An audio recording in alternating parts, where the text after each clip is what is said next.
Welcome to the Pencil Bob channel. I hope you enjoy my stories.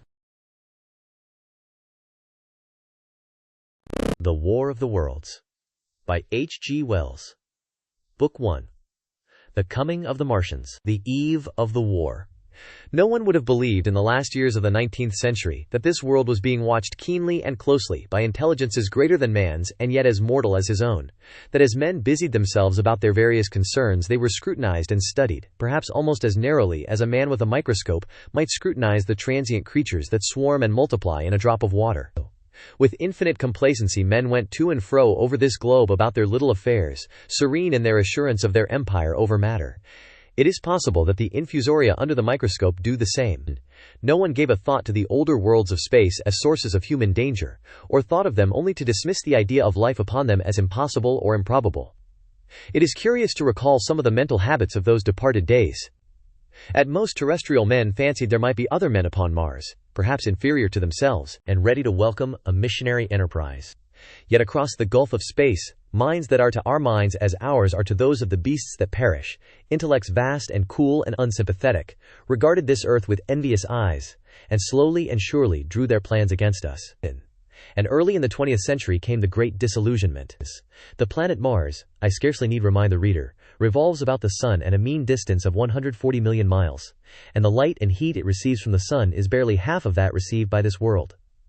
It must be, if the nebular hypothesis has any truth, older than our world, and long before this earth ceased to be molten, life upon its surface must have begun its course. The fact that it is scarcely 1/7 of the volume of the earth must have accelerated its cooling to the temperature at which life could begin. It has air and water, and all that is necessary for the support of animated existence. Yet so vain is man, and so blinded by his vanity, that no writer, up to the very end of the 19th century, expressed any idea that intelligent life might have developed there far, or indeed at all, beyond its earthly level. Nor was it generally understood that since Mars is older than our Earth, with scarcely a quarter of the superficial area and remoter from the Sun, it necessarily follows that it is not only more distant from time's beginning, but nearer its end. The secular cooling that must someday overtake our planet has already gone far indeed with our neighbor. Its physical condition is still largely a mystery, but we know now that even in its equatorial region the midday temperature barely approaches that of our coldest winter. Its air is much more attenuated than ours, its oceans have shrunk until they cover but a third of its surface, and as its slow seasons change, huge snowcaps gather and melt about either pole and periodically inundate its temperate zones. That last stage of exhaustion, which to us is still incredibly remote, has become a present-day problem for the inhabitants of Mars. The immediate pressure of necessity has brightened their intellects, enlarged their powers, and hardened their hearts. And looking across space with instruments and intelligences, such as we have scarcely dreamed of, they see, at its nearest distance, only 35 million of miles sunward of them, a morning star of hope, our own warmer planet, green with vegetation and gray with water, with a cloudy atmosphere eloquent of fertility, with glimpses through its drifting cloud wisps of broad stretches of populous country and narrow, navy-crowded seas. And we men, the creatures who inhabit this earth, must be to them at least as alien and lowly as are the monkeys and lemurs to us. The intellectual side of man already admits that life is an incessant struggle for existence, and it would seem that this too is the belief of the minds upon Mars. Their world is far gone in its cooling, and this world is still crowded with life, but crowded only with what they regard as inferior animals. To carry warfare sunward is, indeed, their only escape from the destruction that, generation after generation, creeps upon them. And before we judge of them too harshly, we must remember what ruthless and utter destruction our own species has wrought, not only upon animals, such as the vanished bison and the dodo, but upon its inferior races. The Tasmanians, in spite of their human likeness, were entirely swept out of existence in a war of extermination waged by European immigrants, in the space of 50 years. Are we such apostles of mercy as to complain if the Martians warred in the same spirit? The Martians seem to have calculated their descent with amazing subtlety. Their mathematical learning is evidently far in excess of ours, and to have carried out their preparations with a well-nigh perfect unanimity. Had our instruments permitted it, we might have seen the gathering trouble far back in the 19th century. Men like Schiaparelli watched the red planet. It is odd, by the by, that for countless centuries Mars has been the star of war, but failed to interpret the fluctuating appearances of the markings they mapped so well. All that time the Martians must have been getting ready. During the opposition of 1894, a great light was seen on the illuminated part of the disk, first at the Lick Observatory, then by Periton of Nice, and then by other observers. English readers heard of it first in the issue of Nature dated August 2nd.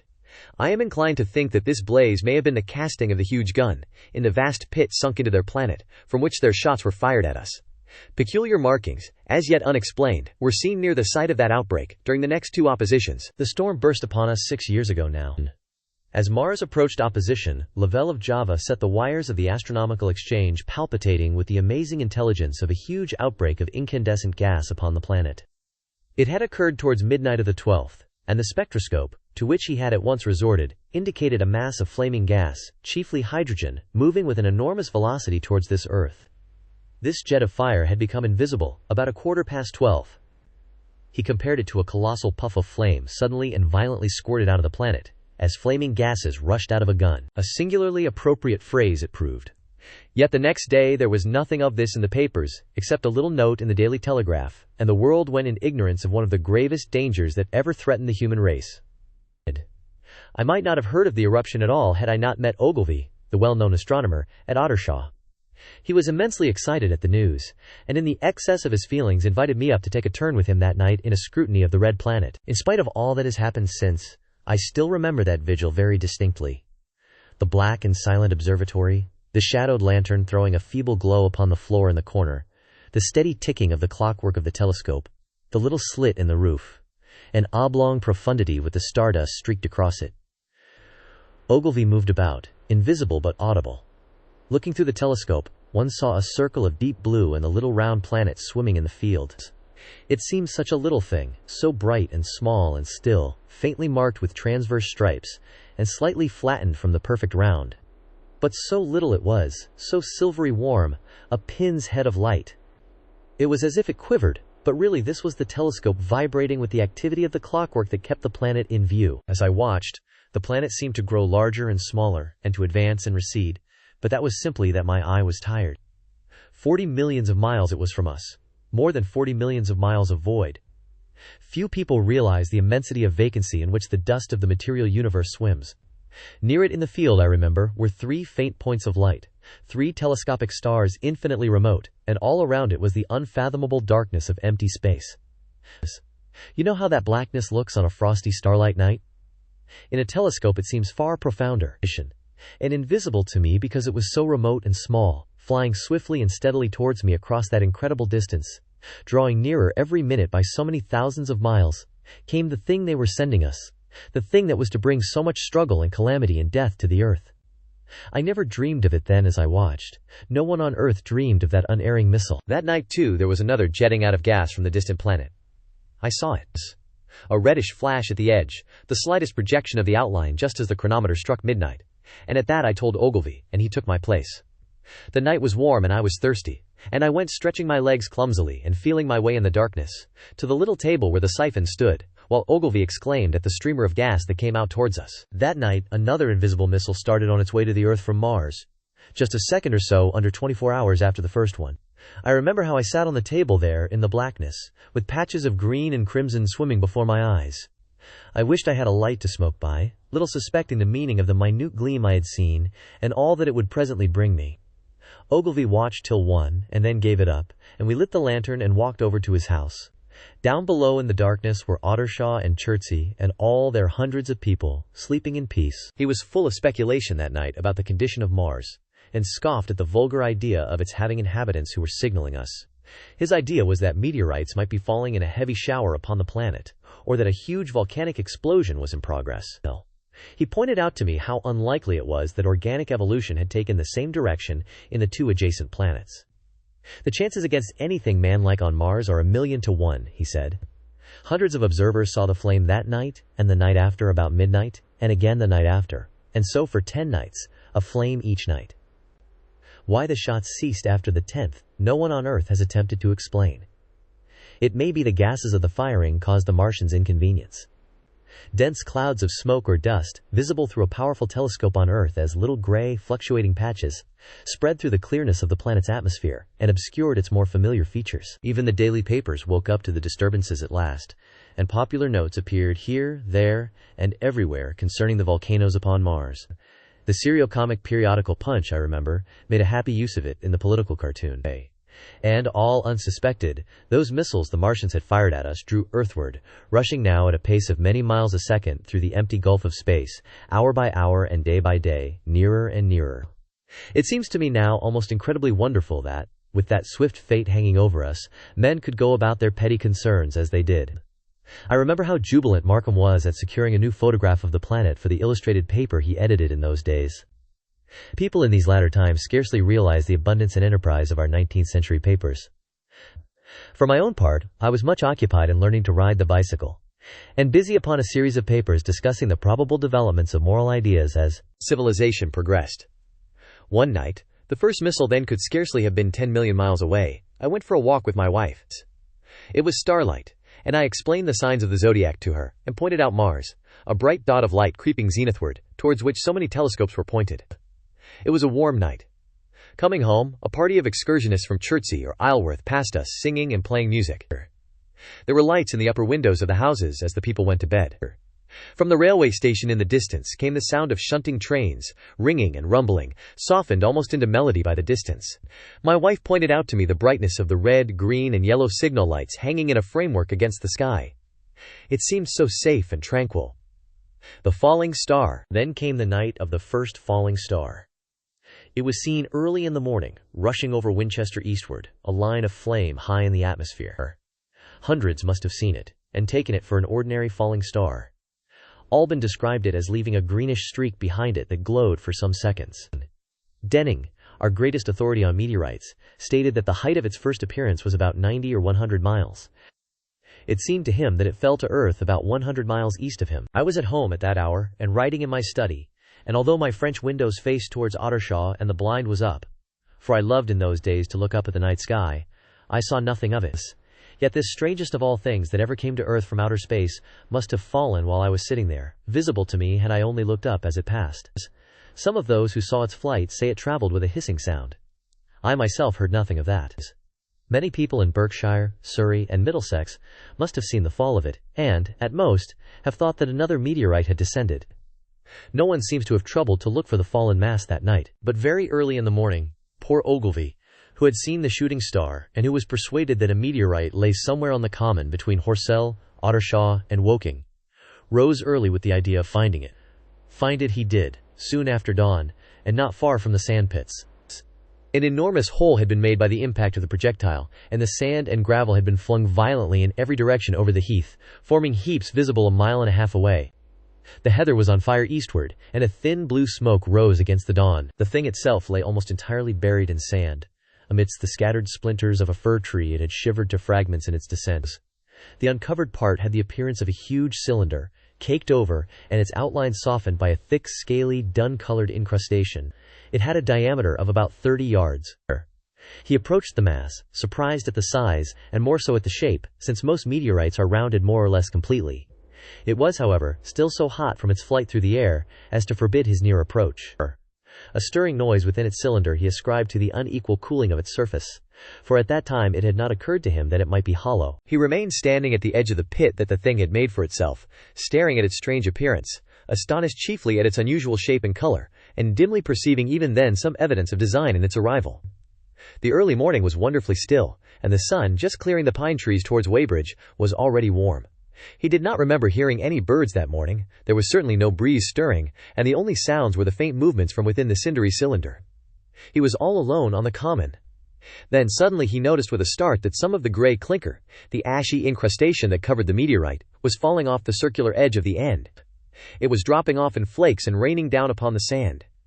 A large piece suddenly came off and fell with a sharp noise that brought his heart into his mouth. For a minute he scarcely realized what this meant, and, although the heat was excessive, he clambered down into the pit close to the bulk to see the thing more clearly. He fancied even then that the cooling of the body might account for this, but what disturbed that idea was the fact that the ash was falling only from the end of the cylinder. And then he perceived that, very slowly, the circular top of the cylinder was rotating on its body. It was such a gradual movement that he discovered it only through noticing that a black mark that had been near him 5 minutes ago was now at the other side of the circumference. Even then he scarcely understood what this indicated, until he heard a muffled grating sound, and saw the black mark jerk forward an inch or so. Then the thing came upon him in a flash. The cylinder was artificial hollow, with an end that screwed out. Something within the cylinder was unscrewing the top. "Good heavens," said Ogilvy. "There's a man in it, men in it, half roasted to death, trying to escape." At once, with a quick mental leap, he linked the thing with the flash upon Mars. The thought of the confined creature was so dreadful to him that he forgot the heat and went forward to the cylinder to help turn. But luckily the dull radiation arrested him before he could burn his hands on the still glowing metal. At that he stood irresolute for a moment, then turned, scrambled out of the pit, and set off running wildly into Woking. The time then must have been somewhere about 6 o'clock.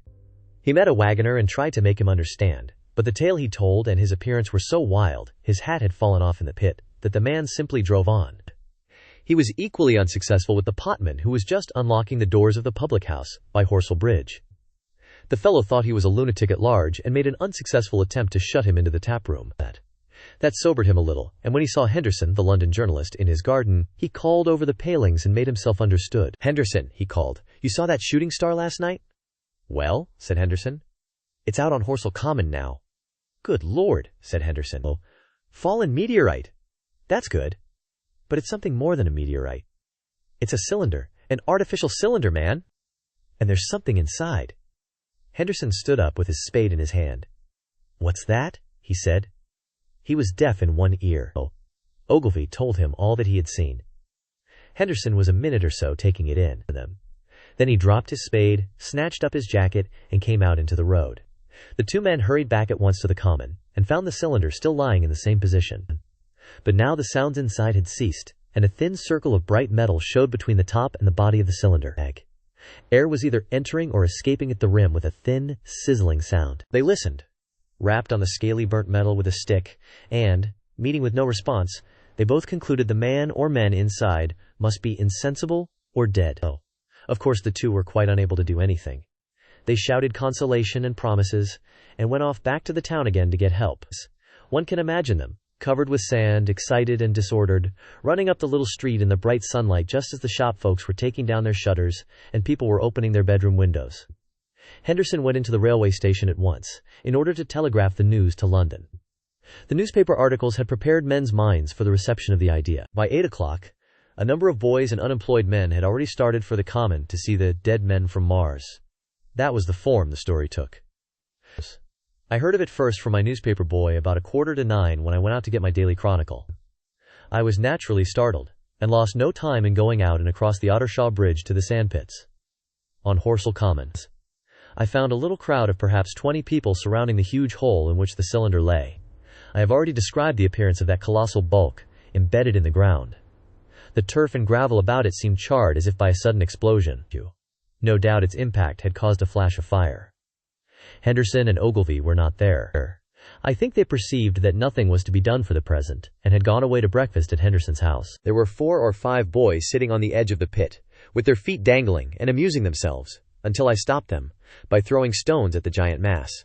After I had spoken to them about it, they began playing at touch, in and out of the group of bystanders. Among these were a couple of cyclists, a jobbing gardener I employed sometimes, a girl carrying a baby, Greg the butcher and his little boy, and 2 or 3 loafers and golf caddies who were accustomed to hang about the railway station. There was very little talking. Few of the common people in England had anything but the vaguest astronomical ideas in those days. Most of them were staring quietly at the big table-like end of the cylinder, which was still as Ogilvy and Henderson had left it. I fancied the popular expectation of a heap of charred corpses was disappointed at this inanimate bulk. Some went away while I was there, and other people came. I clambered into the pit and fancied I heard a faint movement under my feet. The top had certainly ceased to rotate. It was only when I got thus close to it that the strangeness of this object was at all evident to me. At the first glance it was really no more exciting than an overturned carriage or a tree blown across the road. Not so much so, indeed. It looked like a rusty gas float. It required a certain amount of scientific education to perceive that the gray scale of the thing was no common oxide, that the yellowish-white metal that gleamed in the crack between the lid and the cylinder had an unfamiliar hue. Extraterrestrial had no meaning for most of the onlookers. At that time it was quite clear in my own mind that the thing had come from the planet Mars, but I judged it improbable that it contained any living creature. I thought the unscrewing might be automatic. In spite of Ogilvy, I still believed that there were men in Mars. My mind ran fancifully on the possibilities of its containing manuscript, on the difficulties in translation that might arise, whether we should find coins and models in it, and so forth. Yet it was a little too large for assurance on this idea. I felt an impatience to see it opened. About 11, as nothing seemed happening, I walked back, full of such thought, to my home in Maybury. But I found it difficult to get to work upon my abstract investigations. In the afternoon the appearance of the Common had altered very much. The early editions of the evening papers had startled London with enormous headlines. A message received from Mars. Remarkable story from Woking, and so forth. In addition, Ogilvy's wire to the Astronomical Exchange had roused every observatory in the three kingdoms. There were half a dozen flies or more from the Woking station standing in the road by the sandpits, a basket chaise from Chobham, and a rather lordly carriage. Besides that, there was quite a heap of bicycles. In addition, a large number of people must have walked, in spite of the heat of the day, from Woking and Chertsey, so that there was altogether quite a considerable crowd, one or two gaily dressed ladies among the others. It was glaringly hot, not a cloud in the sky nor a breath of wind, and the only shadow was that of the few scattered pine trees. The burning heather had been extinguished, but the level ground towards Ottershaw was blackened as far as one could see, and still giving off vertical streamers of smoke. An enterprising sweetstuff dealer in the Chobham Road had sent up his son with a barrow load of green apples and ginger beer. Going to the edge of the pit, I found it occupied by a group of about half a dozen men, Henderson, Ogilvy, and a tall, fair-haired man that I afterwards learned was Stent, the Astronomer Royal, with several workmen wielding spades and pickaxes. Stent was giving directions in a clear, high-pitched voice. He was standing on the cylinder, which was now evidently much cooler. His face was crimson and streaming with perspiration, and something seemed to have irritated him. A large portion of the cylinder had been uncovered, though its lower end was still embedded. As soon as Ogilvy saw me among the staring crowd on the edge of the pit, he called to me to come down, and asked me if I would mind going over to see Lord Hilton, the lord of the manor. The growing crowd, he said, was becoming a serious impediment to their excavations, especially the boys. They wanted a light railing put up, and help to keep the people back. He told me that a faint stirring was occasionally still audible within the case, but that the workmen had failed to unscrew the top, as it afforded no grip to them. The case appeared to be enormously thick, and it was possible that the faint sounds we heard represented a noisy tumult in the interiors. I was very glad to do as he asked, and so become one of the privileged spectators within the contemplated enclosures. I failed to find Lord Hilton at his house, but I was told he was expected from London by the 6 o'clock train from Waterloo, and as it was then about 5:15, I went home, had some tea, and walked up to the station to waylay him. The cylinder opens. When I returned to the Common, the sun was setting. Scattered groups were hurrying from the direction of Woking, and one or two persons were returning. The crowd about the pit had increased, and stood out black against the lemon yellow of the sky, a couple of hundred people perhaps. There were raised voices, and some sort of struggle appeared to be going on about the pit. Strange imaginings passed through my mind. As I drew nearer, I heard Stent's voice. "Keep back! Keep back!" A boy came running towards me. "It's a movin'," he said to me as he passed. "A screwin', and a screwin', out! I don't like it. I'm a-goin' 'ome, I am." I went on to the crowd. Then there were really, I should think, 200 or 300 people elbowing and jostling one another, the one or two ladies there being by no means the least active. "He's fallen in the pit," cried someone. "Keep back," said several. The crowd swayed a little, and I elbowed my way through. Everyone seemed greatly excited. I heard a peculiar humming sound from the pit. "You him. I say," said Ogilvy, "help keep these idiots back. We don't know what's in the confounded thing, you know." I saw a young man, a shop assistant in Woking I believe he was, standing on the cylinder and trying to scramble out of the hole again. The crowd had pushed him in. The end of the cylinder was being screwed out from within. Nearly 2 feet of shining screw projected. Somebody blundered against me, and I narrowly missed being pitched onto the top of the screw. I turned, and as I did so the screw must have come out, for the lid of the cylinder fell upon the gravel with a ringing concussion. I stuck my elbow into the person behind me, and turned my head towards the thing again. For a moment, that circular cavity seemed perfectly black. I had the sunset in my eyes. I think everyone expected to see a man emerge, possibly something a little unlike us terrestrial men, but in all essentials a man. I know I did. But looking, I presently saw something stirring within the shadow, grayish, billowy movements, one above another, and then 2 luminous discs like eyes. Then something resembling a little gray snake, about the thickness of a walking stick, coiled up out of the writhing middle, and wriggled in the air towards me, and then another. A sudden chill came over me. There was a loud shriek from a woman behind. I half turned, keeping my eyes fixed upon the cylinder still, from which other tentacles were now projecting, and began pushing my way back from the edge of the pit. I saw astonishment giving place to horror on the faces of the people about me. I heard inarticulate exclamations on all sides. There was a general movement backwards. I saw the shopman struggling still on the edge of the pit. I found myself alone, and saw the people on the other side of the pit running off, Stent among them. I looked again at the cylinder, and ungovernable terror gripped me. I stood petrified and staring. A big grayish rounded bulk, the size, perhaps, of a bear, was rising slowly and painfully out of the cylinder. As it bulged up and caught the light, it glistened like wet leather. 2 large dark-colored eyes were regarding me steadfastly. The mass that framed them, the head of the thing, was rounded, and had, one might say, a face. There was a mouth under the eyes, the lipless brim of which quivered and panted, and dropped saliva. The whole creature heaved and pulsated convulsively. A lank tentacular appendage gripped the edge of the cylinder, another swayed in the air. Those who have never seen a living Martian can scarcely imagine the strange horror of its appearance. The peculiar V-shaped mouth with its pointed upper lip, the absence of brow ridges, the absence of a chin beneath the wedge-like lower lip, the incessant quivering of this mouth, the Gorgon groups of tentacles, the tumultuous breathing of the lungs in a strange atmosphere, the evident heaviness and painfulness of movement due to the greater gravitational energy of the Earth. Above all, the extraordinary intensity of the immense eyes were at once vital, intense, inhuman, crippled, and monstrous. There was something fungoid in the oily brown skin, something in the clumsy deliberation of the tedious movements unspeakably nasty. Even at this first encounter, this first glimpse, I was overcome with disgust and dread. Suddenly the monster vanished. It had toppled over the brim of the cylinder and fallen into the pit, with a thud like the fall of a great mass of leather. I heard it give a peculiar thick cry, and forthwith another of these creatures appeared darkly in the deep shadow of the aperture.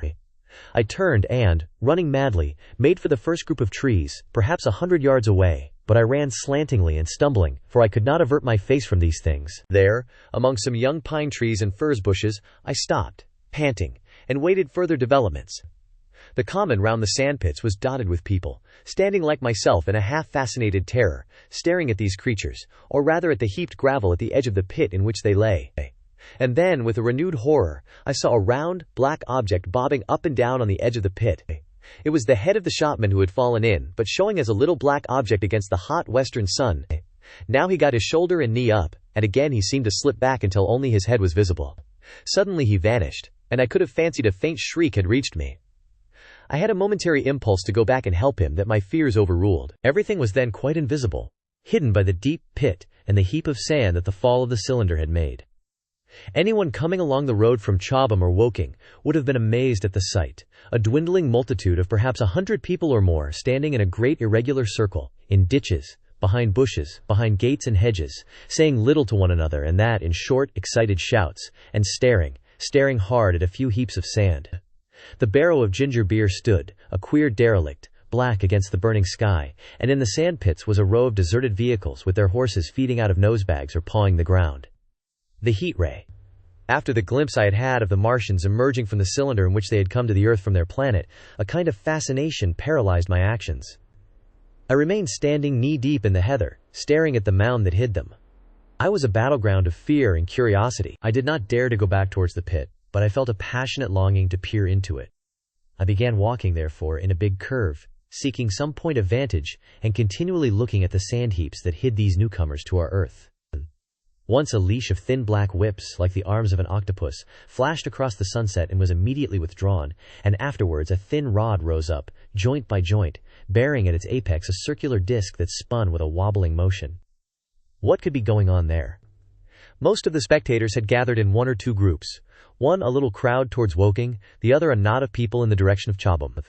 Evidently they shared my mental conflict. There were few near me. One man I approached. He was, I perceived, a neighbor of mine, though I did not know his name, and accosted. But it was scarcely a time for articulate conversation. "What ugly brutes," he said. "Good God! What ugly brutes!" He repeated this over and over again. "Did you see a man in the pit?" I said, but he made no answer to that. We became silent, and stood watching for a time side by side, deriving, I fancy, a certain comfort in one another's company. Then I shifted my position to a little knoll that gave me the advantage of a yard or more of elevation, and when I looked for him presently he was walking towards Woking. The sunset faded to twilight before anything further happened. The crowd far away on the left, towards Woking, seemed to grow, and I heard now a faint murmur from it. The little knot of people towards Chobham dispersed. There was scarcely an intimation of movement from the pit. It was this, as much as anything, that gave people courage, and I suppose the new arrivals from Woking also helped to restore confidence. At any rate, as the dusk came on, a slow, intermittent movement upon the sandpits began, a movement that seemed to gather force as the stillness of the evening about the cylinder remained unbroken. Vertical black figures in 2s and 3s would advance, stop, watch, and advance again, spreading out as they did so in a thin, irregular crescent that promised to enclose the pit in its attenuated horns. I too on my side began to move towards the pit. Then I saw some cabmen and others had walked boldly into the sandpits, and heard the clatter of hoofs and the gride of wheels. I saw a lad trundling off the barrow of apples. And then, within 30 yards of the pit, advancing from the direction of Horsell, I noted a little black knot of men, the foremost of whom was waving a white flag. This was the deputation. There had been a hasty consultation, and since the Martians were evidently, in spite of their repulsive forms, intelligent creatures, it had been resolved to show them, by approaching them with signals, that we too were intelligent. Flutter, flutter went the flag, first to the right, then to the left. It was too far for me to recognize anyone there, but afterwards I learned that Ogilvy, Stent, and Henderson were with others in this attempt at communication. This little group had in its advance dragged inward, so to speak, the circumference of the now almost complete circle of people, and a number of dim black figures followed it at discrete distances. Suddenly there was a flash of light, and a quantity of luminous greenish smoke came out of the pit, in 3 distinct puffs, which drove up, one after the other, straight into the still air. This smoke, or flame perhaps would be the better word for it, was so bright that the deep blue sky overhead and the hazy stretches of brown common towards Chertsey, set with black pine trees, seemed to darken abruptly as these puffs arose, and to remain the darker after their dispersal. At the same time a faint hissing sound became audible. Beyond the pit stood the little wedge of people with the white flag at its apex, arrested by these phenomena, a little knot of small vertical black shapes upon the black ground. As the green smoke arose, their faces flashed out pallid green, and faded again as it vanished. Then slowly the hissing passed into a humming, into a long, loud, droning noise. Slowly a humped shape rose out of the pit, and the ghost of a beam of light seemed to flicker out from it. Forthwith flashes of actual flame, a bright glare leaping from one to another, sprang from the scattered group of men. It was as if some invisible jet impinged upon them and flashed into white flame. It was as if each man were suddenly and momentarily turned to fire. Then, by the light of their own destruction, I saw them staggering and falling, and their supporters turning to run. I stood staring, not as yet realizing that this was death leaping from man to man in that little distant crowd. All I felt was that it was something very strange. An almost noiseless and blinding flash of light, and a man fell headlong and lay still, and as the unseen shaft of heat passed over them, pine trees burst into fire, and every dry furze bush became with one dull thud a mass of flames. And far away towards Knaphill I saw the flashes of trees and hedges and wooden buildings suddenly set alight. It was sweeping round swiftly and steadily, this flaming death, this invisible, inevitable sword of heat. I perceived it coming towards me by the flashing bushes it touched, and was too astounded and stupefied to stir. I heard the crackle of fire in the sandpits, and the sudden squeal of a horse that was as suddenly stilled. Then it was as if an invisible yet intensely heated finger were drawn through the heather between me and the Martians, and all along a curving line beyond the sandpits the dark ground smoked and crackled. Something fell with a crash far away to the left, where the road from Woking station opens out on the common. Forth, with the hissing and humming ceased, and the black, dome-like object sank slowly out of sight into the pit. All this had happened with such swiftness that I had stood motionless, dumbfounded and dazzled by the flashes of light. Had that death swept through a full circle, it must inevitably have slain me in my surprise. But it passed and spared me, and left the night about me suddenly dark and unfamiliar. The undulating common seemed now dark almost to blackness, except where its roadways lay gray and pale under the deep blue sky of the early night. It was dark, and suddenly void of men. Overhead the stars were mustering, and in the west the sky was still a pale, bright, almost greenish blue.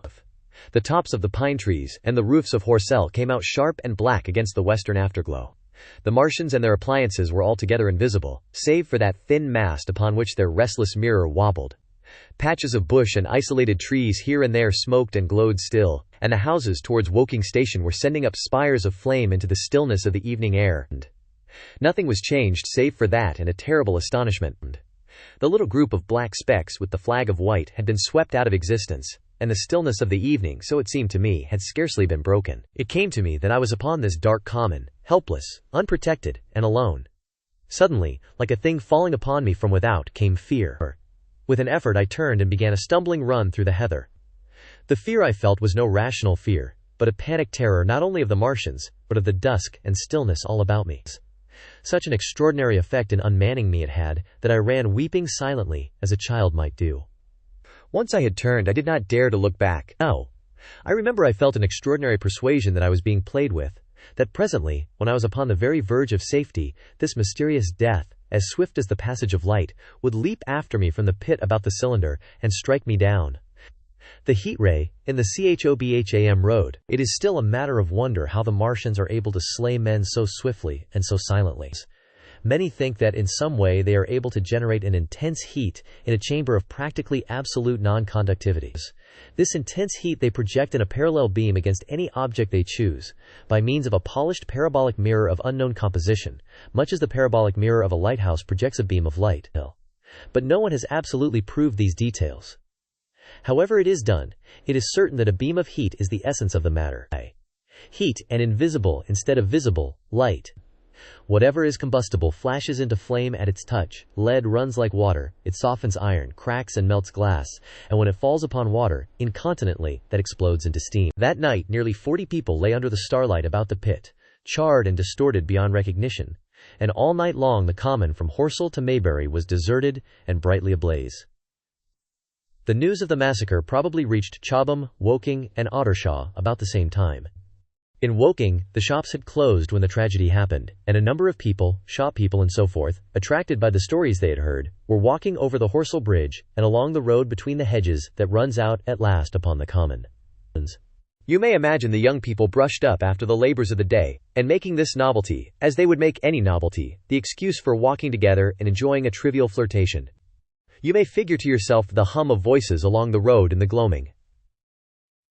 As yet, of course, few people in Woking even knew that the cylinder had opened, though poor Henderson had sent a messenger on a bicycle to the post office with a special wire to an evening paper. As these folks came out by twos and threes upon the open, they found little knots of people talking excitedly and peering at the spinning mirror over the sandpits, and the newcomers were, no doubt, soon infected by the excitement of the occasion. By 8:30, when the deputation was destroyed, there may have been a crowd of 300 people or more at this place, besides those who had left the road to approach the Martians nearer. There were 3 policemen too, one of whom was mounted, doing their best, under instructions from Stent, to keep the people back and deter them from approaching the cylinder. There was some booing from those more thoughtless and excitable souls, to whom a crowd is always an occasion for noise and horseplay. Stent and Ogilvy, anticipating some possibilities of a collision, had telegraphed from Horsell to the barracks as soon as the Martians emerged, for the help of a company of soldiers to protect these strange creatures from violence. After that they returned to lead that ill-fated advance. The description of their death, as it was seen by the crowd, tallies very closely with my own impressions. The 3 puffs of green smoke, the deep humming note, and the flashes of flame. But that crowd of people had a far narrower escape than mine. Only the fact that a hummock of heathery sand intercepted the lower part of the heat ray saved them. Had the elevation of the parabolic mirror been a few yards higher, none could have lived to tell the tale.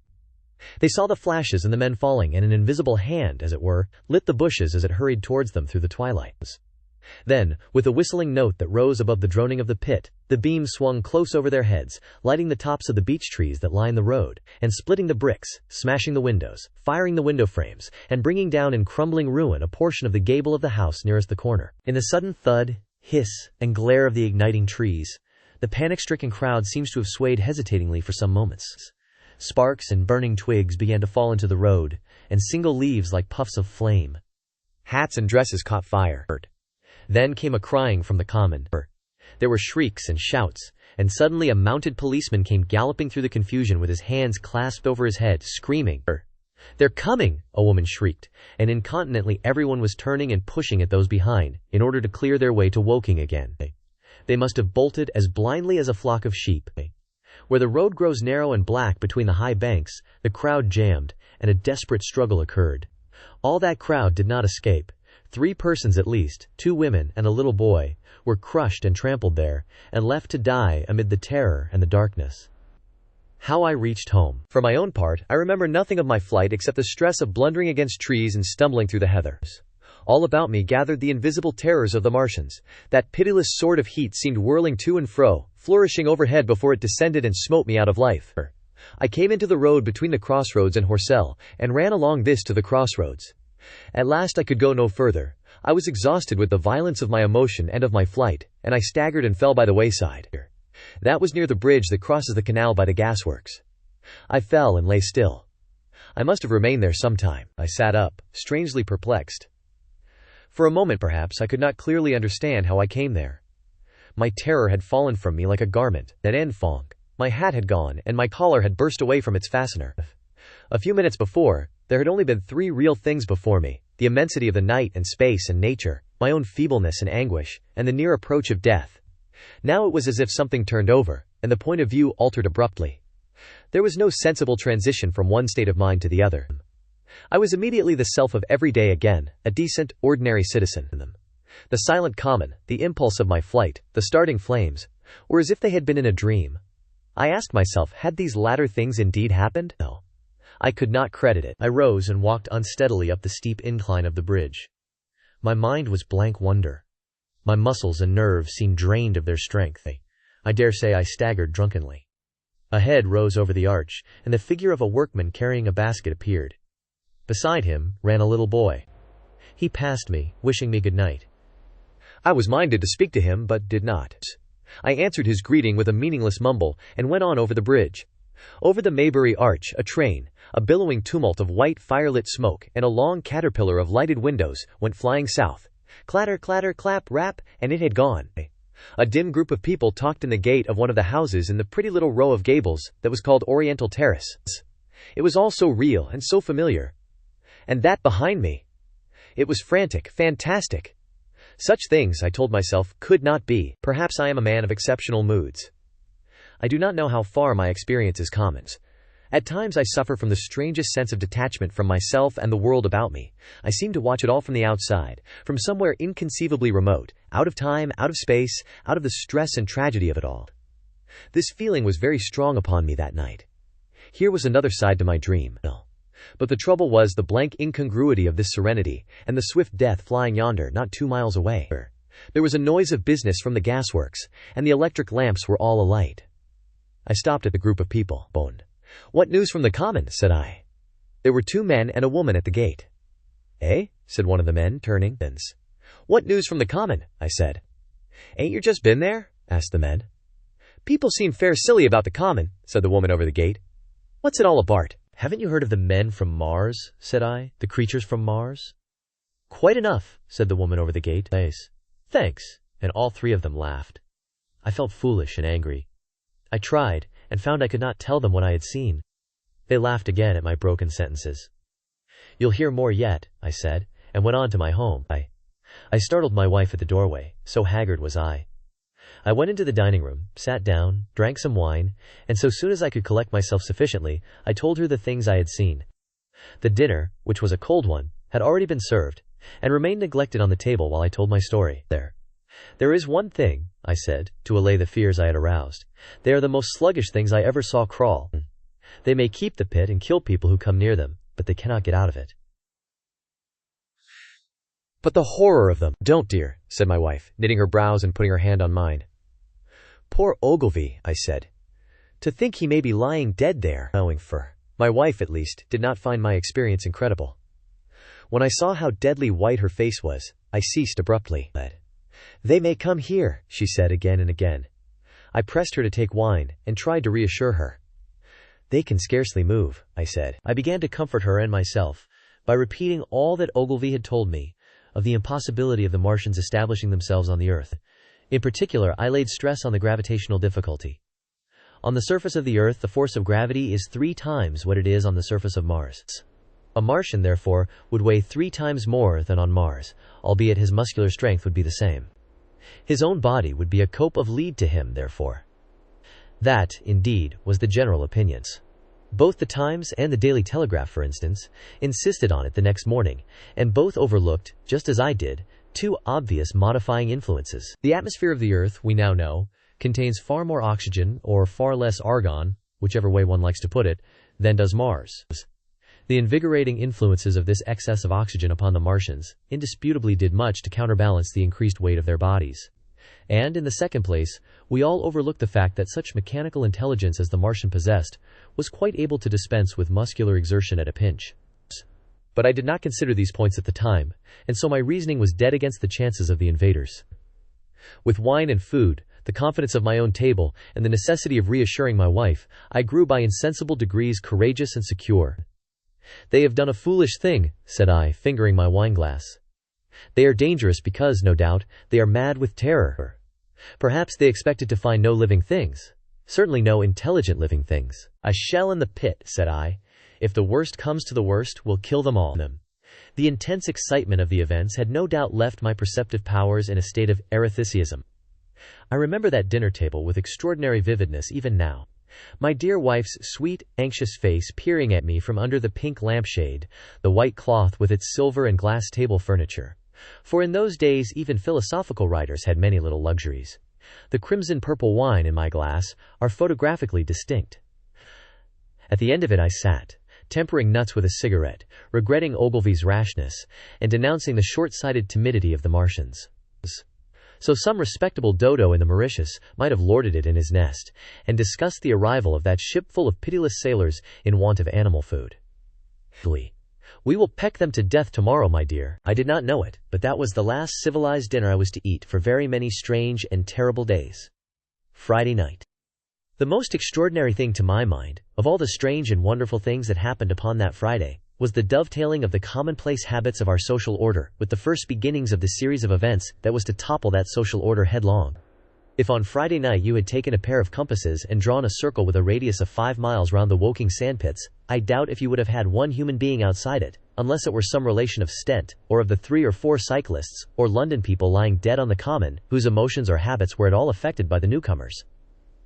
Many people had heard of the cylinder, of course, and talked about it in their leisure, but it certainly did not make the sensation that an ultimatum to Germany would have done. In London that night, poor Henderson's telegram describing the gradual unscrewing of the shot was judged to be a canard, and his evening paper, after wiring for authentication from him and receiving no reply, "The man was killed," decided not to print a special edition.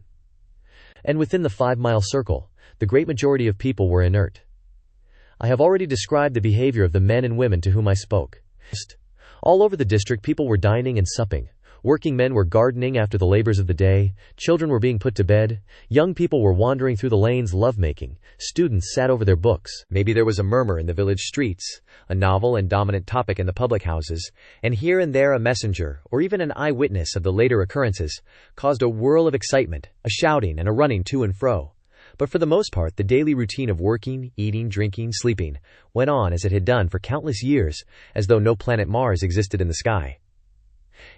Even at Woking Station in Horsell and Chobham that was the case. In Woking Junction, until a late hour, trains were stopping and going on, others were shunting on the sidings, passengers were alighting and waiting, and everything was proceeding in the most ordinary way. A boy from the town, trenching on Smith's Monopoly, was selling papers with the afternoon's news. The ringing impact of trucks, the sharp whistle of the engines from the junction, mingled with their shouts of "Men from Mars!" Excited men came into the station about 9 o'clock, with incredible tidings, and caused no more disturbance than drunkards might have done. People rattling Londonwards peered into the darkness outside the carriage windows, and saw only a rare, flickering, vanishing spark dance up from the direction of Horsell, a red glow and a thin veil of smoke driving across the stars, and thought that nothing more serious than a heath fire was happening. It was only round the edge of the common that any disturbance was perceptible. There were 6 villas burning on the Woking border. There were lights in all the houses on the common side of the 3 villages, and the people there kept awake till dawn. A curious crowd lingered restlessly, people coming and going, but the crowd remaining, both on the Chobham and Horsell bridges. 1 or 2 adventurous souls, it was afterwards found, went into the darkness and crawled quite near the Martians. But they never returned, for now and again a light ray, like the beam of a warship's searchlight, swept the common, and the heat ray was ready to follow. Save for such, that big area of common was silent and desolate, and the charred bodies lay about on it all night under the stars, and all the next day. A noise of hammering from the pit was heard by many people. So you have the state of things on Friday night. In the center, sticking into the skin of our old planet Earth like a poisoned dart, was this cylinder. But the poison was scarcely working yet. Around it was a patch of silent common, smoldering in places, and with a few dark, dimly seen objects lying in contorted attitudes here and there. Here and there was a burning bush or tree. Beyond was a fringe of excitement, and farther than that fringe the inflammation had not crept as yet. In the rest of the world the stream of life still flowed, as it had flowed for immemorial years. The fever of war that would presently clog vein and artery, deaden nerve and destroy brain had still to develop. All night long the Martians were hammering and stirring, sleepless, indefatigable, at work upon the machines they were making ready, and ever and again a puff of greenish-white smoke whirled up to the starlit sky. About 11 a company of soldiers came through Horcel, and deployed along the edge of the common to form a cordon. Later a second company marched through Chobham to deploy on the north side of the commons. Several officers from the Inkerman barracks had been on the common earlier in the day, and one, Major Eden, was reported to be missing. The colonel of the regiment came to the Chobham Bridge and was busy questioning the crowd at midnight. The military authorities were certainly alive to the seriousness of the business. About 11 the next morning's papers were able to say, a squadron of hussars, 2 Maxims, and about 400 men of the Cardigan regiment, started from Aldershot. A few seconds after midnight the crowd in the Chertsey Road, Woking, saw a star fall from heaven into the pine woods to the northwest. It had a greenish color, and caused a silent brightness like summer lightning. This was the second cylinder. The fighting begins. Saturday lives in my memory as a day of suspense. It was a day of lassitude too, hot and close, with, I am told, a rapidly fluctuating barometer. I had slept but little, though my wife had succeeded in sleeping, and I rose early. I went into my garden before breakfast and stood listening, but towards the common there was nothing stirring but a lark. The milkman came as usual. I heard the rattle of his chariot and I went round to the side gate to ask the latest news. He told me that during the night the Martians had been surrounded by troops, and that guns were expected. Then, a familiar, reassuring note. I heard a train running towards Woking. They are to be killed, said the milkman, if that can possibly be avoided. I saw my neighbor gardening, chatted with him for a time, and then strolled in to breakfast. It was a most unexceptional morning. My neighbor was of opinion that the troops would be able to capture or to destroy the Martians during the day. It's a pity they make themselves so unapproachable, he said. It would be curious to know how they live on another planet. We might learn a thing or two. He came up to the fence and extended a handful of strawberries, for his gardening was as generous as it was enthusiastic. At the same time he told me of the burning of the pine woods about the Byfleet golf links. They say, said he, that there's another of those blessed things fallen there, number 2. But one's enough, surely. This lot'll cost the insurance people a pretty penny before everything's settled. He laughed with an air of the greatest good humor as he said this. The woods, he said, were still burning, and pointed out a haze of smoke to me. They will be hot underfoot for days, on account of the thick soil of pine needles and turf, he said, and then grew serious over poor Ogilvy. After breakfast, instead of working, I decided to walk down towards the common. Under the railway bridge I found a group of soldiers, sappers, I think, men in small round caps, dirty red jackets unbuttoned, and showing their blue shirts, dark trousers, and boots coming to the calf. They told me no one was allowed over the canal, and, looking along the road towards the bridge, I saw one of the Cardigan men standing sentinel there. I talked with these soldiers for a time. I told them of my sight of the Martians on the previous evening. None of them had seen the Martians, and they had but the vaguest ideas of them, so that they plied me with questions. They said that they did not know who had authorized the movements of the troops. Their idea was that a dispute had arisen at the Horse Guards. The ordinary sapper is a great deal better educated than the common soldier, and they discussed the peculiar conditions of the possible fight with some acuteness. I described the heat ray to them, and they began to argue among themselves. "Crawl up under cover and rush 'em, say I," said one. "Get AHT," said another. "What's cover against this air eat? Sticks to cook yer. What we got to do is to go as near as the ground'll let us, and then drive a trench. Blow your trenches. You always want trenches. You ought to ha been born a rabbit snippy." "Ain't they got any necks then?" said a third, abruptly, a little, contemplative dark man smoking a pipe. I repeated my description. "Octopuses," said he, "that's what I calls 'em. Talk about fishers of men, fighters of fish it is this time." "It ain't no murder-killing beast like that," said the first speaker. "Why not shell the darn things straight off and finish 'em," said the little dark man. "You carn tell what they might do." "Where's your shells?" said the first speaker. "There ain't no time. Do it in a rush, that's my tip, and do it at once." So they discussed it. After a while I left them, and went on to the railway station to get as many morning papers as I could. But I will not weary the reader with a description of that long morning and of the longer afternoon. I did not succeed in getting a glimpse of the common, For even Horsell and Chobham church towers were in the hands of the military authorities. The soldiers I addressed didn't know anything. The officers were mysterious, as well as busy. I found people in the town quite secure again in the presence of the military, and I heard for the first time from Marshall, the tobacconist, that his son was among the dead on the common. The soldiers had made the people on the outskirts of Horsell lock up and leave their houses. I got back to lunch about 2. Very tired for, as I have said, the day was extremely hot and dull.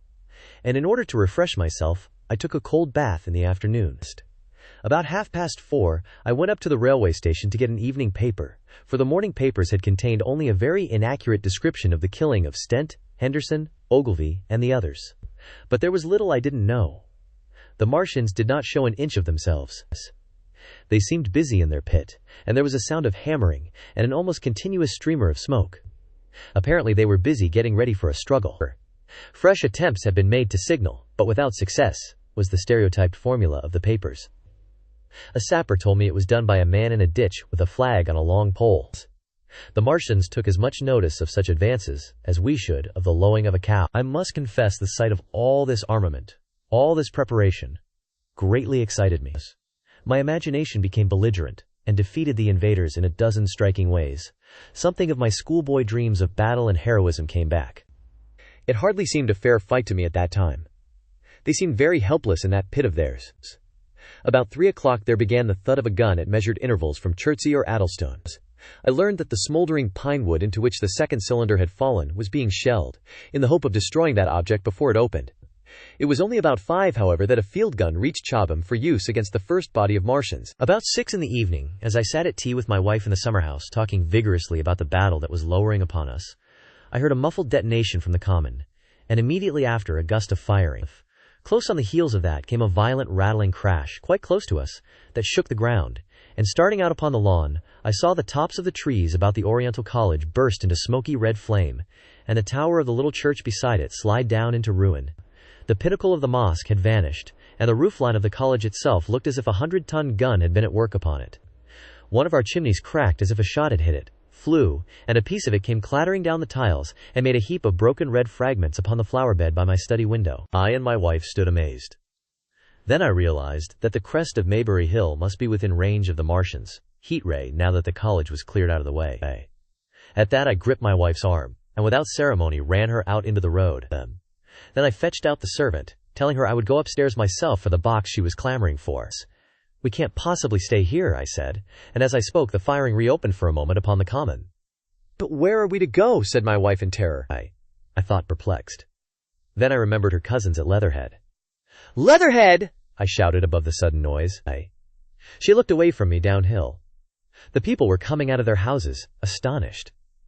"How are we to get to Leatherhead?" she said. Down the hill I saw a bevy of hussars ride under the railway bridge. 3 galloped through the open gates of the Oriental College. 2 others dismounted and began running from house to house. The sun, shining through the smoke that drove up from the tops of the trees, seemed blood red, and threw an unfamiliar lurid light upon everything. "Stop here," said I. "You are safe here," and I started off at once for the Spotted Dog, for I knew the landlord had a horse and dog cart. I ran, for I perceived that in a moment everyone upon this side of the hill would be moving. I found him in his bar, quite unaware of what was going on behind his house. A man stood with his back to me, talking to him.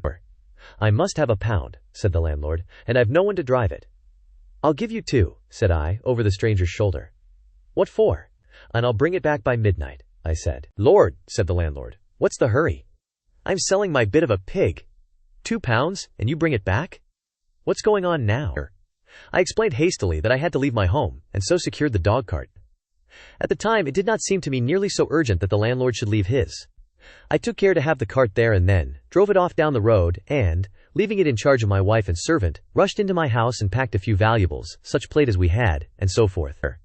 The beech trees below the house were burning while I did this, and the palings up the road glowed red. While I was occupied in this way, one of the dismounted hussars came running up. He was going from house to house, warning people to leave. He was going on as I came out of my front door, lugging my treasures, done up in a tablecloth. I shouted after him. "What news?" He turned, stared, bawled something about crawling out in a thing like a dish cover, and ran on to the gate of the house at the crest. A sudden whirl of black smoke driving across the road hid him for a moment. I ran to my neighbor's door and rapped to satisfy myself of what I already knew, that his wife had gone to London with him and had locked up their house. I went in again, according to my promise, to get my servant's box, lugged it out, clapped it beside her on the tail of the dog cart, and then caught the reins and jumped up into the driver's seat beside my wife. In another moment we were clear of the smoke and noise, and spanking down the opposite slope of Maybury Hill towards Old Woking. In front was a quiet, sunny landscape, a wheat field ahead on either side of the road, and the Maybury Inn with its swinging sign. I saw the doctor's cart ahead of me. At the bottom of the hill I turned my head to look at the hillside I was leaving. Thick streamers of black smoke shot with threads of red fire were driving up into the still air and throwing dark shadows upon the green treetops eastward. The smoke already extended far away to the east and west, to the Byfleet pine woods eastward, and to Woking on the west. The road was dotted with people running towards us. And very faint now but very distinct through the hot, quiet air, one heard the whir of a machine gun that was presently stilled, and an intermittent cracking of rifles. Apparently the Martians were setting fire to everything within range of their heat ray. I am not an expert driver, and I had immediately to turn my attention to the horse. When I looked back again, the second hill had hidden the black smoke. I slashed the horse with the whip, and gave him a loose rein until Woking and Send lay between us and that quivering tumult. I overtook and passed the doctor between Woking and Send. In the storm. Leatherhead is about 12 miles from Maybury Hill. The scent of hay was in the air through the lush meadows beyond Pierford, and the hedges on either side were sweet and gay with multitudes of dog roses. The heavy firing that had broken out while we were driving down Maybury Hill ceased as abruptly as it began, leaving the evening very peaceful and still. We got to Leatherhead without misadventure about 9 o'clock, and the horse had an hour's rest while I took supper with my cousins and commended my wife to their care. My wife was curiously silent throughout the drive, and seemed oppressed with forebodings of evil. I talked to her reassuringly, pointing out that the Martians were tied to the pit by sheer heaviness, and at the utmost could but crawl a little out of it, but she answered only in monosyllables. Had it not been for my promise to the innkeeper, she would, I think, have urged me to stay in Leatherhead that night. Would that I had. Her face, I remember, was very white as we parted. For my own part, I had been feverishly excited all day. Something very like the war fever that occasionally runs through a civilized community had got into my blood, and in my heart I was not so very sorry that I had to return to Maybury that night. I was even afraid that that last fusillade I had heard might mean the extermination of our invaders from Mars. I can best express my state of mind by saying that I wanted to be in at the death. It was nearly 11 when I started to return. The night was unexpectedly dark. To me, walking out of the lighted passage of my cousin's house, it seemed indeed black, and it was as hot and close as the day. Overhead the clouds were driving fast, albeit not a breath stirred the shrubs about us. My cousin's man lit both lamps. Happily, I knew the road intimately. My wife stood in the light of the doorway, and watched me until I jumped up into the dog cart. Then abruptly she turned and went in, leaving my cousins side by side wishing me good hap. I was a little depressed at first with the contagion of my wife's fears, but very soon my thoughts reverted to the Martians. At that time I was absolutely in the dark as to the course of the evening's fighting. I did not know even the circumstances that had precipitated the conflict. As I came through Ockham, for that was the way I returned, and not through Send and Old Woking, I saw along the western horizon a blood-red glow, which as I drew nearer crept slowly up the sky. The driving clouds of the gathering thunderstorm mingled there with masses of black and red smoke. Ripley Street was deserted, and except for a lighted window or so the village showed not a sign of life, but I narrowly escaped an accident at the corner of the road to Pireford, where a knot of people stood with their backs to me. They said nothing to me as I passed.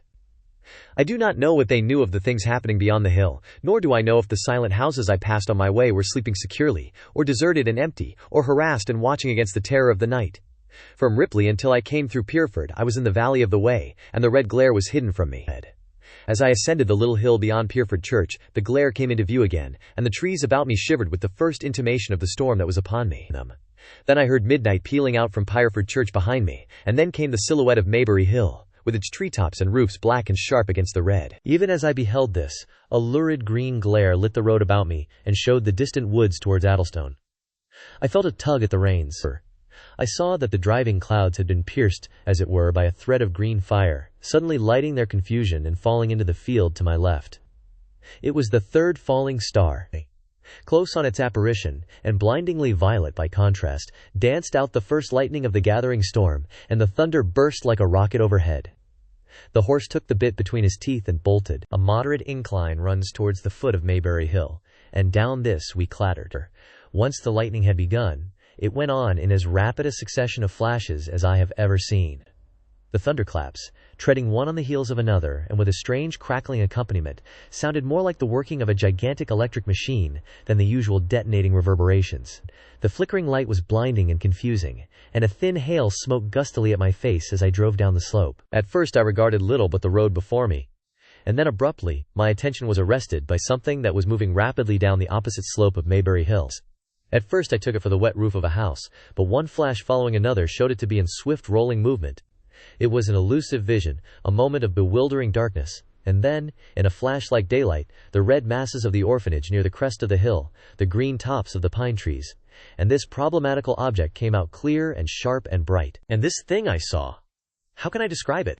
A monstrous tripod, higher than many houses, striding over the young pine trees, and smashing them aside in its career. A walking engine of glittering metal, striding now across the heather, articulate ropes of steel dangling from it, and the clattering tumult of its passage mingling with the riot of the thunder. A flash, and it came out vividly, heeling over one way with 2 feet in the air, to vanish and reappear almost instantly as it seemed, with the next flash, 100 yards nearer. Can you imagine a milking stool tilted and bowled violently along the ground? That was the impression those instant flashes gave. But instead of a milking stool, imagine it a great body of machinery on a tripod stand. Then suddenly the trees in the pine wood ahead of me were parted, as brittle reeds are parted by a man thrusting through them. They were snapped off and driven headlong, and a second huge tripod appeared, rushing, as it seemed, headlong towards me. And I was galloping hard to meet it. At the sight of the second monster my nerve went altogether.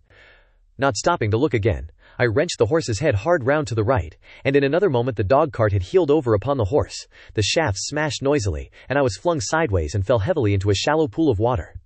I crawled out almost immediately, and crouched, my feet still in the water, under a clump of firs. The horse lay motionless. His neck was broken, poor brute, and by the lightning flashes I saw the black bulk of the overturned dog-cart, and the silhouette of the wheel still spinning slowly. In another moment the colossal mechanism went striding by me, and passed uphill towards Pierford. Seen nearer, the thing was incredibly strange, for it was no mere insensate machine driving on its way.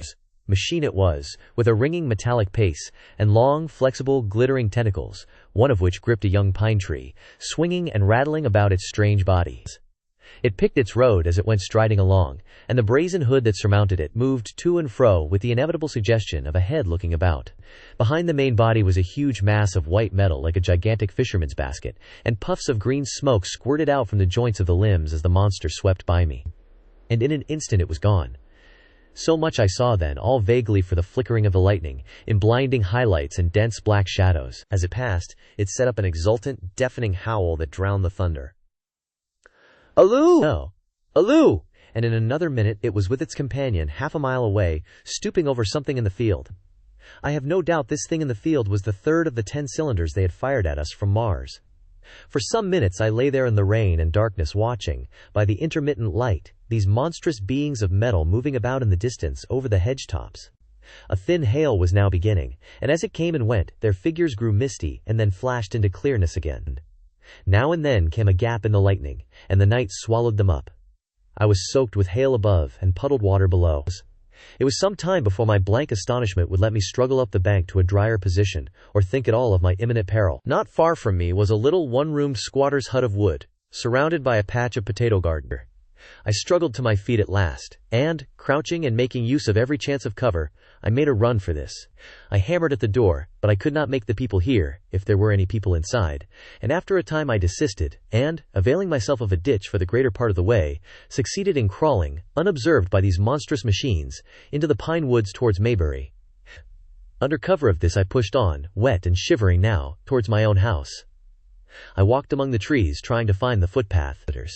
It was very dark indeed in the wood, for the lightning was now becoming infrequent, and the hail, which was pouring down in a torrent, fell in columns through the gaps in the heavy foliage.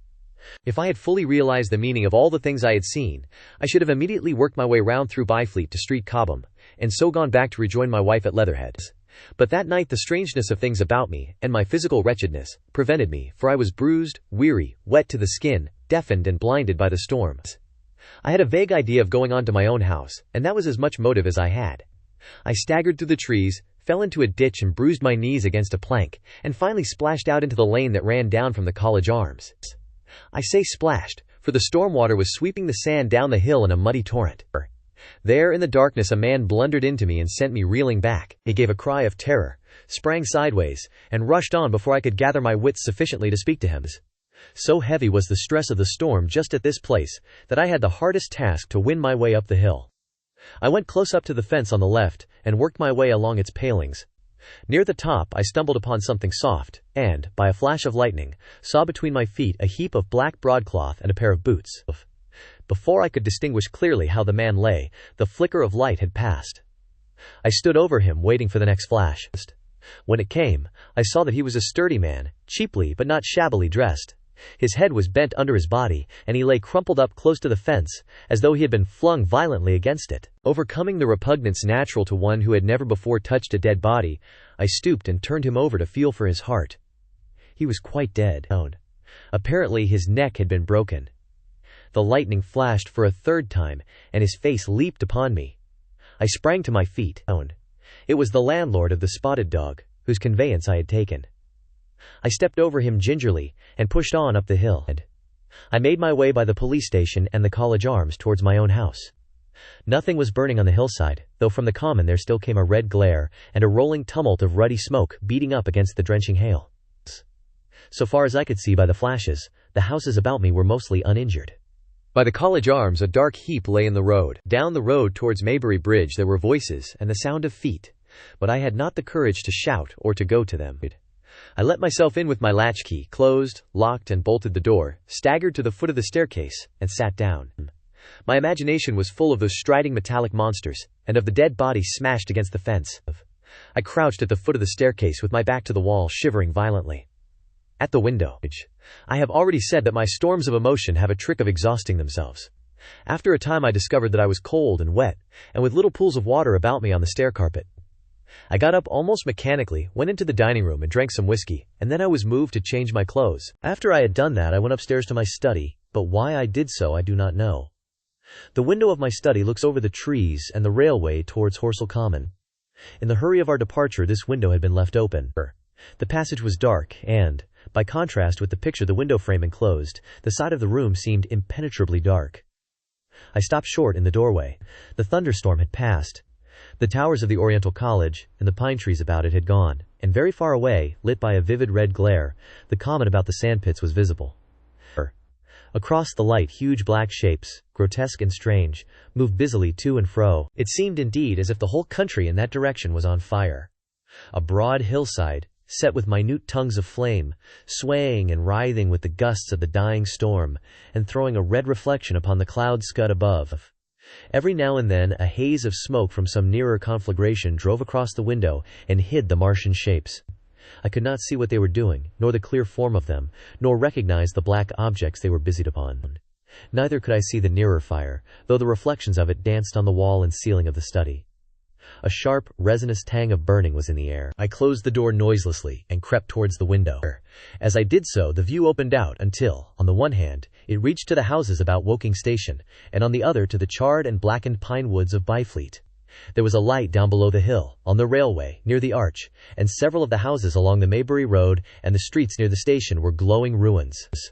The light upon the railway puzzled me at first.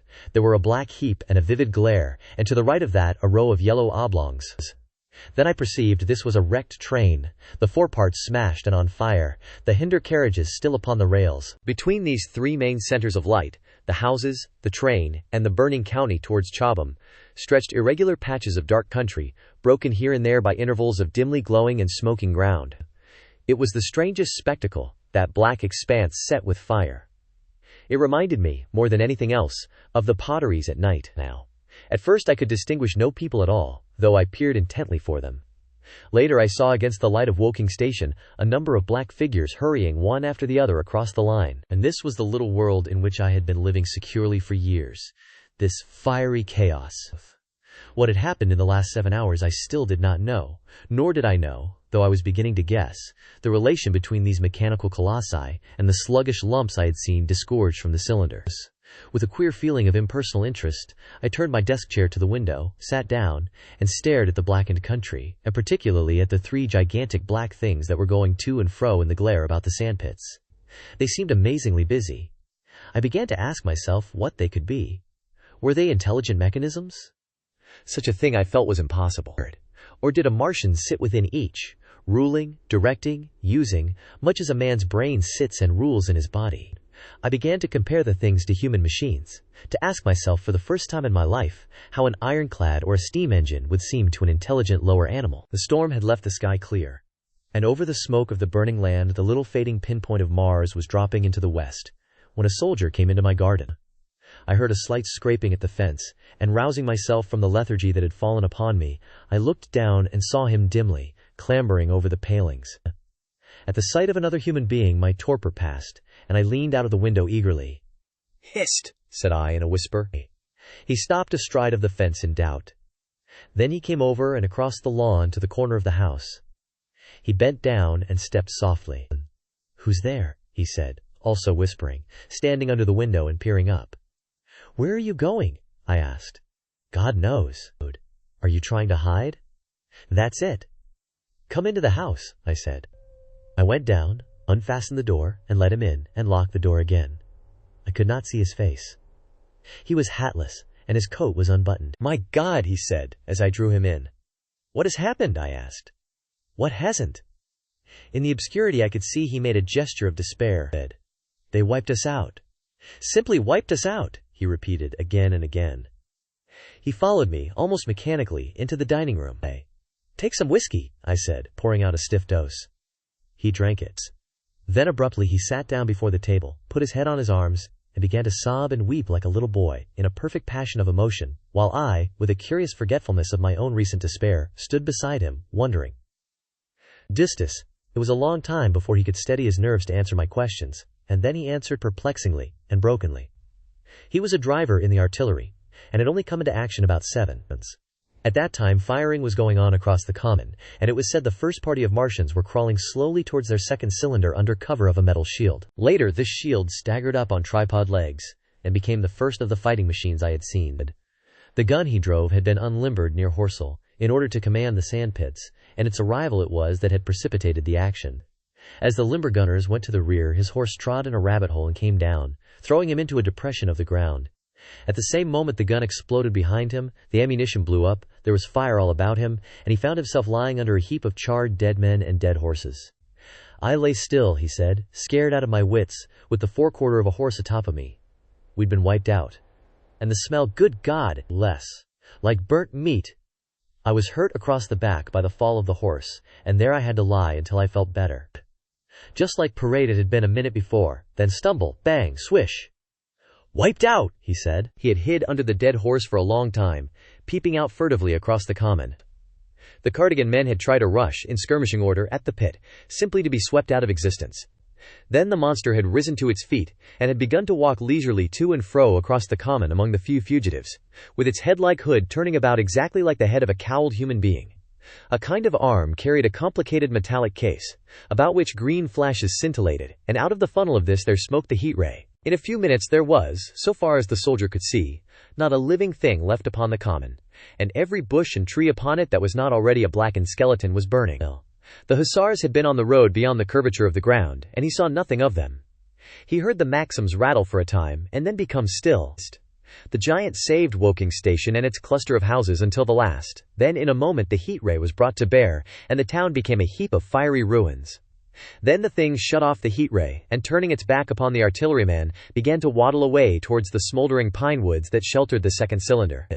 As it did so, a second glittering titan built itself up out of the pit. The second monster followed the first, and at that the artilleryman began to crawl very cautiously across the hot heather ash towards Horsell. He managed to get alive into the ditch by the side of the road, and so escaped to Woking. There his story became ejaculatory. The place was impassable.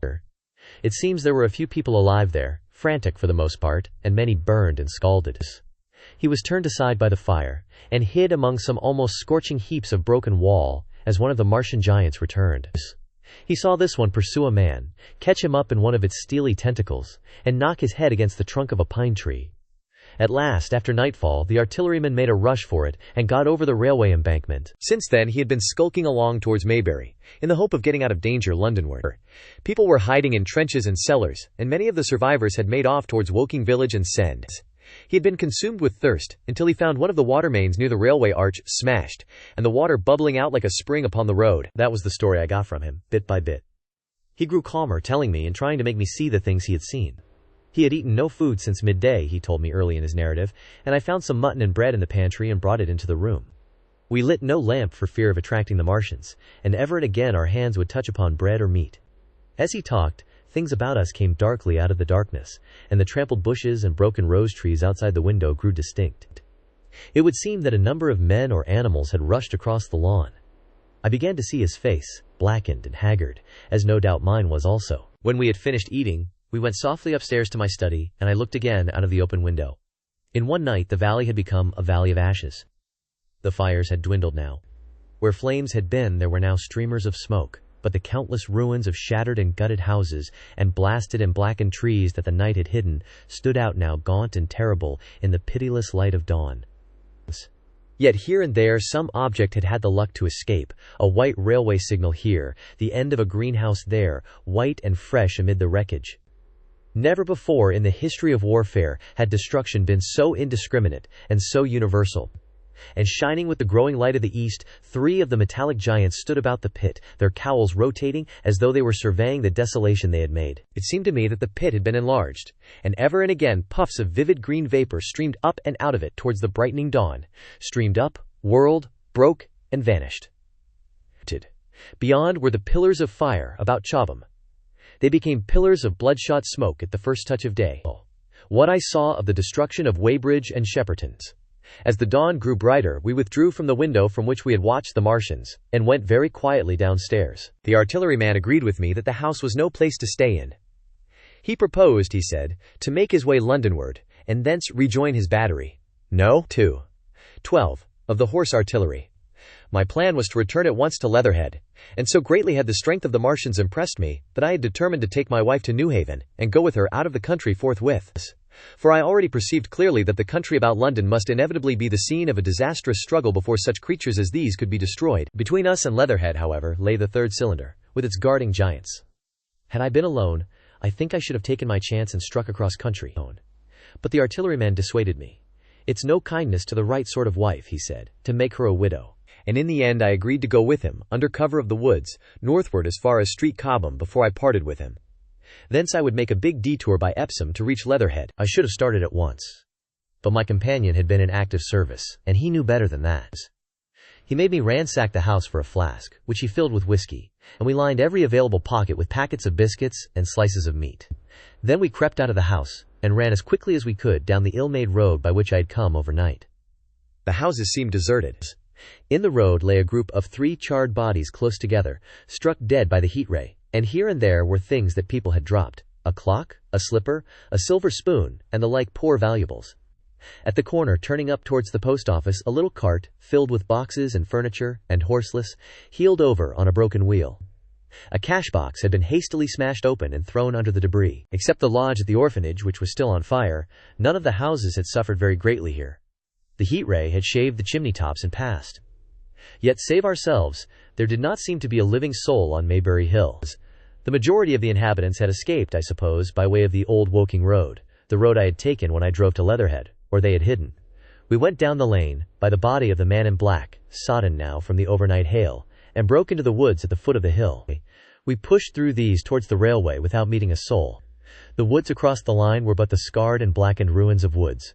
For the most part the trees had fallen, but a certain proportion still stood, dismal grey stems, with dark brown foliage instead of green. On our side the fire had done no more than scorch the nearer trees. It had failed to secure its footing. In one place the woodmen had been at work on Saturday. Trees, felled and freshly trimmed, lay in a clearing, with heaps of sawdust by the sawing machine and its engine. Hard by was a temporary hut, deserted. There was not a breath of wind this morning, and everything was strangely still. Even the birds were hushed, and as we hurried along, I and the artilleryman talked in whispers, and looked now and again over our shoulders. Once or twice we stopped to listen.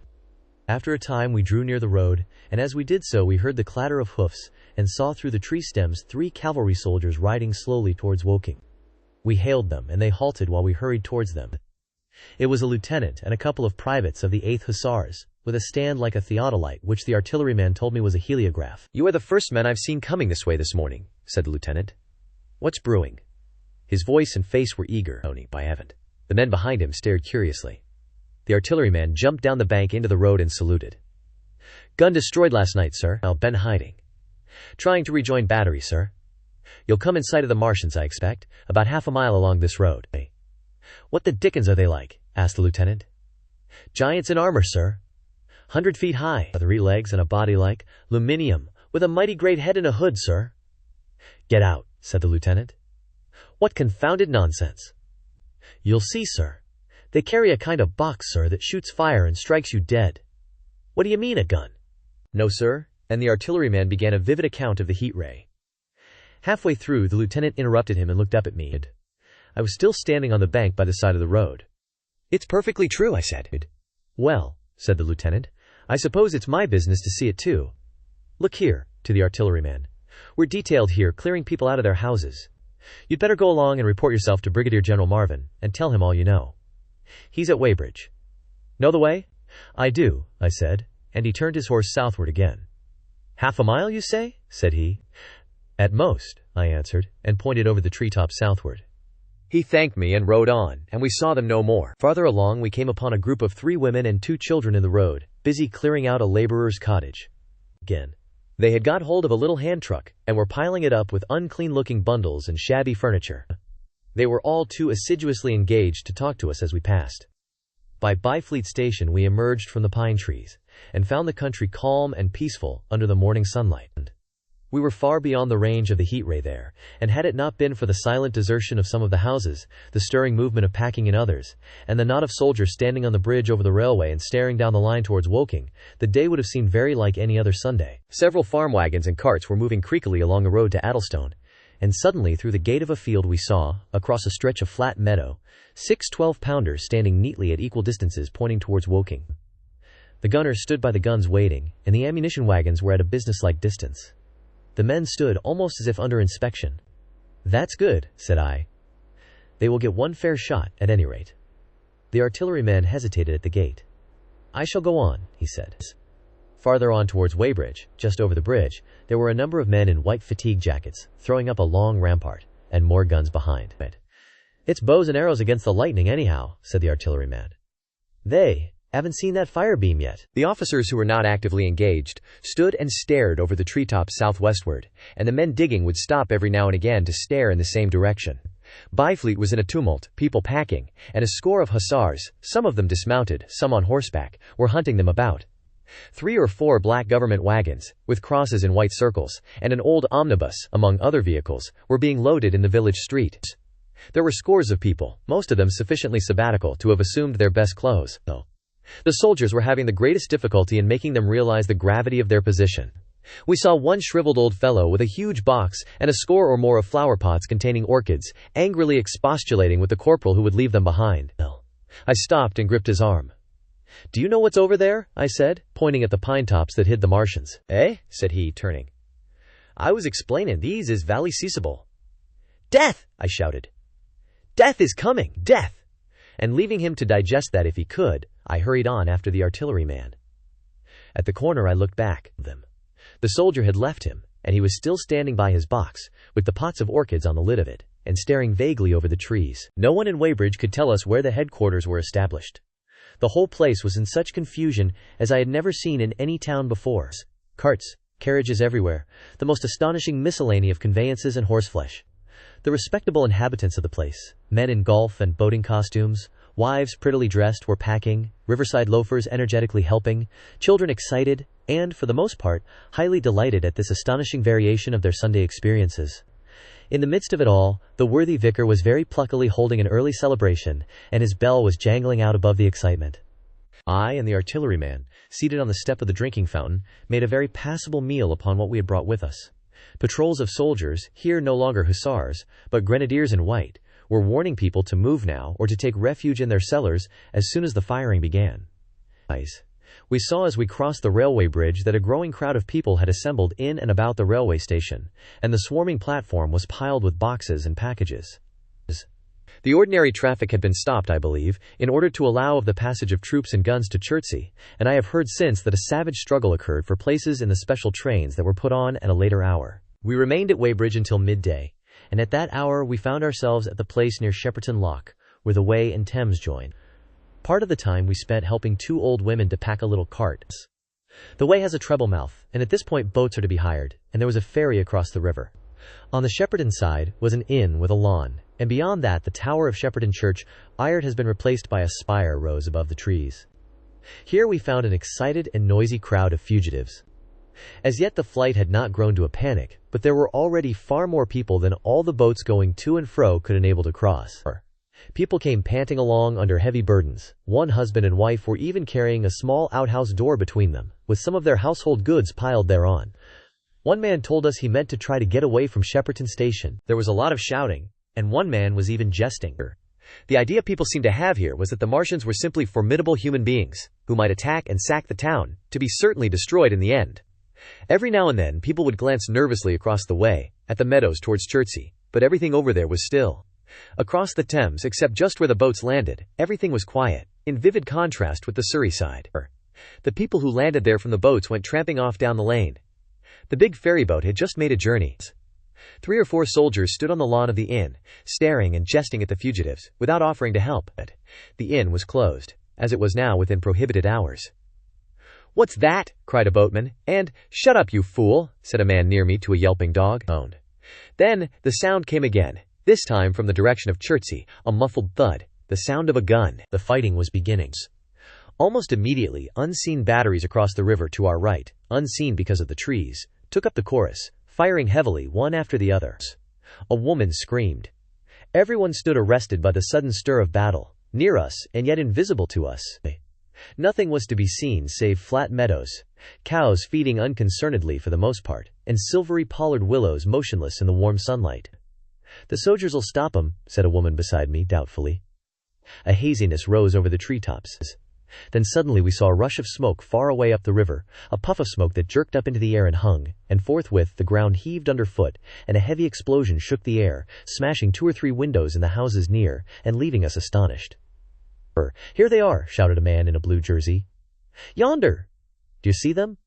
Yonder!" Quickly, one after the other, 1, 2, 3, 4 of the armored Martians appeared, far away over the little trees, across the flat meadows that stretched towards Chertsey, and striding hurriedly towards the river. Little cowled figures they seemed at first, going with a rolling motion and as fast as flying birds.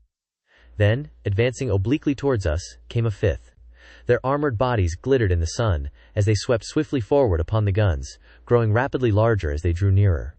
One on the extreme left, the remotest that is, flourished a huge case high in the air, and the ghostly, terrible heat ray I had already seen on Friday night smote towards Chertsey and struck the town. At sight of these strange, swift, and terrible creatures, the crowd near the water's edge seemed to me to be, for a moment, horror-struck. There was no screaming or shouting, but a silence.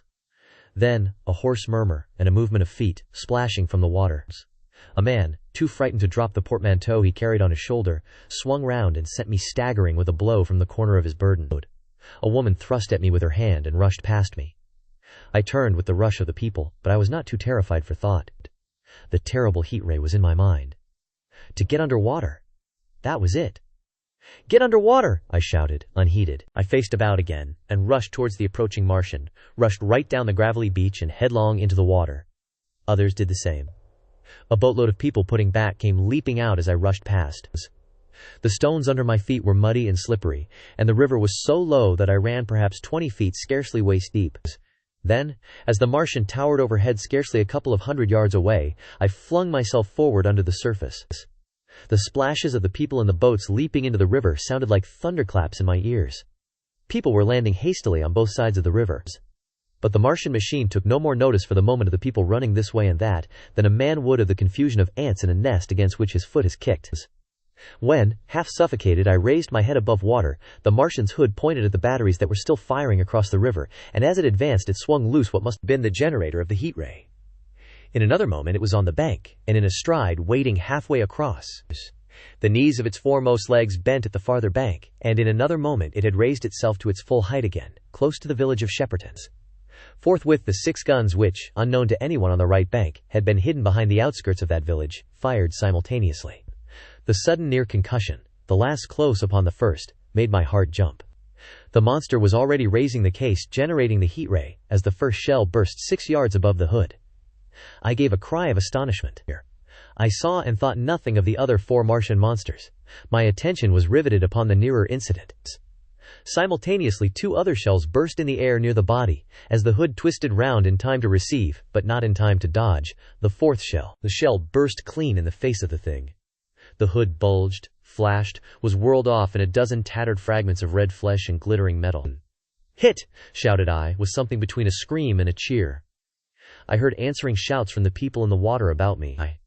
I could have leaped out of the water with that momentary exultation. The decapitated colossus reeled like a drunken giant, but it did not fall over. It recovered its balance by a miracle, and, no longer heeding its steps, and with the camera that fired the heat ray now rigidly upheld, it reeled swiftly upon Shepperton. The living intelligence, the Martian within the hood, was slain and splashed to the 4 winds of heaven, and the thing was now but a mere intricate device of metal whirling to destruction. It drove along in a straight line, incapable of guidance. It struck the tower of Shepperton Church, smashing it down as the impact of a battering ram might have done, swerved aside, blundered on, and collapsed with tremendous force into the river out of my sight. A violent explosion shook the air, and a spout of water, steam, mud, and shattered metal shot far up into the sky. As the camera of the heat ray hit the water, the latter had immediately flashed into steam. In another moment a huge wave, like a muddy tidal bore but almost scaldingly hot, came sweeping round the bend upstream. I saw people struggling shorewards, and heard their screaming and shouting faintly above the seething and roar of the Martians' collapse. For a moment I heeded nothing of the heat, forgot the patent need of self-preservation. I splashed through the tumultuous water, pushing aside a man in black to do so, until I could see round the bend. Half a dozen deserted boats pitched aimlessly upon the confusion of the waves.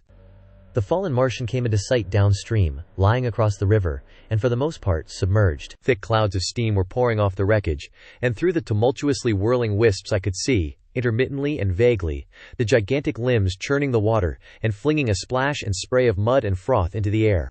The tentacles swayed and struck like living arms, and, save for the helpless purposelessness of these movements, it was as if some wounded thing were struggling for its life amid the waves. Enormous quantities of a ruddy brown fluid were spurting up in noisy jets out of the machines. My attention was diverted from this death flurry by a furious yelling, like that of the thing called a siren in our manufacturing towns. A man, knee-deep near the towing path, shouted inaudibly to me and pointed. Looking back, I saw the other Martians advancing with gigantic strides down the riverbank from the direction of Chertsey. The Shepperton guns spoke this time unavailingly. At that I ducked at once under water, and, holding my breath until movement was an agony, blundered painfully ahead under the surface as long as I could. The water was in a tumult about me, and rapidly growing hotter. When for a moment I raised my head to take breath and throw the hair and water from my eyes, the steam was rising in a whirling white fog that at first hid the Martians altogether. The noise was deafening. Then I saw them dimly, colossal figures of gray, magnified by the mist. They had passed by me, and 2 were stooping over the frothing, tumultuous ruins of their comrade. The 3rd and 4th stood beside him in the water, one perhaps 200 yards from me, the other towards Laleham. The generators of the heat rays waved high, and the hissing beams smote down this way and that. The air was full of sound, a deafening and confusing conflict of noises. The clangorous din of the Martians, the crash of falling houses, the thud of trees, fences, sheds flashing into flame, and the crackling and roaring of fire. Dense black smoke was leaping up to mingle with the steam from the river, and as the heat ray went to and fro over Weybridge, its impact was marked by flashes of incandescent white that gave place at once to a smoky dance of lurid flames. The nearer houses still stood intact, awaiting their fate, shadowy, faint and pallid in the steam, with the fire behind them going to and fro. For a moment perhaps I stood there, breast high in the almost boiling water, dumbfounded at my position, hopeless of escape. Through the reek I could see the people who had been with me in the river scrambling out of the water through the reeds, like little frogs hurrying through grass from the advance of a man, or running to and fro in utter dismay on the towing path. Then suddenly, the white flashes of the heat ray came leaping towards me. The houses caved in as they dissolved at its touch, and darted out flames. The trees changed to fire with a roar. The ray flickered up and down the towing path, licking off the people who ran this way and that, and came down to the water's edge not 50 yards from where I stood. It swept across the river to Shepperton, and the water in its track rose in a boiling wheel crested with steam. I turned shoreward. In another moment the huge wave, well nigh at the boiling point, had rushed upon me. I screamed aloud, and scalded, half-blinded, agonized, I staggered through the leaping, hissing water towards the shore. Had my foot stumbled, it would have been the end.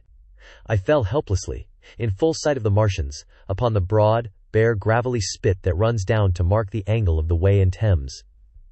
I expected nothing but death. I have a dim memory of the foot of a Martian coming down within a score of yards of my head, driving straight into the loose gravel, whirling it this way and that and lifting again. Of a long suspense, and then of the four carrying the debris of their comrade between them, now clear and then presently faint through a veil of smoke, receding interminably, as it seemed to me, across a vast space of river and meadow. And then, very slowly, I realized that by a miracle I had escaped. How I fell in with the curate. After getting this sudden lesson in the power of terrestrial weapons, the Martians retreated to their original position upon Horsell Common, and in their haste, and encumbered with the debris of their smashed companion, they no doubt overlooked many such a stray and negligible victim as myself. Had they left their comrade and pushed on forthwith, there was nothing at that time between them and London but batteries of 12-pounder guns, and they would certainly have reached the capital in advance of the tidings of their approach. As sudden, dreadful, and destructive their advent would have been as the earthquake that destroyed Lisbon a century ago. But they were in no hurry. Cylinder followed cylinder on its interplanetary flight. Every 24 hours brought them reinforcements. And meanwhile the military and naval authorities, now fully alive to the tremendous power of their antagonists, worked with furious energy. Every minute a fresh gun came into position, until, before twilight, every copse, every row of suburban villas on the hilly slopes about Kingston and Richmond, masked an expectant black muzzle. And through the charred and desolated area, perhaps 20 square miles altogether, that encircled the Martian encampment on Horsell Common, through charred and ruined villages among the green trees, through the blackened and smoking arcades that had been but a day ago pine spinneys, crawled the devoted scouts with the heliographs that were presently to warn the gunners of the Martian approach. But the Martians now understood our command of artillery, and the danger of human proximity, and not a man ventured within a mile of either cylinder, save at the price of his life. It would seem that these giants spent the earlier part of the afternoon in going to and fro, transferring everything from the second and third cylinders, the second in Addlestone Golf Links, and the third at Pireford, to their original pit on Horsell Common. Over that, above the blackened heather and ruined buildings that stretched far and wide, stood one as sentinel, while the rest abandoned their vast fighting machines and descended into the pit. They were hard at work there far into the night, and the towering pillar of dense green smoke that rose therefrom could be seen from the hills about Marrow, and even, it is said, from Banstead and Epsom Downs. And while the Martians behind me were thus preparing for their next sally, and in front of me humanity gathered for the battle, I made my way with infinite pains and labor from the fire and smoke of burning Weybridge towards London. I saw an abandoned boat, very small and remote, drifting downstream, and throwing off the most of my sodden clothes, I went after it, gained it, and so escaped out of that destruction. There were no oars in the boat, but I contrived to paddle, as well as my parboiled hands would allow, down the river towards Halliford and Walton, going very tediously and continually looking behind me, as you may well understand. I followed the river, because I considered that the water gave me my best chance of escape, should these giants return. The hot water from the Martians' overthrow drifted downstream with me, so that for the best part of a mile I could see little of either bank. Once, however, I made out a string of black figures hurrying across the meadows from the direction of Weybridge. Halliford, it seemed, was deserted, and several of the houses facing the river were on fire. It was strange to see the place quite tranquil, quite desolate under the hot blue sky, with the smoke and little threads of flame going straight up into the heat of the afternoon. Never before had I seen houses burning without the accompaniment of an obstructive crowd. A little farther on the dry reeds up the bank were smoking and glowing, and a line of fire inland was marching steadily across a late field of hay. For a long time I drifted. So painful and weary was I after the violence I had been through, and so intense the heat upon the water. Then my fears got the better of me again, and I resumed my paddling. The sun scorched my bare back. At last, as the bridge at Walton was coming into sight round the bend, my fever and faintness overcame my fears, and I landed on the Middlesex bank and lay down, deadly sick, amid the long grass. I suppose the time was then about 4 or 5 o'clock. I got up presently, walked perhaps half a mile without meeting a soul, and then lay down again in the shadow of a hedge. I seem to remember talking, wanderingly, to myself during that last spurt. I was also very thirsty, and bitterly regretful I had drunk no more water. It is a curious thing that I felt angry with my wife. I cannot account for it. But my impotent desire to reach Leatherhead worried me excessively. I do not clearly remember the arrival of the curate, so that probably I dozed. I became aware of him as a seated figure in soot-smudged shirt sleeves, and with his upturned, clean-shaven face staring at a faint flickering that danced over the sky. The sky was what is called a mackerel sky, rows and rows of faint down plumes of cloud, just tinted with the midsummer sunset. I sat up, and at the rustle of my motion he looked at me quickly. "Have you any water?" I asked abruptly. He shook his head. "You have been asking for water for the last hour," he said. For a moment we were silent, taking stock of each other. I dare say he found me a strange enough figure, naked, save for my water-soaked trousers and socks, scalded, and my face and shoulders blackened by the smoke. His face was a fair weakness, his chin retreated, and his hair lay in crisp, almost flaxen curls on his low forehead. His eyes were rather large, pale blue, and blankly staring. He spoke abruptly, looking vacantly away from me. "What does it mean?" he said. "What do these things mean?" I stared at him and made no answer. Permit. He extended a thin white hand and spoke in almost a complaining tone. "Why are these things permitted? What sins have we done?" The morning service was over. I was walking through the roads to clear my brain for the afternoon, and then fire, earthquake, death, as if it were Sodom and Gomorrah.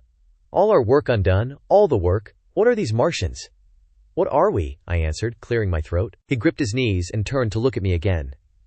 For half a minute, perhaps, he stared silently. "I was walking through the roads to clear my brain," he said. And suddenly, fire, earthquake, death! He relapsed into silence, with his chin now sunken almost to his knees. Presently he began waving his hand. "All the work, all the Sunday schools, what have we done? What has Weybridge done? Everything gone, everything destroyed. The church, they rebuilt it only 3 years ago.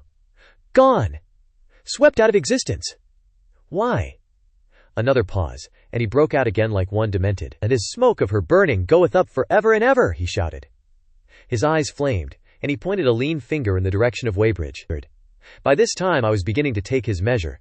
The tremendous tragedy in which he had been involved, it was evident he was a fugitive from Weybridge, had driven him to the very verge of his reason. "Are we far from Sunbury?" I said in a matter-of-fact tone.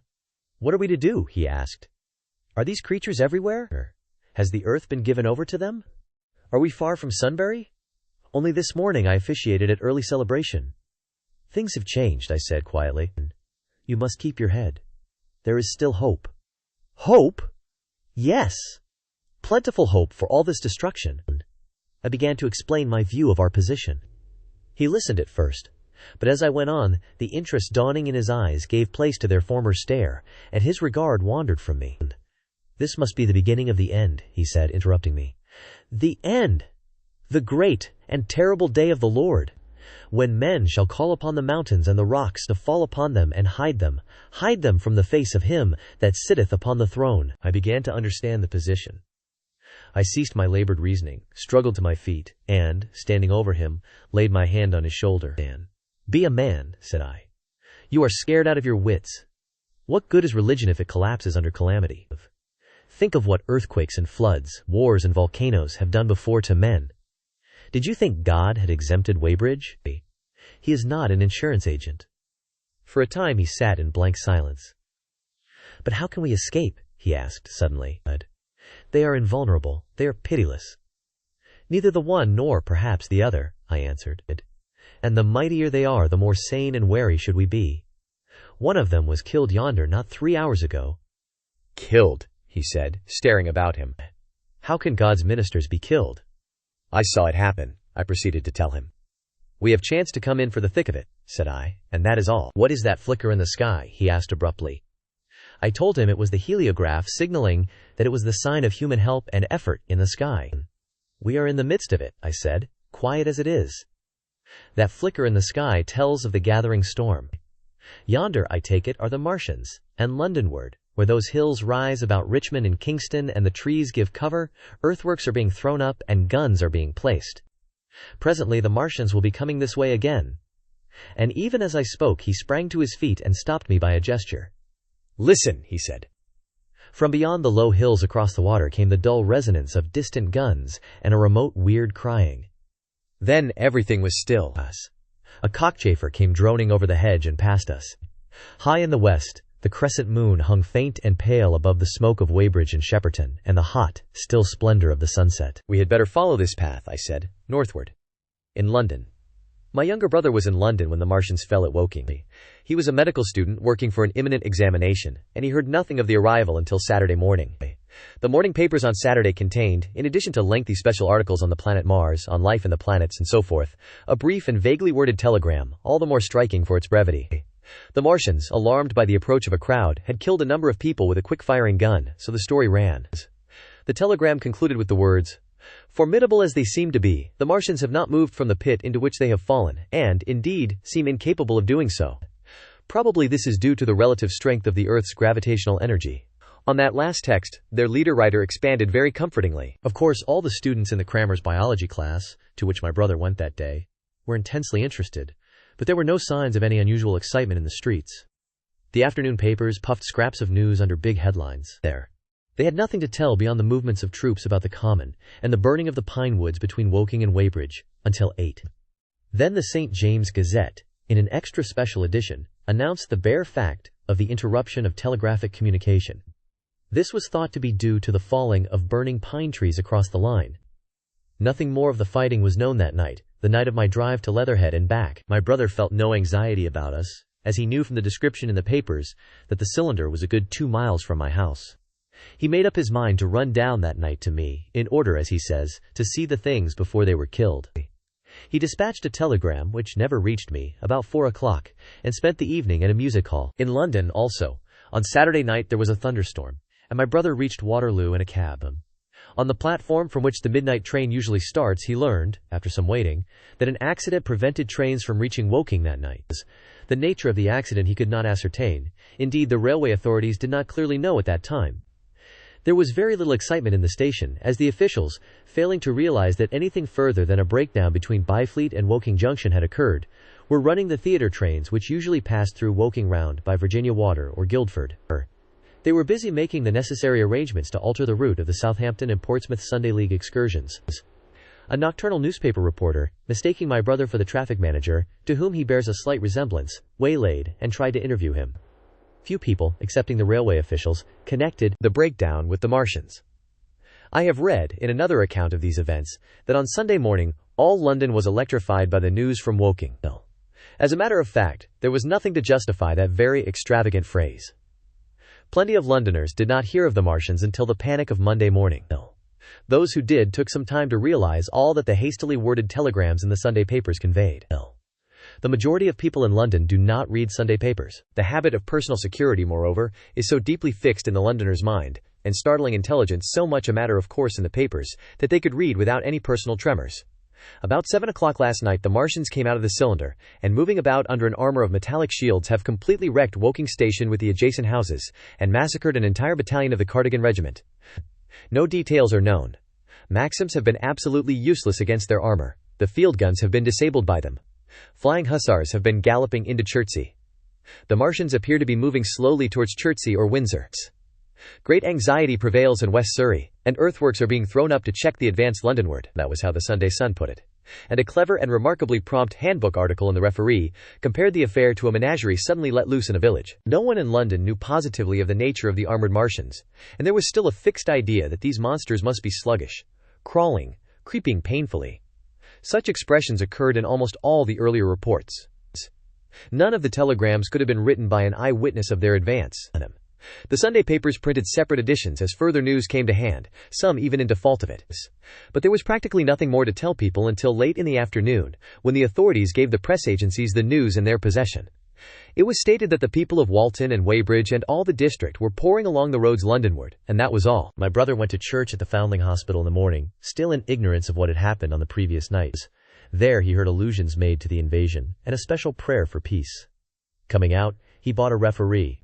He became alarmed at the news in this, and went again to Waterloo Station to find out if communication were restored.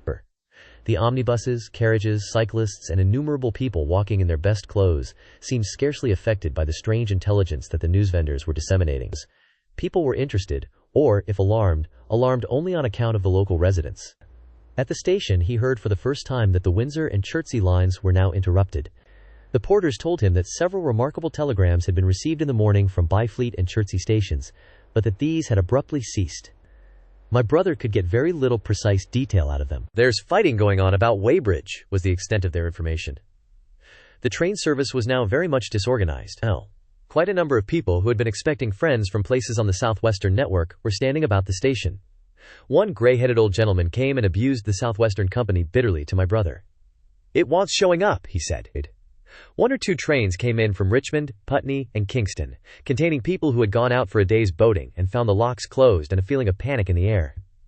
A man in a blue and white blazer addressed my brother, full of strange tidings. "There's hosts of people driving into Kingston in traps and carts and things, with boxes of valuables and all that," he said. "They come from Molesey and Weybridge and Walton, and they say there's been guns heard at Chertsey, heavy firing, and that mounted soldiers have told them to get off at once because the Martians are coming. We heard guns firing at Hampton Court Station, but we thought it was thunder. What the dickens does it all mean? The Martians can't get out of their pit, can they?" My brother could not tell him.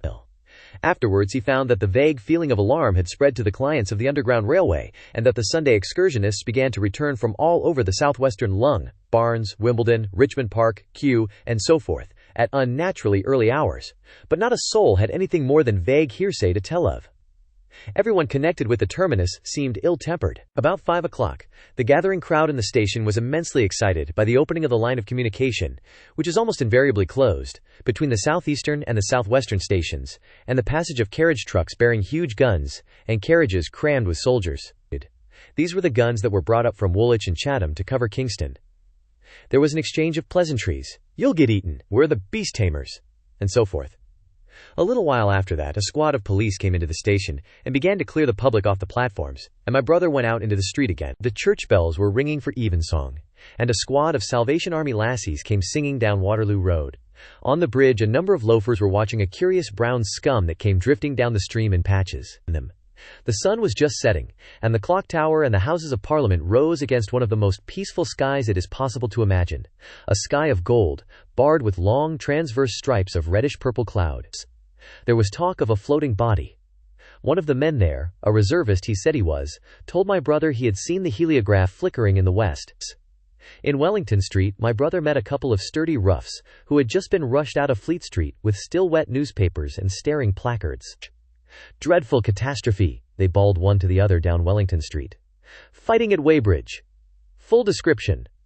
Repulse of the Martians. The London in danger."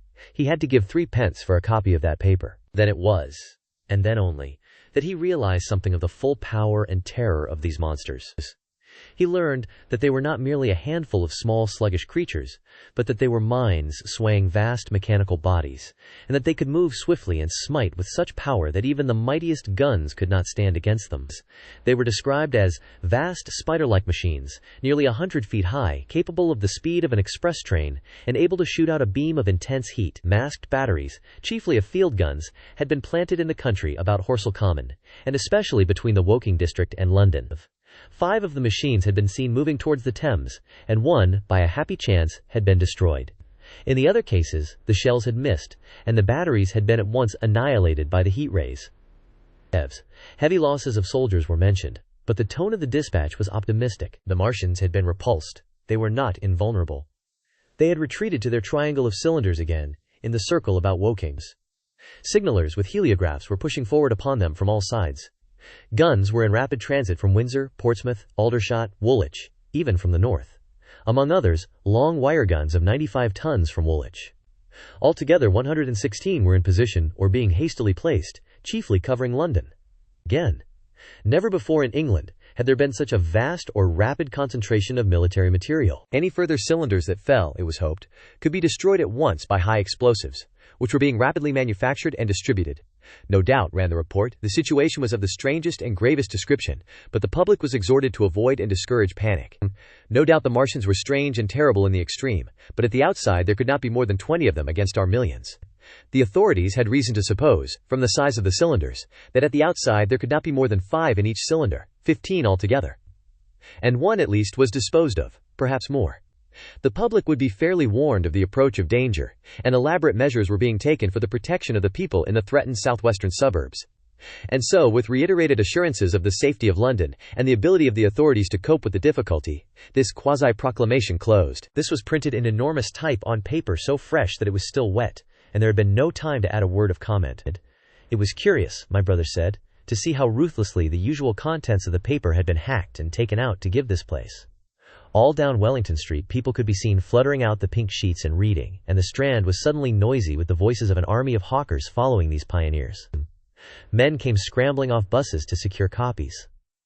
Certainly this news excited people intensely, whatever their previous apathy. The shutters of a map shop in the Strand were being taken down, my brother said, and a man in his Sunday raiment, lemon-yellow gloves even, was visible inside the window hastily fastening maps of Surrey to the glass. Going on along the Strand to Trafalgar Square, the paper in his hand, my brother saw some of the fugitives from West Surrey, armies. There was a man with his wife and 2 boys, and some articles of furniture in a cart such as greengrocers use. He was driving from the direction of Westminster Bridge, and close behind him came a hay wagon with 5 or 6 respectable-looking people in it, and some boxes and bundles.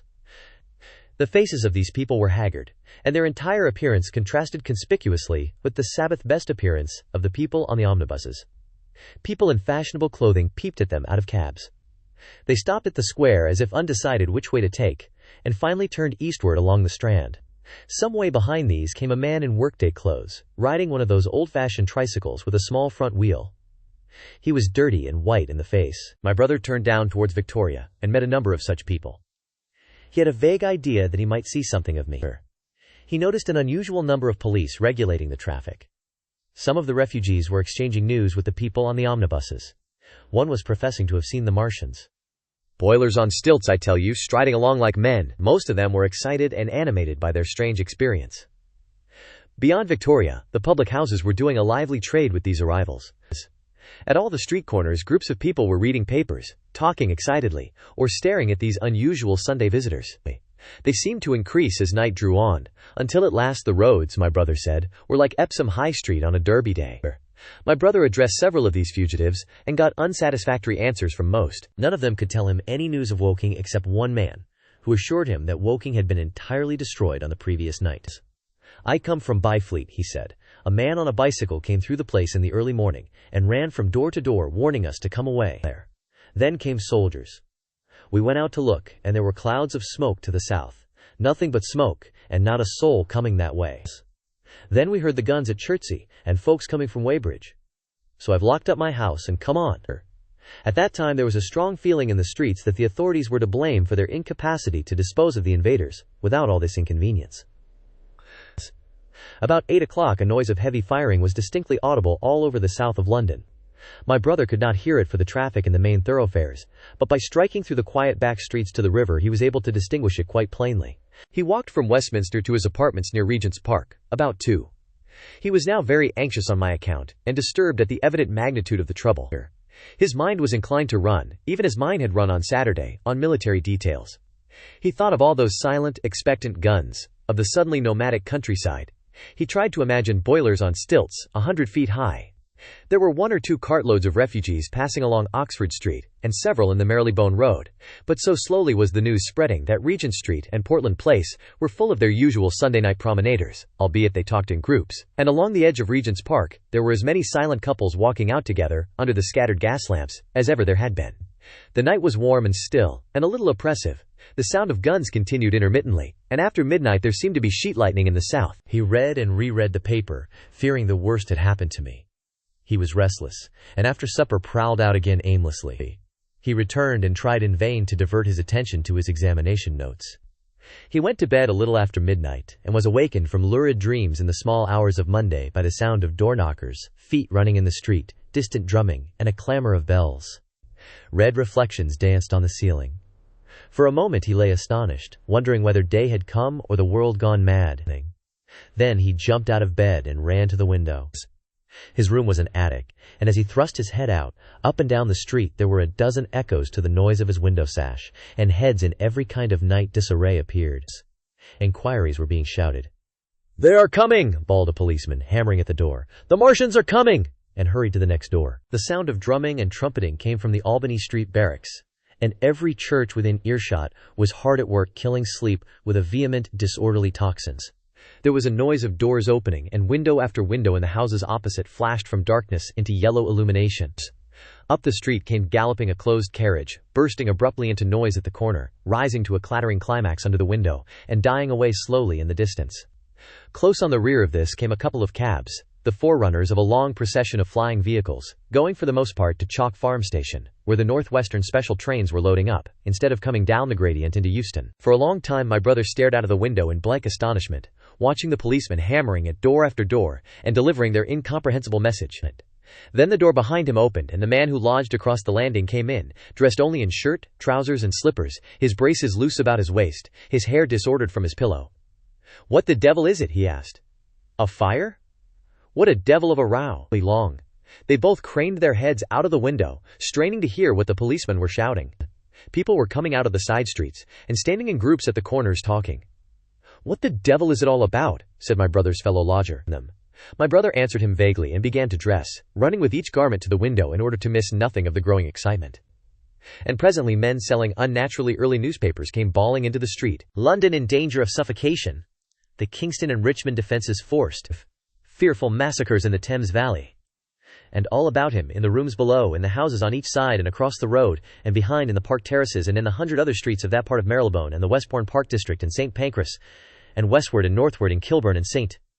John's Wood and Hampstead and eastward in Shoreditch and Highbury and Haggerston and Hoxton, and indeed through all the vastness of London from Ealing to East Ham, people were rubbing their eyes and opening windows to stare out and ask aimless questions, dressing hastily as the first breath of the coming. It was the dawn of the Great Panic. London, which had gone to bed on Sunday night oblivious and inert, was awakened, in the small hours of Monday morning, to a vivid sense of danger. Unable from his window to learn what was happening, my brother went down and out into the street, just as the sky between the parapets of the houses grew pink with the early dawn. The flying people on foot and in vehicles grew more numerous every moment. "Black smoke!" he heard people crying, and again, "Black smoke!" The contagion of such a unanimous fear was inevitable. As my brother hesitated on the doorstep, he saw another newsvendor approaching, and got a paper forthwith. There. The man was running away with the rest, and selling his papers for $1 each as he ran, a grotesque mingling of profit and panic. And from this paper my brother read that catastrophic dispatch of the commander-in-chief. "The Martians are able to discharge enormous clouds of a black and poisonous vapor by means of rockets. They have smothered our batteries, destroyed Richmond, Kingston, and Wimbledon, and are advancing slowly towards London, destroying everything on the way. It is impossible to stop them. There is no safety from the black smoke but in instant flight." That was all, but it was enough. The whole population of the great 6 million city was stirring, slipping, running. Presently it would be pouring en masse northward. "Black smoke!" the voices cried. "Fire!" The bells of the neighboring church made a jangling tumult. A cart, carelessly driven, smashed, amid shrieks and curses, against the water trough up the street. Sickly yellow lights went to and fro in the houses, and some of the passing cabs flaunted unextinguished lamps. And overhead the dawn was growing brighter, clear and steady and calm. He heard footsteps running to and fro in the rooms, and up and down stairs behind him. His landlady came to the door, loosely wrapped in dressing gown and shawl. Her husband followed, ejaculating. As my brother began to realize the import of all these things, he turned hastily to his own room, put all his available money, some £10 altogether, into his pockets, and went out again into the streets. What had happened in Surrey? It was while the curate had sat and talked so wildly to me under the hedge in the flat meadows near Halliford, and while my brother was watching the fugitives stream over Westminster Bridge, that the Martians had resumed the offensive. So far as one can ascertain from the conflicting accounts that have been put forth, the majority of them remained busied with preparations in the Horsell pit until 9 that night, hurrying on some operation that disengaged huge volumes of green smoke. But 3 certainly came out about 8 o'clock, and, advancing slowly and cautiously, made their way through Byfleet and Pierford, towards Ripley and Weybridge, and so came in sight of the expectant batteries against the setting sun. These Martians did not advance in a body, but in a line, each perhaps 1.5 miles from his nearest fellow. They communicated with one another by means of siren-like howls, running up and down the scale from one note to another. It was this howling and firing of the guns at Ripley and St. George's Hill that we had heard at Upper Halliford. The Ripley gunners, unseasoned artillery volunteers who ought never to have been placed in such a position, fired one wild, premature, ineffectual volley, and bolted on horse and foot through the deserted village, while the Martian, without using his heat ray, walked serenely over their guns, stepped gingerly among them, passed in front of them, and so came unexpectedly upon the guns in Painchill Park, which he destroyed.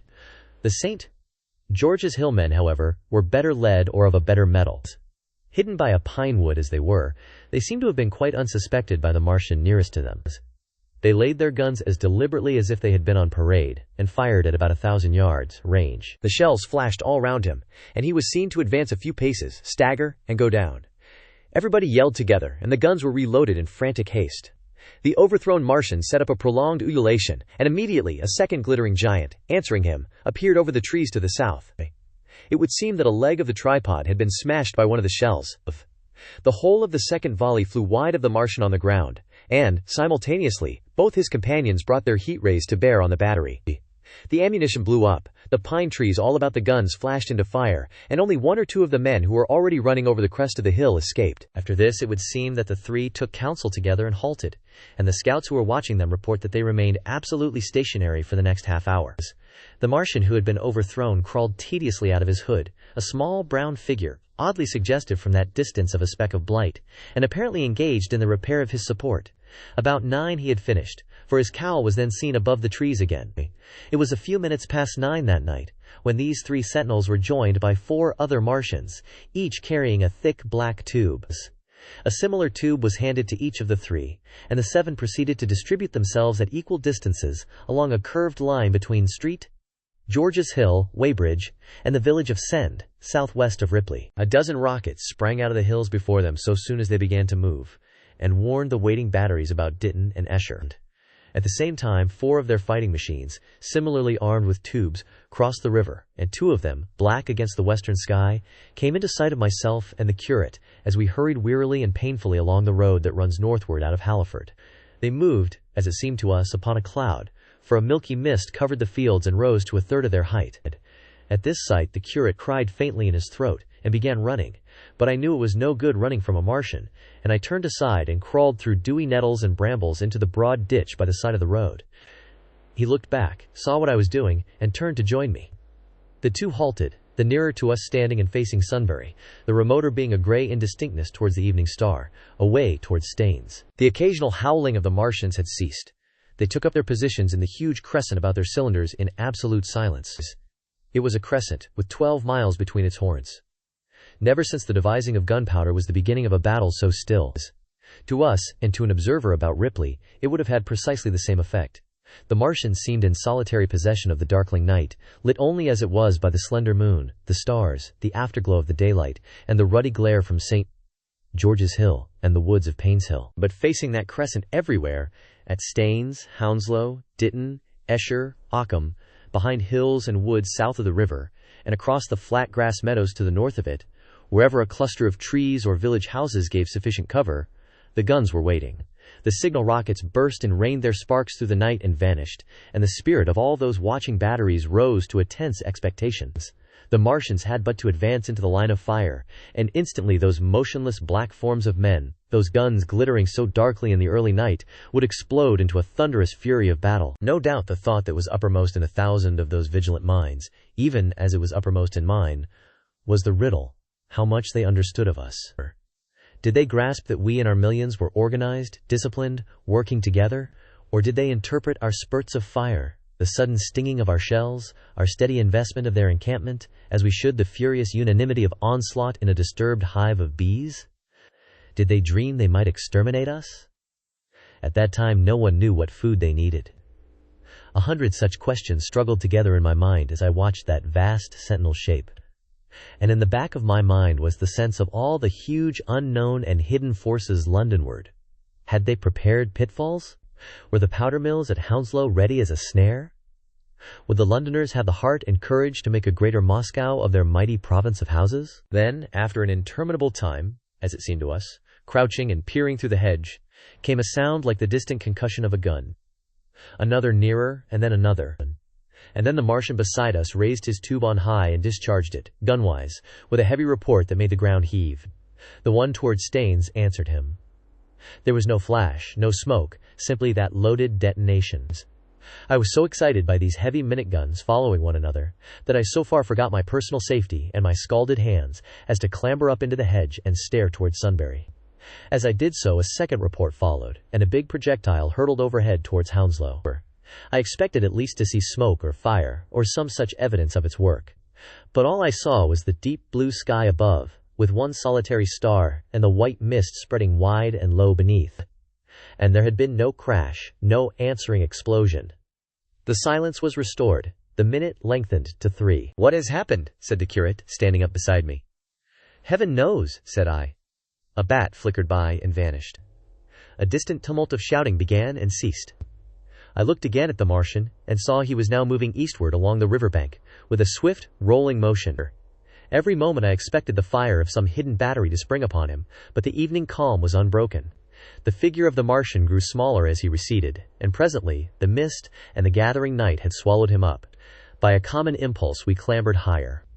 Towards Sunbury was a dark appearance, as though a conical hill had suddenly come into being there, hiding our view of the farther country. And then, remoter across the river, over Walton, we saw another such summit. These hill-like forms grew lower and broader, even as we stared. Moved by a sudden thought, I looked northward, and there I perceived a third of these cloudy black kopjes had risen. Everything had suddenly become very still.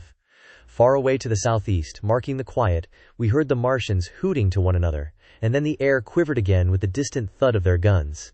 But the earthly artillery made no reply. Now at the time we could not understand these things. But later I was to learn the meaning of these ominous kopjes that gathered in the twilight. Each of the Martians, standing in the great crescent I have described, had discharged, by means of the gun-like tube he carried, a huge canister over whatever hill, copse, cluster of houses, or other possible cover for guns, chanced to be in front of him. Some fired only one of these, some two, as in the case of the one we had seen. The one at Ripley is said to have discharged no fewer than 5 at that time. These canisters smashed on striking the ground. They did not explode, and incontinently disengaged an enormous volume of heavy, inky vapor, coiling and pouring upward in a huge and ebony cumulus cloud, a gaseous hill that sank and spread itself slowly over the surrounding country. And the touch of that vapor, the inhaling of its pungent wisps, was death to all that breathes. It was heavy, this vapor, heavier than the densest smoke, so that, after the first tumultuous uprush and outflow of its impact, it sank down through the air and poured over the ground in a manner rather liquid than gaseous, abandoning the hills, and streaming into the valleys and ditches and watercourses, even as I have heard the carbonic acid gas that pours from volcanic clefts is wont to do. And where it came upon water some chemical action occurred, and the surface would be instantly covered with a powdery scum that sank slowly and made way for more. The scum was absolutely insoluble, and it is a strange thing, seeing the instant effect of the gas, that one could drink without hurt the water from which it had been strained. The vapor did not diffuse as a true gas would do. It hung together in banks, flowing sluggishly down the slope of the land and driving reluctantly before the wind, and very slowly it combined with the mist and moisture of the air, and sank to the earth in the form of dust. Save that an unknown element giving a group of 4 lines in the blue of the spectrum is concerned, we are still entirely ignorant of the nature of this substance. Once the tumultuous upheaval of its dispersion was over, the black smoke clung so closely to the ground even before its precipitation, that 50 feet up in the air, on the roofs and upper stories of high houses and on great trees, there was a chance of escaping its poison altogether, as was proved even that night at Street Cobham and Ditton. The man who escaped at the former place tells a wonderful story of the strangeness of its coiling flow, and how he looked down from the church spire, and saw the houses of the village rising like ghosts out of its inky nothingness. For a day and a half he remained there, weary, starving, and sun-scorched, the earth under the blue sky and against the prospect of the distant hills, a velvet-black expanse, with red roofs, green trees, and, later, black-veiled shrubs and gates, barns, outhouses and walls, rising here and there into the sunlight. But that was at Street Cobham, where the black vapor was allowed to remain until it sank of its own accord into the ground. As a rule, the Martians, when it had served its purpose, cleared the air of it again by wading into it and directing a jet of steam upon it. This they did with the vapor banks near us, as we saw in the starlight from the window of a deserted house at Upper Halliford, whither we had returned. From there we could see the searchlights on Richmond Hill and Kingston Hill going to and fro, and about 11 the windows rattled, and we heard the sound of the huge siege guns that had been put in position there. These continued intermittently for the space of a quarter of an hour, sending chance shots at the invisible Martians at Hampton and Ditton, and then the pale beams of the electric light vanished, and were replaced by a bright red glow. Then the 4th cylinder fell, a brilliant green meteor, as I learned afterwards, in Bushy Park. Before the guns on the Richmond and Kingston line of hills began, there was a fitful cannonade far away in the southwest, due, I believe, to guns being fired haphazard before the black vapor could overwhelm the gunners. So, setting about it, as methodically as men might smoke out a wasp's nest, the Martians spread this strange, stifling vapor over the Londonward country. The horns of the crescent slowly moved apart, until at last they formed a line from Hanwell to Coombe and Malden. All night through their destructive tubes advanced. Never once, after the Martian at St. George's Hill was brought down, did they give the artillery the ghost of a chance against them? Wherever there was a possibility of guns being laid for them unseen, a fresh canister of the black vapor was discharged, and where the guns were openly displayed, the heat ray was brought to bear. By midnight the blazing trees along the slopes of Richmond Park and the glare of Kingston Hill threw their light upon a network of black smoke, blotting out the whole valley of the Thames and extending as far as the eye could reach. And through this 2 Martians slowly waded, and turned their hissing steam jets this way and that. They were sparing of the heat ray that night, either because they had but a limited supply of material for its production, or because they did not wish to destroy the country, but only to crush and overawe the opposition they had aroused. In the latter aim, they certainly succeeded. Sunday night was the end of the organized opposition to their movements. After that, no body of men would stand against them, so hopeless was the enterprise. Even the crews of the torpedo boats and destroyers that had brought their quick-firers up the Thames refused to stop, mutinied, and went down again. The only offensive operation men ventured upon after that night was the preparation of mines and pitfalls, and even in that their energies were frantic and spasmodic. One has to imagine, as well as one may, the fate of those batteries towards Esher, waiting so tensely in the twilight. Survivors there were none. One may picture the orderly expectation, the officers alert and watchful, the gunners ready, the ammunition piled to hand, the limber gunners with their horses and wagons, the groups of civilian spectators standing as near as they were permitted, the evening stillness, the ambulances and hospital tents with the burned and wounded from Weybridge. Then the dull resonance of the shots the Martians fired, and the clumsy projectile whirling over the trees and houses, and smashing amid the neighboring fields. One may picture, too, the sudden shifting of the attention, the swiftly spreading coils and bellyings of that blackness advancing headlong, towering heavenward, turning the twilight to a palpable darkness, a strange and horrible antagonist of vapor striding upon its victims. Men and horses near it seen dimly, running, shrieking, falling headlong, shouts of dismay, the guns suddenly abandoned, men choking and writhing on the ground, and the swift broadening out of the opaque cone of smoke. And then night and extinction, nothing but a silent mass of impenetrable vapor hiding its dead. Before dawn, the black vapor was pouring through the streets of Richmond, and the disintegrating organism of government was, with a last expiring effort, rousing the population of London to the necessity of flight. The exodus from London, so you understand the roaring wave of fear that swept through the greatest city in the world just as Monday was dawning. The stream of flight rising swiftly to a torrent, lashing in a foaming tumult round the railway stations, banked up into a horrible struggle about the shipping in the Thames, and hurrying by every available channel northward and eastward. By 10 o'clock the police organization, and by midday even the railway organizations, were losing coherency, losing shape and efficiency, guttering, softening, running at last in that swift liquefaction of the social body. All the railway lines north of the Thames and the southeastern people at Cannon Street had been warned by midnight on Sunday, and trains were being filled. People were fighting savagely for standing room in the carriages even at 2 o'clock. By 3, people were being trampled and crushed even in Bishopsgate Street, a couple of hundred yards or more from Liverpool Street Station. Revolvers were fired, people stabbed, and the policemen who had been sent to direct the traffic, exhausted and infuriated, were breaking the heads of the people they were called out to protect. And as the day advanced, and the engine drivers and stokers refused to return to London, the pressure of the flight drove the people in an ever-thickening multitude, away from the stations and along the northward running roads. By midday a Martian had been seen at Barnes, and a cloud of slowly sinking black vapor drove along the Thames and across the flats of Lambeth, cutting off all escape over the bridges in its sluggish advance. Another bank drove over Ealing, and surrounded a little island of survivors on Castle Hill, alive, but unable to escape. After a fruitless struggle to get aboard a northwestern train at Chalk Farm, the engines of the trains that had loaded in the goods yard there plowed through shrieking people, and a dozen stalwart men fought to keep the crowd from crushing the driver against his furnace. My brother emerged upon the Chalk Farm road, dodged across through a hurrying swarm of vehicles, and had the luck to be foremost in the sack of a cycle shop. The front tire of the machine he got was punctured in dragging it through the window, but he got up and off, notwithstanding, with no further injury than a cut wrist. The steep foot of Haverstock Hill was impassable, owing to several overturned horses, and my brother struck into Belsize Road. So he got out of the fury of the panic, and, skirting the Edgware Road, reached Edgware about 7, fasting and wearied, but well ahead of the crowd. Along the road people were standing in the roadway, curious, wondering. He was passed by a number of cyclists, some horsemen, and 2 motor cars. A mile from Edgware the rim of the wheel broke, and the machine became unrideable. He left it by the roadside, and trudged through the village. There were shops half opened in the main street of the place, and people crowded on the pavement and in the doorways and windows, staring astonished at this extraordinary procession of fugitives that was beginning. He succeeded in getting some food at an inn. For a time he remained in Edgware not knowing what next to do. The flying people increased in number. Haman does. Many of them, like my brother, seemed inclined to loiter in the place. There was no fresh news of the invaders from Mars. At that time the road was crowded, but as yet far from congested. Most of the fugitives at that hour were mounted on cycles, but there were soon motor cars, hansom cabs, and carriages hurrying along, and the dust hung in heavy clouds along the road to St. Albans. It was perhaps a vague idea of making his way to Chelmsford, where some friends of his lived, that at last induced my brother to strike into a quiet lane running eastward. Presently he came upon a stile, and, crossing it, followed a footpath northeastward.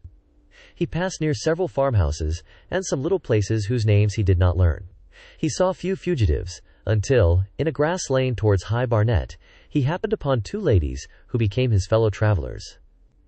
He came upon them just in time to save them. He heard their screams, and, hurrying round the corner, saw a couple of men struggling to drag them out of the little pony chaise in which they had been driving, while a third, with difficulty, held the frightened pony's head. One of the ladies, a short woman dressed in white, was simply screaming. The other, a dark, slender figure, slashed at the man who gripped her arm with a whip she held in her disengaged hand. My brother immediately grasped the situation, shouted, and hurried towards the struggle. One of the men desisted and turned towards him, and my brother, realizing from his antagonist's face that a fight was unavoidable, and being an expert boxer, went into him forthwith and sent him down against the wheel of the chaise. It was no time for pugilistic chivalry, and my brother laid him quiet with a kick, and gripped the collar of the man who pulled at the slender lady's arm. He heard the clatter of hoofs, the whip stung across his face, a third antagonist struck him between the eyes, and the man he held wrenched himself free and made off down the lane in the direction from which he had come. Partly stunned, he found himself facing the man who had held the horse's head, and became aware of the chaise receding from him down the lane, swaying from side to side, and with the women in it looking back. The man before him, a burly rough, tried to close, and he stopped him with a blow in the face. Then, realizing that he was deserted, he dodged round and made off down the lane after the chaise, with the sturdy man close behind him, and the fugitive, who had turned now, following remotely. Suddenly he stumbled and fell. His immediate pursuer went headlong, and he rose to his feet to find himself with a couple of antagonists against. He would have had little chance against them had not the slender lady very pluckily pulled up and returned to his help. It seems she had had a revolver all this time, but it had been under the seat when she and her companion were attacked. She fired at 6 yards distance, narrowly missing my brother. The less courageous of the robbers made off, and his companion followed him, cursing his cowardice. They both stopped in sight down the lane, where the third man lay insensible. "Take this," said the slender lady, and she gave my brother her revolver. "Go back to the chaise," said my brother, wiping the blood from his split lip. She turned without a word. They were both panting, and they went back to where the lady in white struggled to hold back the frightened pony. The robbers had evidently had enough of it. When my brother looked again, they were retreating. "I'll sit here," said my brother, "if I may," and he got upon the empty front seat. The lady looked over her shoulder. "Give me the reins," she said, and laid the whip along the pony's side. In another moment a bend in the road hid the three men from my brother's eyes. So quite unexpectedly, my brother found himself, panting, with a cut mouth, a bruised jaw, and blood-stained knuckles, driving along an unknown lane with these two women. He learned they were the wife and the younger sister of a surgeon living at Stanmore, who had come in the small hours from a dangerous case at Pinner, and heard at some railway station on his way of the Martian advance. He had hurried home, roused the women, their servant had left them 2 days before, packed some provisions, put his revolver under the seat, luckily for my brother, and told them to drive on to Edgware with the idea of getting a train there. He stopped behind to tell the neighbors. He would overtake them, he said, at about 4:30 in the morning, and now it was nearly 9 and they had seen nothing of him. They could not stop in Edgware because of the growing traffic through the place, and so they had come into this side lane. That was the story they told my brother in fragments, when presently they stopped again, nearer to New Barnet.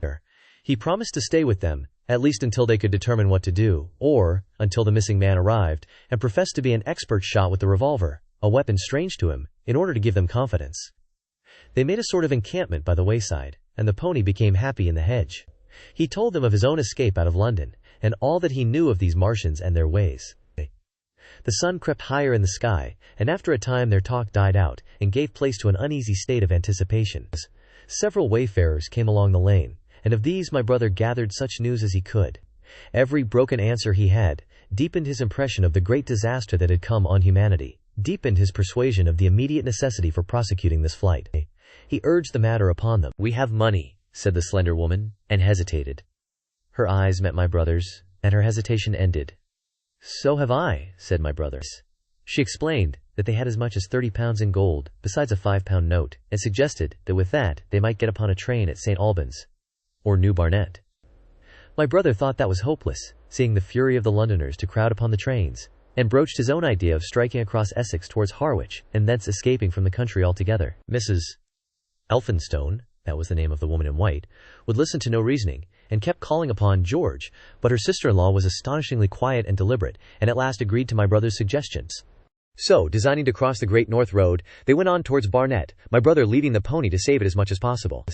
As the sun crept up the sky, the day became excessively hot, and underfoot a thick, whitish sand grew burning and blinding, so that they traveled only very slowly in them. The hedges were grey with dust, and as they advanced towards Barnet, a tumultuous murmuring grew stronger. They began to meet more people. For the most part, these were staring before them, murmuring indistinct questions, jaded, haggard, unclean. One man in evening dress passed them on foot, his eyes on the ground. They heard his voice, and, looking back at him, saw one hand clutched in his hair and the other beating invisible things. His paroxysm of rage over, he went on his way without once looking back. As my brother's party went on towards the crossroads to the south of Barnet, they saw a woman approaching the road across some fields on their left, carrying a child and with 2 other children, and then passed a man in dirty black, with a thick stick in one hand and a small portmanteau in the other. Then, round the corner of the lane, from between the villas that guarded it at its confluence with the high road, came a little cart, drawn by a sweating black pony, and driven by a sallow youth in a bowler hat, grey with dust. There were 3 girls, East End factory girls, and a couple of little children crowded in the cart. "This'll take us Rahnd Edgware?" asked the driver, wild-eyed, white-faced, and when my brother told him it would if he turned to the left, he whipped up at once without the formality of thanks. My brother noticed a pale grey smoke or haze rising among the houses in front of them, and veiling the white facade of a terrace beyond the road that appeared between the backs of the villas. Mrs. Elphinstone suddenly cried out at a number of tongues of smoky red flame leaping up above the houses in front of them against the hot blue sky. The tumultuous noise resolved itself now into the disorderly mingling of many voices, the gride of many wheels, the creaking of wagons, and the staccato of hoofs. The lane came round sharply not 50 yards from the crossroads. "Good heavens!" cried Mrs. Elphinstone. "What is this you are driving us into?" My brother stopped, for the main road was a boiling stream of people. A torrent of human beings rushing northward, one pressing on another. A great bank of dust, white and luminous in the blaze of the sun, made everything within 20 feet of the ground grey and indistinct, and was perpetually renewed by the hurrying feet of a dense crowd of horses, and of men and women on foot, and by the wheels of vehicles of every description. "Way!" my brother heard voices crying. "Make way!" It was like riding into the smoke of a fire to approach the meeting point of the lane and road. The crowd roared like a fire, and the dust was hot and pungent. And, indeed, a little way up the road, a villa was burning, and sending rolling masses of black smoke across the road, to add to the confusion. 2 men came past them. Then a dirty woman, carrying a heavy bundle and weeping. A lost retriever dog, with hanging tongue, circled dubiously round them, scared and wretched, and fled at my brother's threat. So much as they could see of the road Londonward between the houses to the right was a tumultuous stream of dirty, hurrying people, pent in between the villas on either side. The black heads, the crowded forms, grew into distinctness as they rushed towards the corner, hurried past, and merged their individuality again in a receding multitude that was swallowed up at last in a cloud of dust. "Go on! Go on!" cried the voices. "Way! Way!" One man's hands pressed on the back of another. My brother stood at the pony's head. Irresistibly attracted, he advanced slowly, pace by pace, down the lane. Edgware had been a scene of confusion, Chalk Farm a riotous tumult, but this was a whole population in movement. It is hard to imagine that host. It had no character of its own. The figures poured out past the corner, and receded with their backs to the group in the lane. Along the margin came those who were on foot, threatened by the wheels, stumbling in the ditches, blundering into one another. The carts and carriages crowded close upon one another, making little way for those swifter and more impatient vehicles that darted forward every now and then, when an opportunity showed itself of doing so, sending the people scattering against the fences and gates of the villas.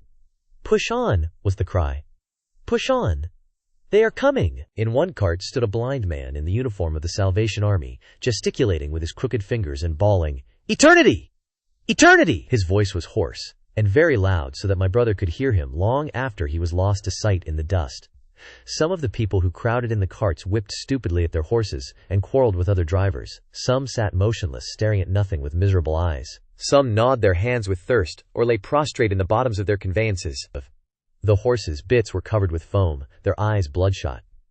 There were cabs, carriages, shop carts, wagons beyond counting, a mail cart, a road cleaner's cart marked Vestry of St. Pancras, a huge timber wagon crowded with roughs.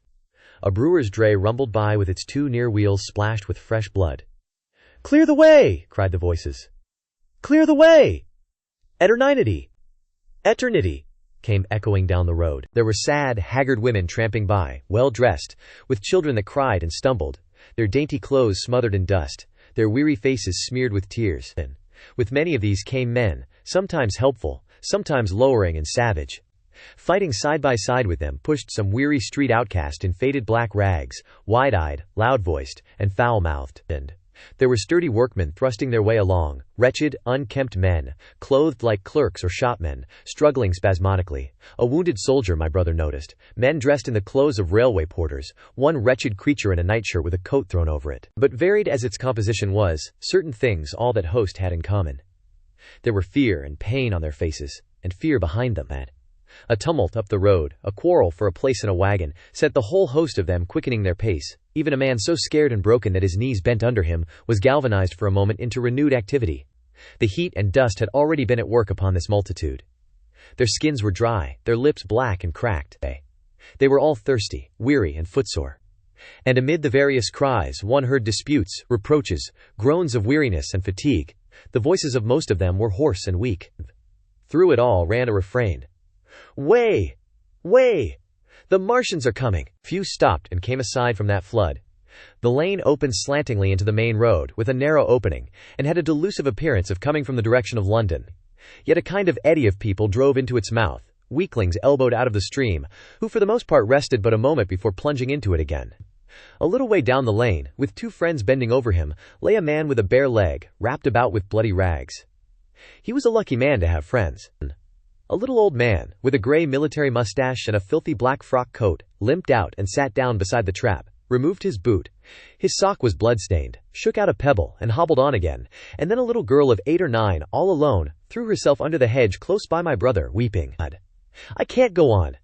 I can't go on!" My brother woke from his torpor of astonishment, and lifted her up, speaking gently to her, and carried her to Miss Elphinstone's.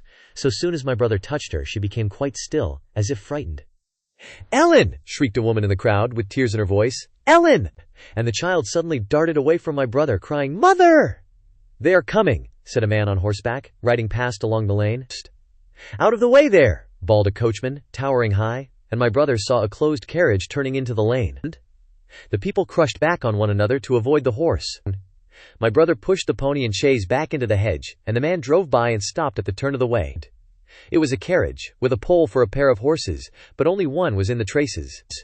My brother saw dimly through the dust that 2 men lifted out something on a white stretcher and put it gently on the grass beneath the privet hedge. One of the men came running to my brother.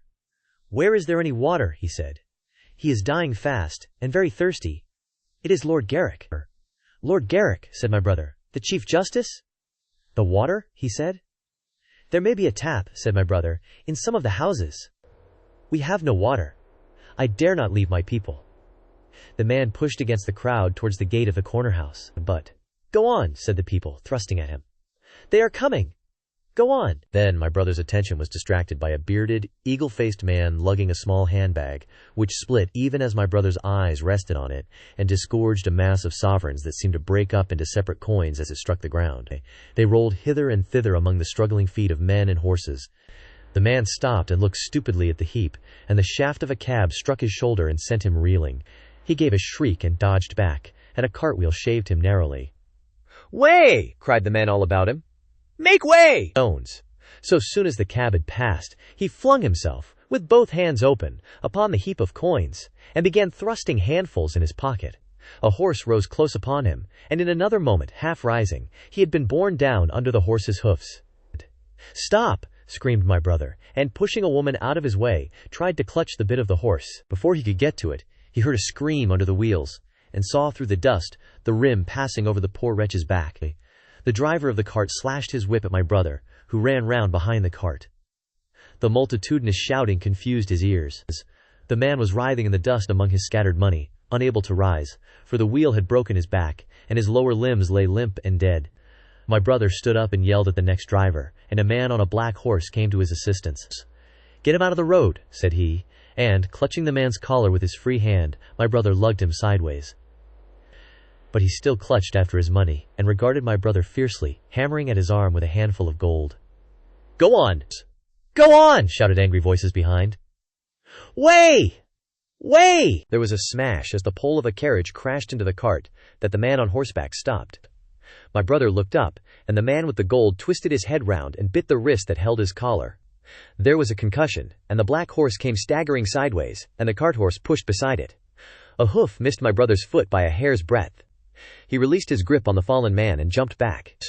He saw anger change to terror on the face of the poor wretch on the ground, and in a moment he was hidden, and my brother was borne backward and carried past the entrance of the lane, and had to fight hard in the torrent to recover it. He saw Miss Elphinstone covering her eyes, and a little child, with all a child's want of sympathetic imagination, staring with dilated eyes at a dusty something that lay black and still, ground and crushed under the rolling wheels.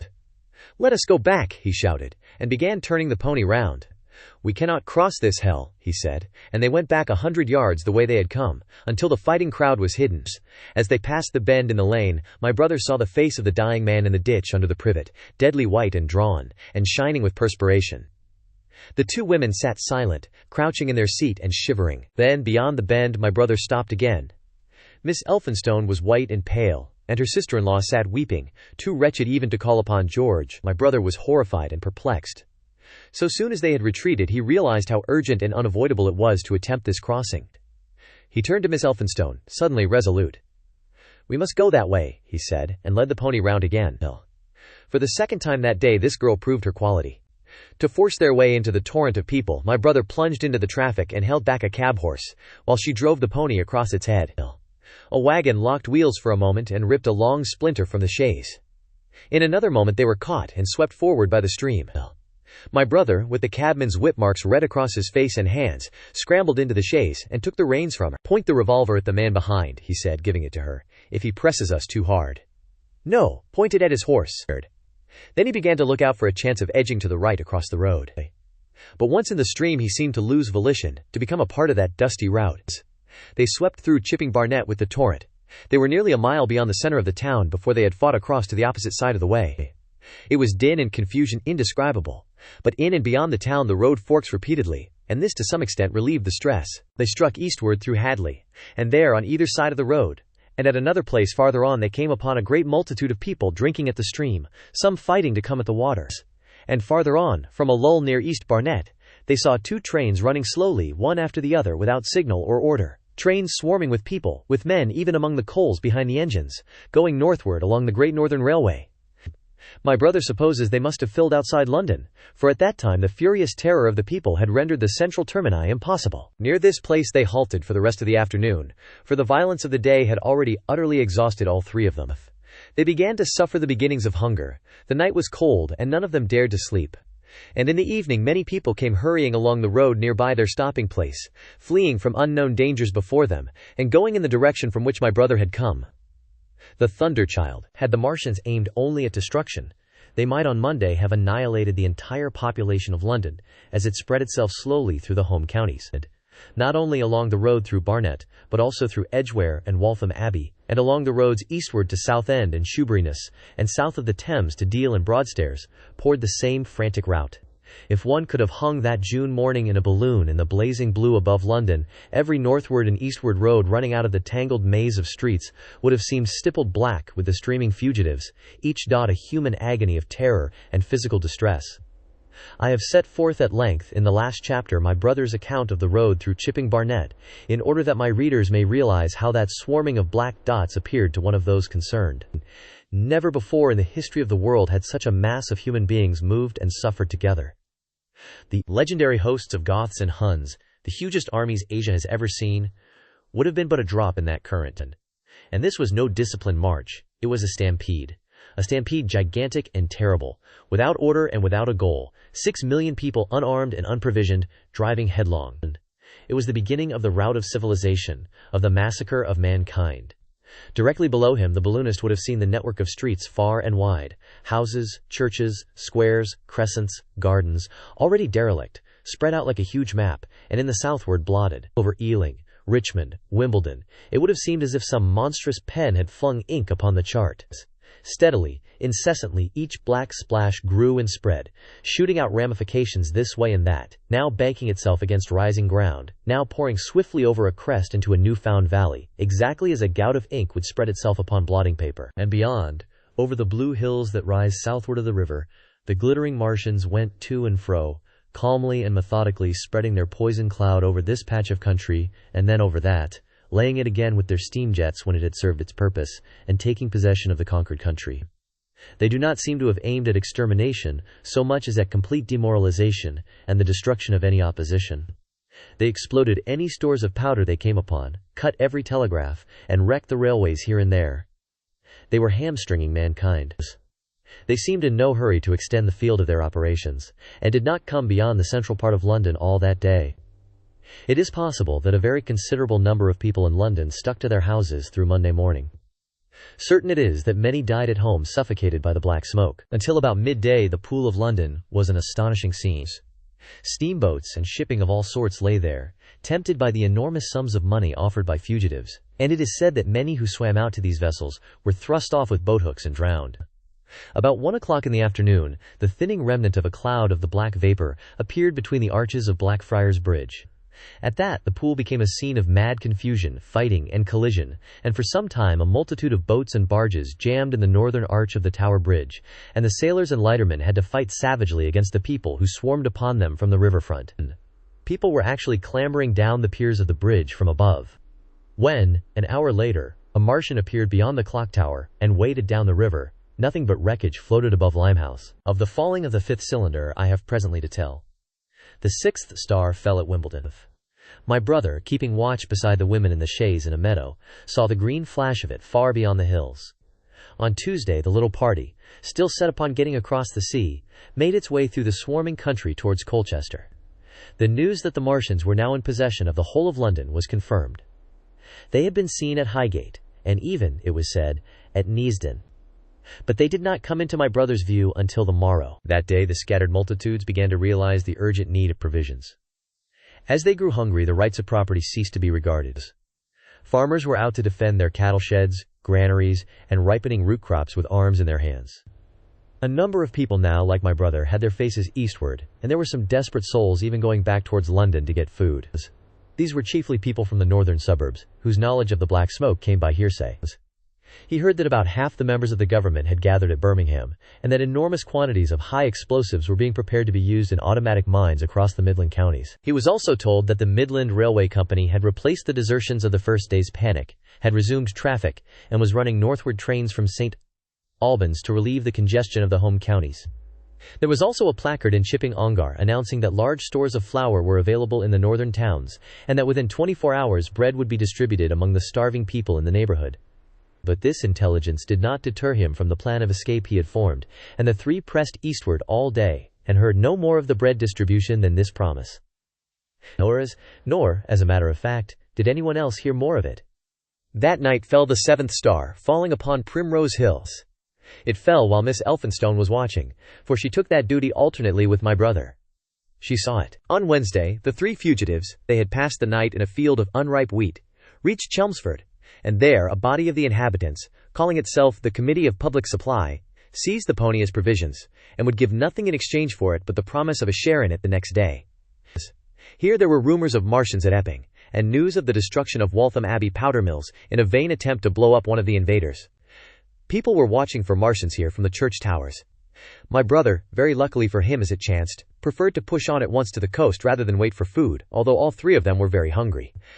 By midday they passed through Tillingham, which, strangely enough, seemed to be quite silent and deserted, save for a few furtive plunderers hunting for food.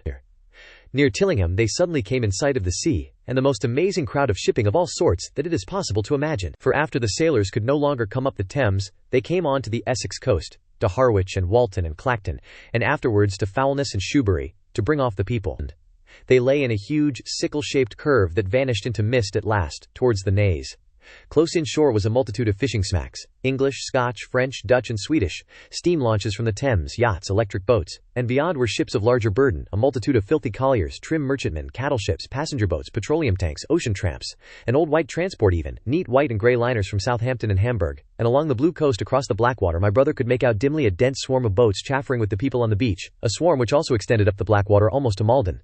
About a couple of miles out lay an ironclad, very low in the water, almost, to my brother's perception, like a waterlogged ship. This was the ram Thunderchild added. It was the only warship in sight, but far away to the right, over the smooth surface of the sea, for that day there was a dead calm, lay a serpent of black smoke to mark the next ironclads of the Channel Fleet, which hovered in an extended line, steam up and ready for action, across the Thames estuary during the course of the Martian conquest, vigilant and yet powerless to prevent it. At the sight of the sea, Mrs. Elphinstone, in spite of the assurances of her sister-in-law, gave way to panic. She had never been out of England before, she would rather die than trust herself friendless in a foreign country, and so forth. She seemed, poor woman, to imagine that the French and the Martians might prove very similar. She had been growing increasingly hysterical, fearful, and depressed during the 2 days' journeyings. Her great idea was to return to Stanmore, and things had been always well and safe at Stanmore. They would find George at Stanmore. It was with the greatest difficulty they could get her down to the beach, where presently my brother succeeded in attracting the attention of some men on a paddle steamer from the Thames. They sent a boat, and drove a bargain for £36 for the 3. The steamer was going, these men said, to Ostend. It was about 2 o'clock when my brother, having paid their fares at the gangway, found himself safely aboard the steamboat with his charges. There was food aboard, albeit at exorbitant prices, and the 3 of them contrived to eat a meal on one of the seats forward. There were already a couple of score of passengers aboard, some of whom had expended their last money in securing a passage, but the captain lay off the Blackwater until 5 in the afternoon, picking up passengers until the seated decks were even dangerously crowded. He would probably have remained longer had it not been for the sound of guns that began about that hour in the south. As if in answer, the ironclad seaward fired a small gun and hoisted a string of flags. A jet of smoke sprang out of her funnels. Some of the passengers were of opinion that this firing came from shoeberryness, until it was noticed that it was growing louder. At the same time, far away in the southeast, the masts and upperworks of 3 ironclads rose one after the other out of the sea, beneath clouds of black smoke. But my brother's attention speedily reverted to the distant firing in the south. He fancied he saw a column of smoke rising out of the distant grey haze. The little steamer was already flapping her way eastward of the big crescent of shipping, and the low Essex coast was growing blue and hazy, when a Martian appeared, small and faint in the remote distance, advancing along the muddy coast from the direction of Foulness. At that, the captain on the bridge swore at the top of his voice with fear and anger at his own delay, and the paddles seemed infected with his terrors. Every soul aboard stood at the bulwarks or on the seats of the steamer, and stared at that distant shape, higher than the trees or church towers inland, and advancing with a leisurely parody of a human stride. It was the first Martian my brother had seen, and he stood, more amazed than terrified, watching this Titan advancing deliberately towards the shipping, wading farther and farther into the water as the coast fell away. Then, far away beyond the crouch came another, striding over some stunted trees, and then yet another, still farther off, wading deeply through a shiny mudflat that seemed to hang halfway up between sea and sky. They were all stalking seaward, as if to intercept the escape of the multitudinous vessels that were crowded between Foulness and the Naze. In spite of the throbbing exertions of the engines of the little paddleboat, and the pouring foam that her wheels flung behind her, she receded with terrifying slowness from this ominous advance. Glancing northwestward, my brother saw the large crescent of shipping already writhing with the approaching terror. One ship passing behind another, another coming round from broadside to end on, steamships whistling and giving off volumes of steam, sails being let out, launches rushing hither and thither. He was so fascinated by this, and by the creeping danger away to the left, that he had no eyes for anything seaward. And then a swift movement of the steamboat, she had suddenly come round to avoid being run down, flung him headlong from the seat upon which he was standing. There was a shouting all about him, a trampling of feet, and a cheer that seemed to be answered faintly. The steamboat lurched and rolled him over upon his hands. He sprang to his feet and saw to starboard, and not 100 yards from their heeling, pitching boat, a vast iron bulk like the blade of a plow tearing through the water, tossing it on either side in huge waves of foam that leaped towards the steamer, flinging her paddles helplessly in the air, and then sucking her deck down almost to the waterline. A douche of spray blinded my brother for a moment. When his eyes were clear again, he saw the monster had passed and was rushing landward. Big iron upperworks rose out of this headlong structure, and from that twin funnels projected and spat a smoking blast shot with fire. It was the torpedo ram, Thunderchild, steaming headlong, coming to the rescue of the threatened shipping. Keeping his footing on the heaving deck by clutching the bulwarks, my brother looked past this charging Leviathan at the Martians again, and he saw the three of them now close together, and standing so far out to sea that their tripod supports were almost entirely submerged. Thus sunken, and seen in remote perspective, they appeared far less formidable than the huge iron bulk in whose wake the steamer was pitching so helplessly. It would seem they were regarding this new antagonist with astonishment. To their intelligence, it may be, the giant was even such another as themselves. The Thunderchild fired no gun, but simply drove full speed towards them. It was probably her not firing that enabled her to get so near the enemy as she did. They did not know what to make of her. One shell, and they would have sent her to the bottom forthwith with the heat ray. She was steaming at such a pace that in a minute she seemed halfway between the steamboat and the Martians, a diminishing black bulk against the receding horizontal expanse of the Essex coast. Suddenly the foremost Martian lowered his tube and discharged a canister of the black gas at the ironclad. It hit her larboard side and glanced off in an inky jet that rolled away to seaward, an unfolding torrent of black smoke, from which the ironclad drove clear. To the watchers from the steamer, low in the water and with the sun in their eyes, it seemed as though she were already among the Martians.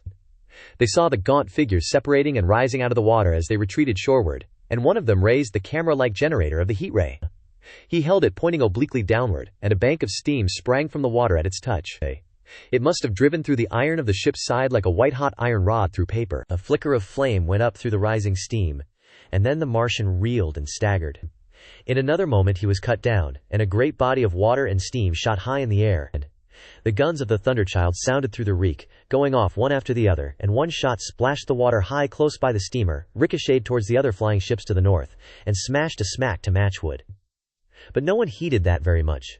At the sight of the Martian's collapse, the captain on the bridge yelled inarticulately, and all the crowding passengers on the steamer's stern shouted together.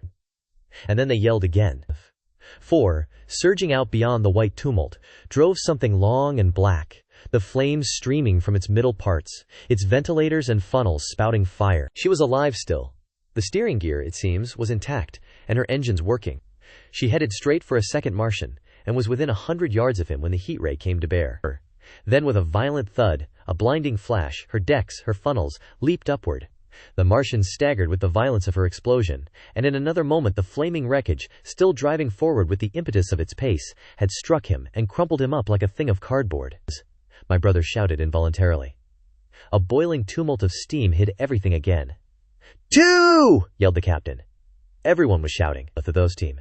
The whole steamer from end to end rang with frantic cheering that was taken up first by one, and then by all in the crowding multitude of ships and boats that was driving out to sea. The steam hung upon the water for many minutes, hiding the third Martian and the coast altogether, and all this time the boat was paddling steadily out to sea and away from the fight.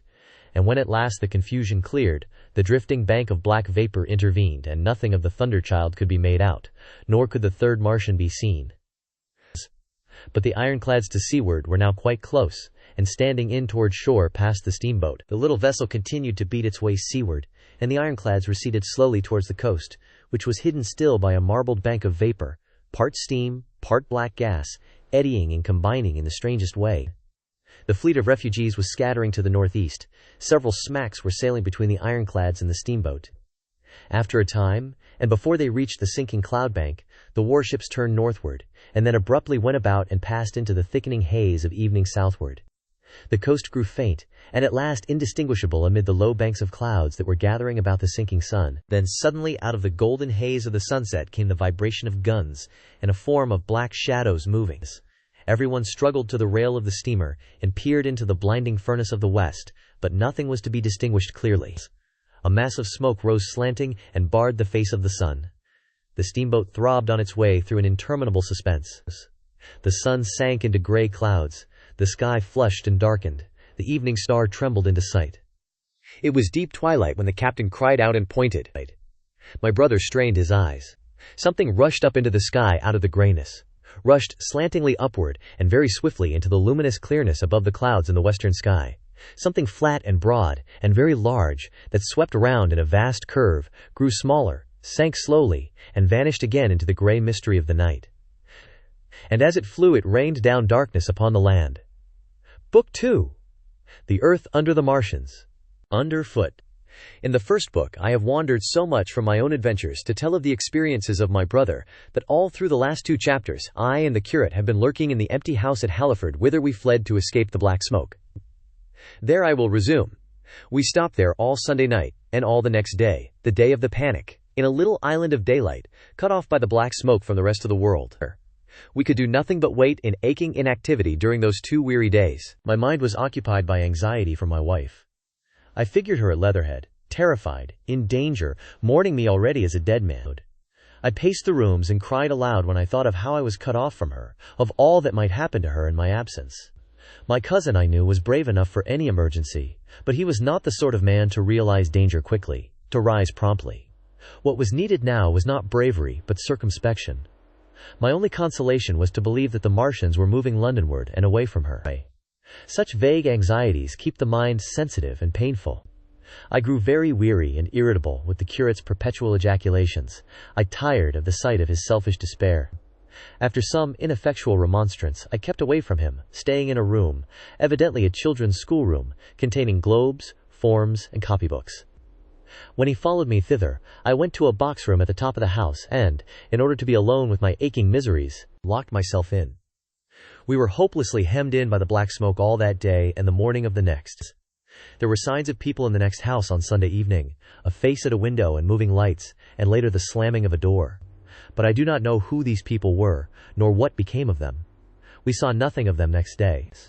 The black smoke drifted slowly riverward all through Monday morning, creeping nearer and nearer to us, driving at last along the roadway outside the house that hid us. A Martian came across the fields about midday, laying the stuff with a jet of superheated steam that hissed against the walls, smashed all the windows it touched, and scalded the curate's hand as he fled out of the front room.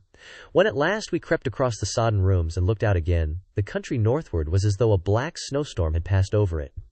Looking towards the river, we were astonished to see an unaccountable redness mingling with the black of the scorched meadows.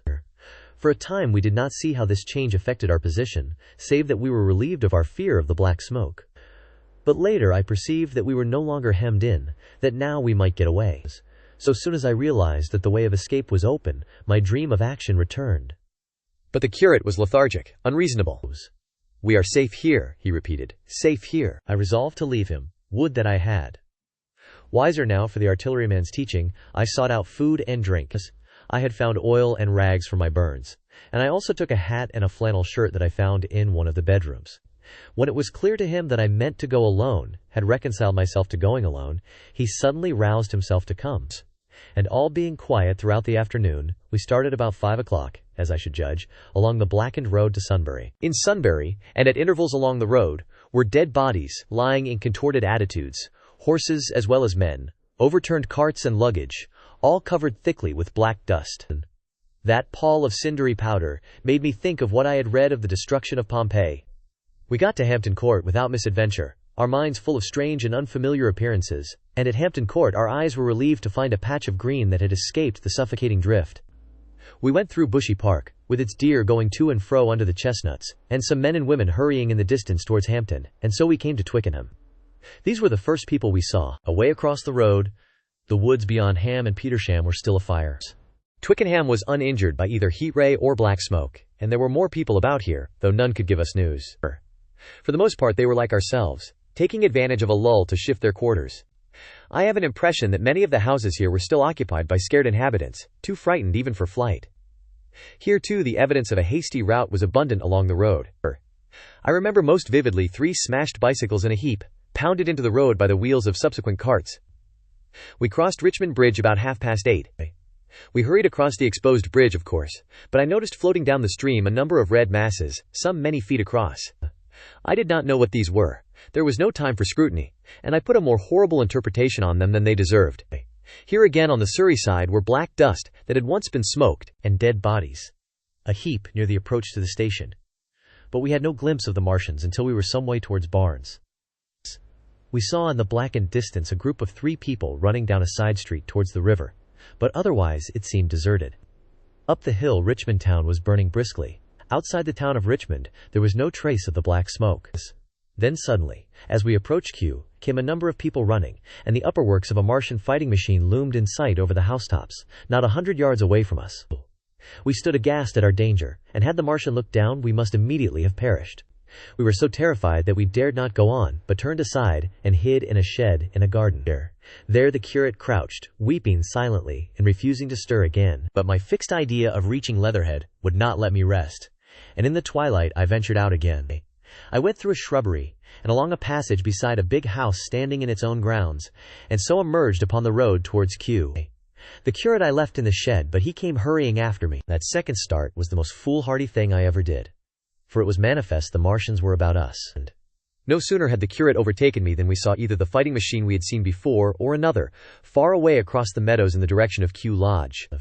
4 or 5 little black figures hurried before it across the green-gray of the field, and in a moment it was evident this Martian pursued them. In 3 strides he was among them, and they ran radiating from his feet in all directions. He used no heat ray to destroy them, but picked them up one by one. Apparently he tossed them into the great metallic carrier which projected behind him, much as a workman's basket hangs over his shoulder. It was the first time I realized that the Martians might have any other purpose than destruction with defeated humanity. We stood for a moment petrified, then turned and fled through a gate behind us into a walled garden, fell into, rather than found, a fortunate ditch, and lay there, scarce daring to whisper to each other until the stars were out. I suppose it was nearly 11 o'clock before we gathered courage to start again, no longer venturing into the road, but sneaking along hedgerows and through plantations, and watching keenly through the darkness, he on the right, and I on the left, for the Martians, who seemed to be all about us. In one place we blundered upon a scorched and blackened area, now cooling and ashen, and a number of scattered dead bodies of men, burned horribly about the heads and trunks, but with their legs and boots mostly intact, and of dead horses, 50 feet perhaps, behind a line of 4 ripped guns and smashed gun carriages. Sheen, it seemed, had escaped destruction, but the place was silent and deserted. Here we happened on no dead, though the night was too dark for us to see into the side roads of the place. In Sheen, my companion suddenly complained of faintness and thirst, and we decided to try one of the houses. The first house we entered, after a little difficulty with the window, was a small semi-detached villa, and I found nothing eatable left in the place but some moldy cheese. There was, however, water to drink, and I took a hatchet, which promised to be useful in our next housebreaking. We then crossed to a place where the road turns towards Mortlake. Here there stood a white house within a walled garden, and in the pantry of this domicile we found a store of food: 2 loaves of bread in a pan, an uncooked steak, and the half of a ham. I give this catalogue so precisely because, as it happened, we were destined to subsist upon this store for the next fortnight. Bottled beer stood under a shelf, and there were 2 bags of haricot beans and some limp lettuces. This pantry opened into a kind of wash-up kitchen, and in this was firewood. There was also a cupboard, in which we found nearly a dozen of burgundy, tinned soups and salmon, and 2 tins of biscuits. We sat in the adjacent kitchen in the dark, for we dared not strike a light, and ate bread and ham, and drank beer out of the same bottle. The curate, who was still timorous and restless, was now, oddly enough, for pushing on, and I was urging him to keep up his strength by eating, when the thing happened that was to imprison us. "It can't be midnight yet," I said, and then came a blinding glare of vivid green lights. Everything in the kitchen leaped out, clearly visible in green and black, and vanished again. And then followed such a concussion as I have never heard before or since. So close on the heels of this as to seem instantaneous came a thud behind me, a clash of glass, a crash and rattle of falling masonry all about us, and the plaster of the ceiling came down upon us, smashing into a multitude of fragments upon our heads. I was knocked headlong across the floor against the oven handle and stunned. I was insensible for a long time, the curate told me, and when I came to we were in darkness again, and he, with a face wet as I found afterwards, with blood from a cut forehead, was dabbing water over me. For some time I could not recollect what had happened. Then things came to me slowly. A bruise on my temple asserted itself. "Are you better?" asked the curate in a whisper. At last I answered him. I sat up. "Don't move," he said. "The floor is covered with smashed crockery from the dressers. You can't possibly move without making a noise, and I fancy they are outside." We both sat quite silent, so that we could scarcely hear each other breathing. Everything seemed deadly still, but once something near us, some plaster or broken brickwork, slid down with a rumbling sound. Outside and very near was an intermittent, metallic rattle. "That," said the curate, when presently it happened again. "Yes," I said. "But what is it?" "A Martian," said the curate. I listened again. "It was not like the heat ray," I said, and for a time I was inclined to think one of the great fighting machines had stumbled against the house, as I had seen one stumble against the tower of Shepperton Church. Our situation was so strange and incomprehensible that for 3 or 4 hours, until the dawn came, we scarcely moved.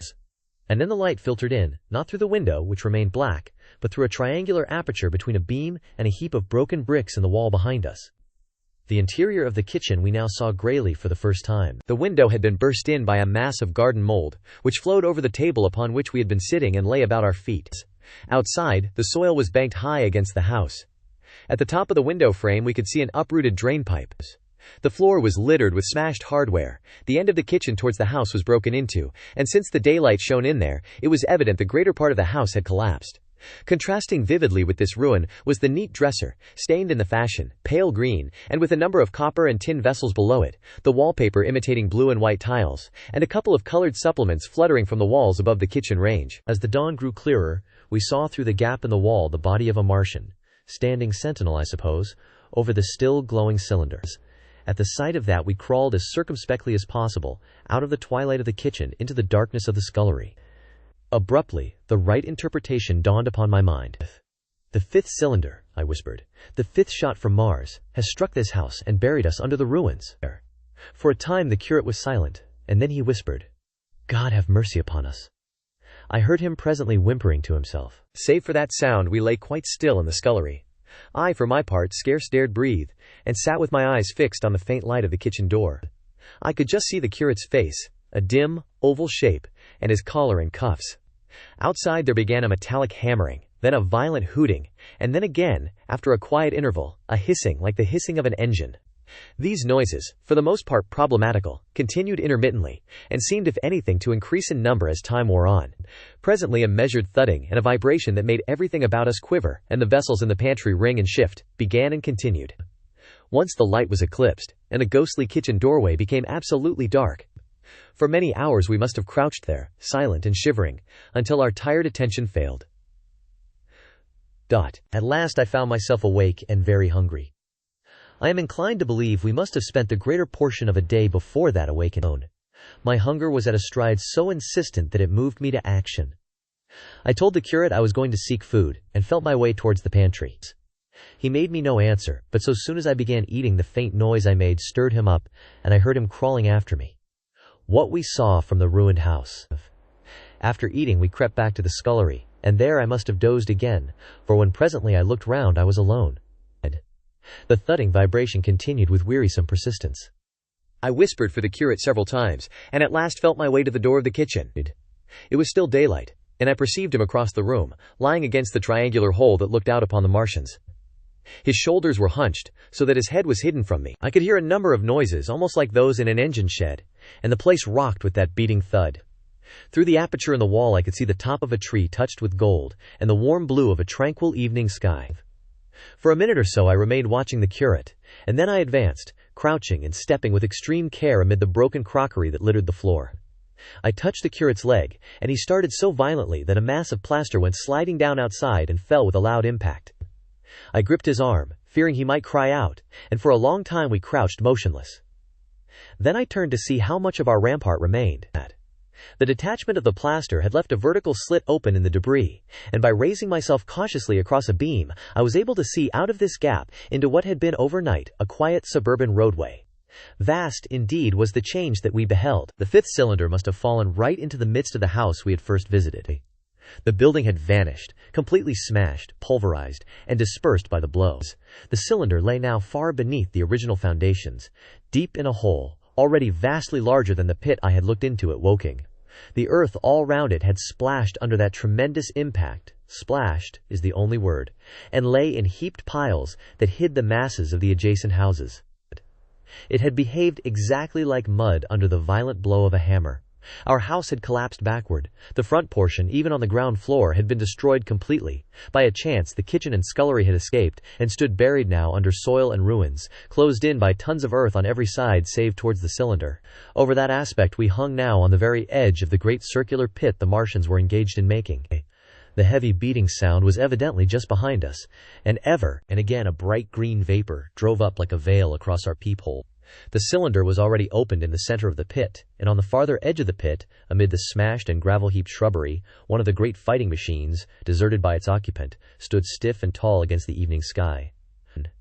At first I scarcely noticed the pit and the cylinder, although it has been convenient to describe them first, on account of the extraordinary glittering mechanism I saw busy in the excavation, and on account of the strange creatures that were crawling slowly and painfully across the heaped mold near it. The mechanism it certainly was that held my attention first.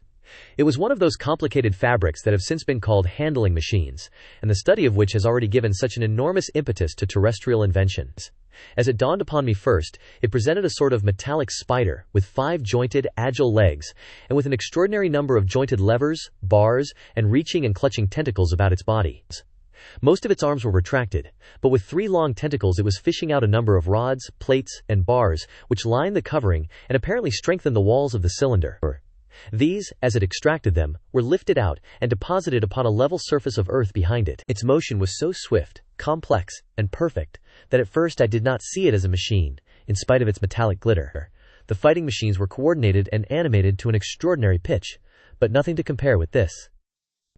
People who have never seen these structures, and have only the ill-imagined efforts of artists, or the imperfect descriptions of such eyewitnesses as myself to go upon, scarcely realize that living quality. I recall particularly the illustration of one of the first pamphlets to give a consecutive account of the war. The artist had evidently made a hasty study of one of the fighting machines, and there his knowledge ended. He presented them as tilted, stiff tripods, without either flexibility or subtlety, and with an altogether misleading monotony of effect. The pamphlet containing these renderings had a considerable vogue, and I mention them here simply to warn the reader against the impression they may have created. They were no more like the Martians I saw in action than a Dutch doll is like a human being. To my mind, the pamphlet would have been much better without them. At first, I say, the handling machine did not impress me as a machine, but as a crab-like creature with a glittering integument, the controlling Martian whose delicate tentacles actuated its movements, seeming to be simply the equivalent of the crab's cerebral portion. But then I perceived the resemblance of its gray-brown, shiny, leathery integument to that of the other sprawling bodies beyond, and the true nature of this dexterous workman dawned upon me. With that realization my interest shifted to those other creatures, the real Martians. Already I had had a transient impression of these, and the first nausea no longer obscured my observation. Moreover, I was concealed and motionless, and under no urgency of action. They were, I now saw, the most unearthly creatures it is possible to conceive. They were huge round bodies, or, rather, heads, about 4 feet in diameter, each body having in front of it a face. This face had no nostrils. Indeed, the Martians do not seem to have had any sense of smell, but it had a pair of very large dark-colored eyes, and just beneath this, a kind of fleshy beak. In the back of this head or body, I scarcely know how to speak of it, was the single, tight tympanic surface, since known to be anatomically an ear, though it must have been almost useless in our dense air. In a group round the mouth were 16 slender, almost whip-like tentacles, arranged in 2 bunches of 8 each. These bunches have since been named rather aptly, by that distinguished anatomist, Professor Howes, the hands. Even as I saw these Martians for the first time, they seemed to be endeavoring to raise themselves on these hands, but of course, with the increased weight of terrestrial conditions, this was impossible. There is reason to suppose that on Mars they may have progressed upon them with some facility. The internal anatomy, I may remark here, as dissection has since shown, was almost equally simple. The greater part of the structure was the brain, sending enormous nerves to the eyes, ear, and tactile tentacles. Besides this were the bulky lungs, into which the mouth opened, and the heart and its vessels. The pulmonary distress caused by the denser atmosphere and greater gravitational attraction was only too evident in the convulsive movements of the outer skin, and this was the sum of the Martian organs. Strange as it may seem to a human being, all the complex apparatus of digestion, which makes up the bulk of our bodies, did not exist in the Martians. They were heads, merely heads. Entrails they had none. They did not eat, much less digest. Instead, they took the fresh, living blood of other creatures, and injected it into their own veins. I have myself seen this being done, as I shall mention in its place. But, squeamish as I may seem, I cannot bring myself to describe what I could not endure even to continue watching. Let it suffice to say, blood obtained from a still living animal, in most cases from a human being, was run directly by means of a little pipette into the recipient canal. The bare idea of this is no doubt horribly repulsive to us, but at the same time, I think that we should remember how repulsive our carnivorous habits would seem to an intelligent rabbit. The physiological advantages of the practice of injection are undeniable if one thinks of the tremendous waste of human time and energy occasioned by eating and the digestive process. Our bodies are half made up of glands and tubes and organs, occupied in turning heterogeneous food into blood. The digestive processes, and their reaction upon the nervous system, sap our strength and color our minds. Men go happy or miserable as they have healthy or unhealthy livers, or sound gastric glands. But the Martians were lifted above all these organic fluctuations of mood and emotion. Their undeniable preference for men as their source of nourishment is partly explained by the nature of the remains of the victims they had brought with them as provisions from Mars.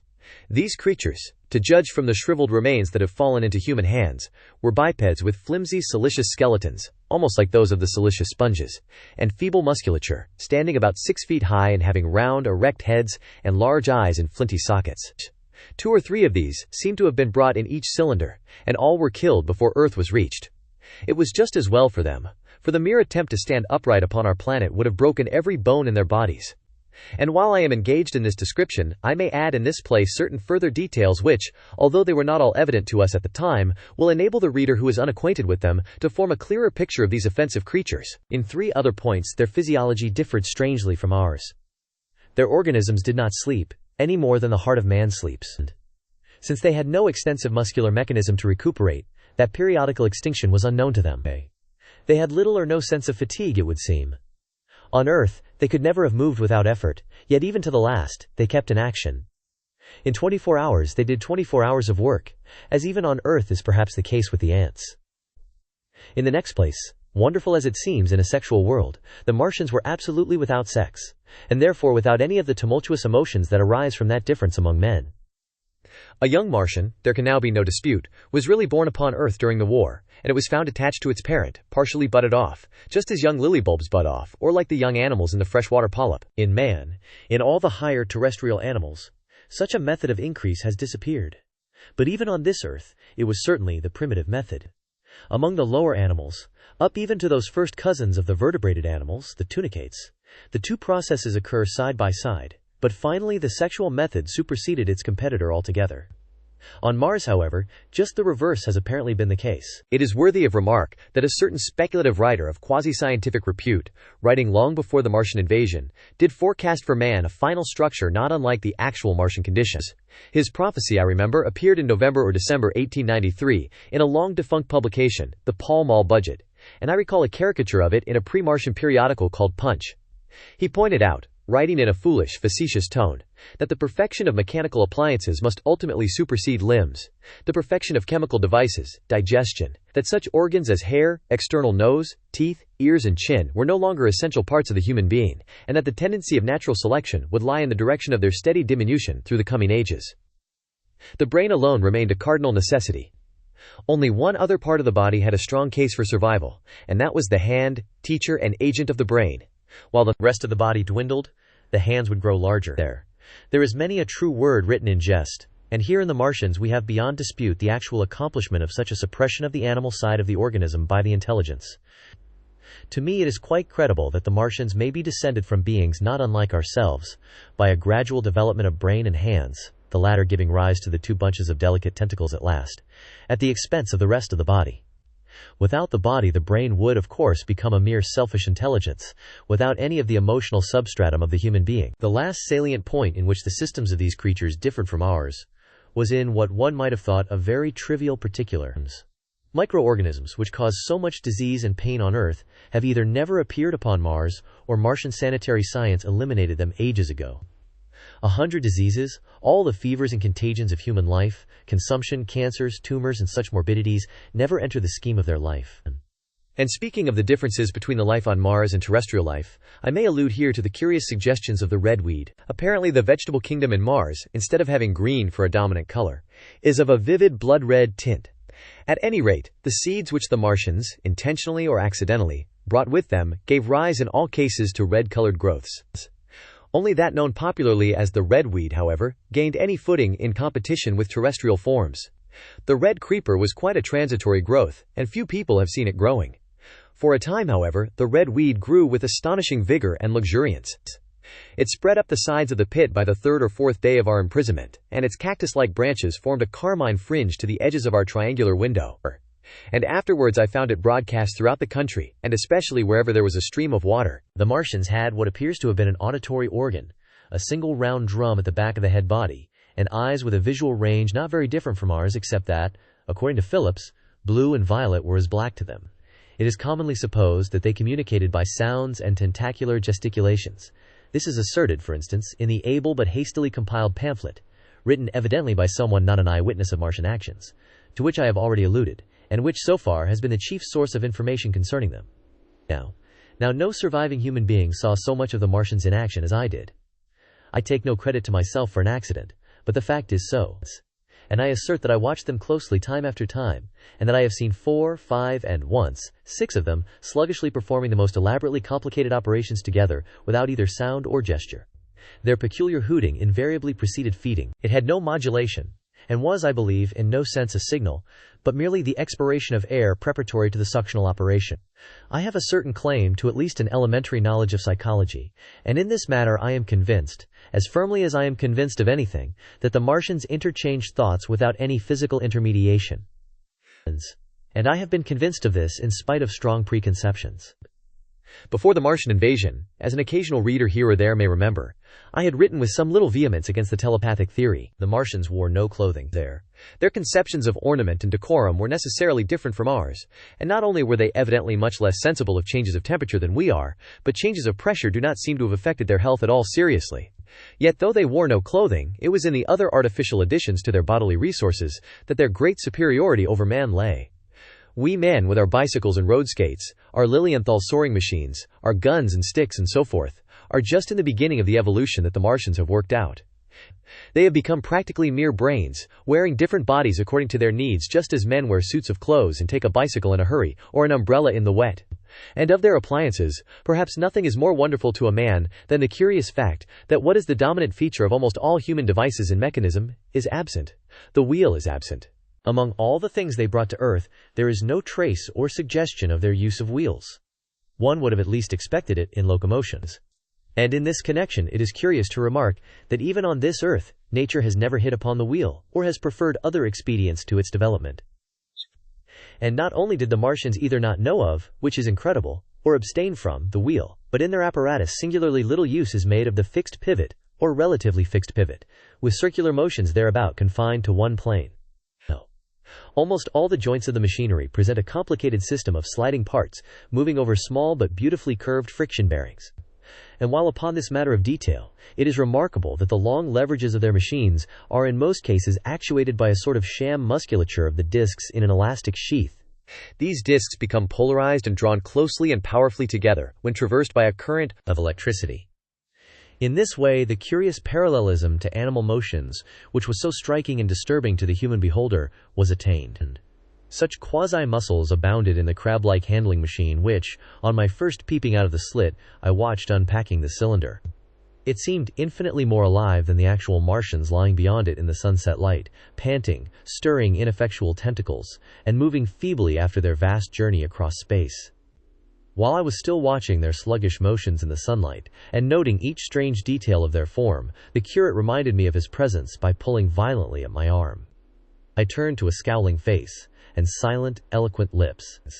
He wanted the slit, which permitted only one of us to peep through, and so I had to forego watching them for a time while he enjoyed that privilege. When I looked again, the busy handling machine had already put together several of the pieces of apparatus it had taken out of the cylinder into a shape having an unmistakable likeness to its own. And down on the left, a busy little digging mechanism had come into view, emitting jets of green vapor and working its way round the pit, excavating and embanking in a methodical and discriminating manner. This it was which had caused the regular beating noise, and the rhythmic shocks that had kept our ruinous refuge quivering.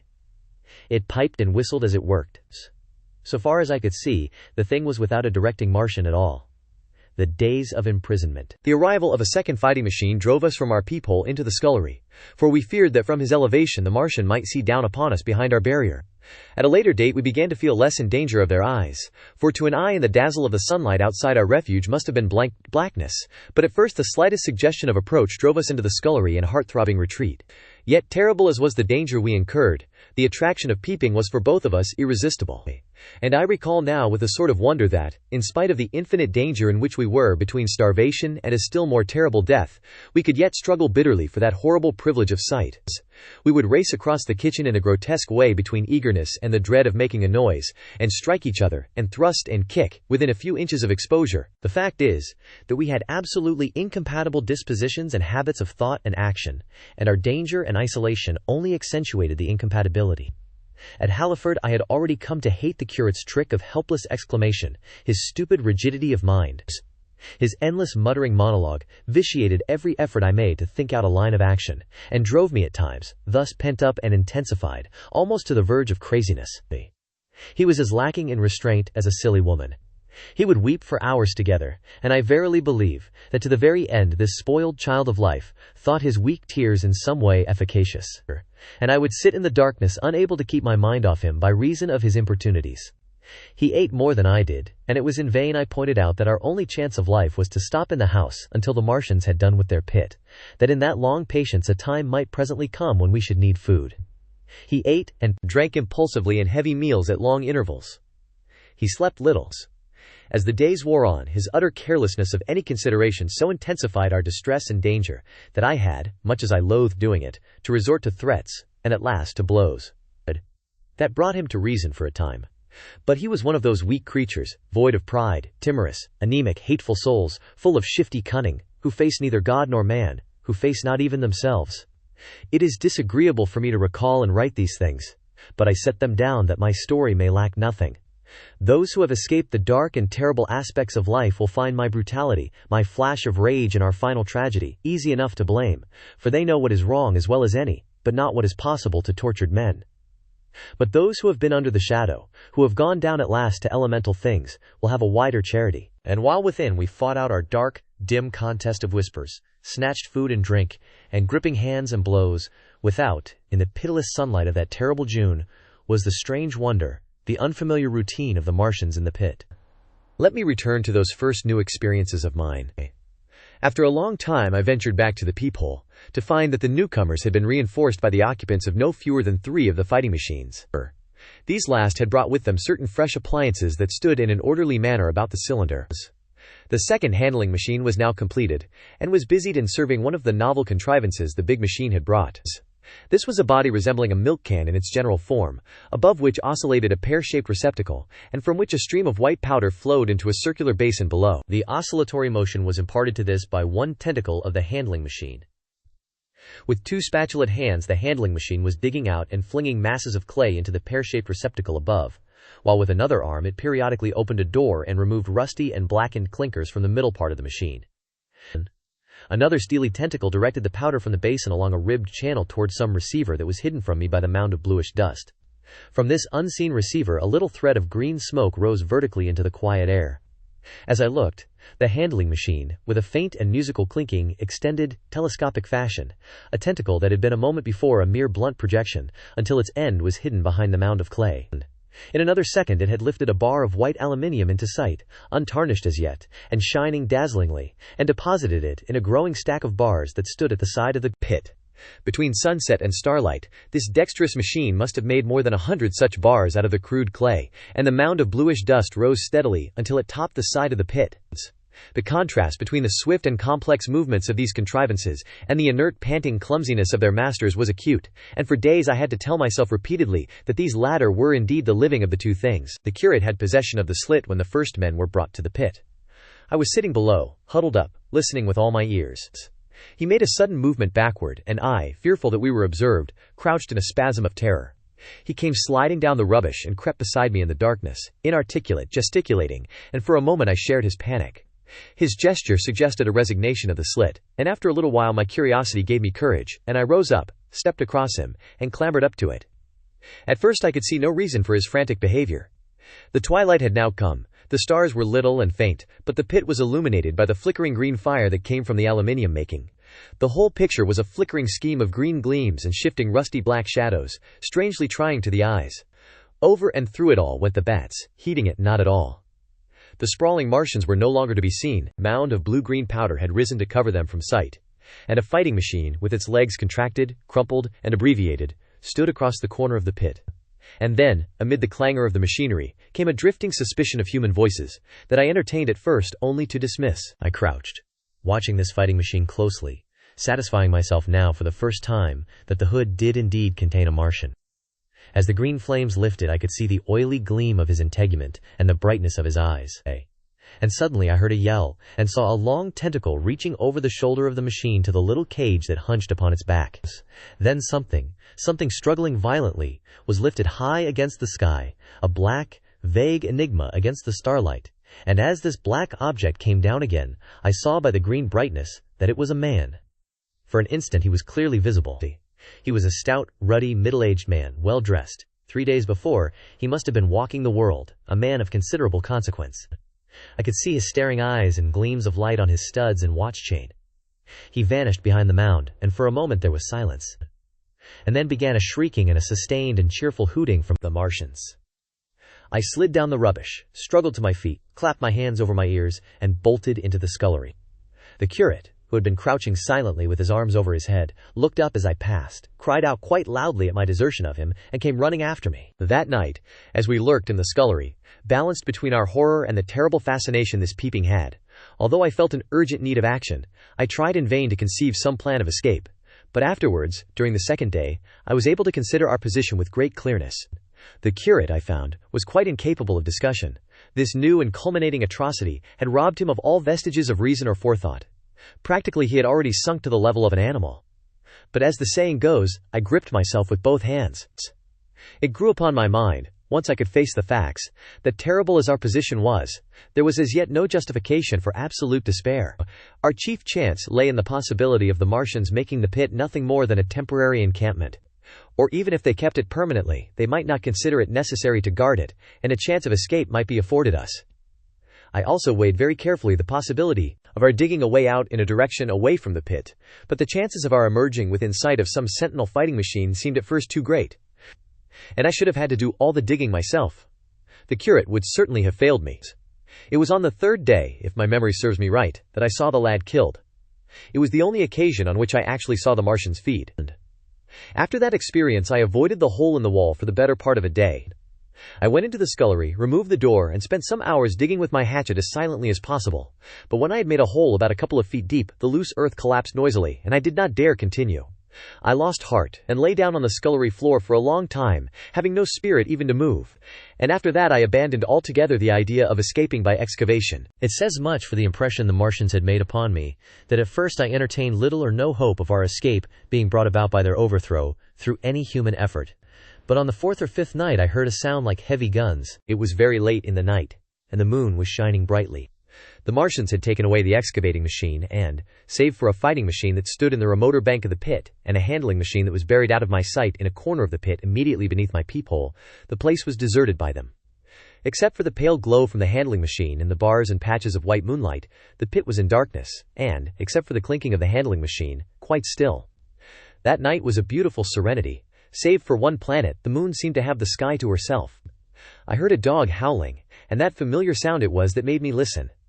Then I heard quite distinctly, a booming exactly like the sound of great guns. 6 distinct reports I counted, and after a long interval 6 again.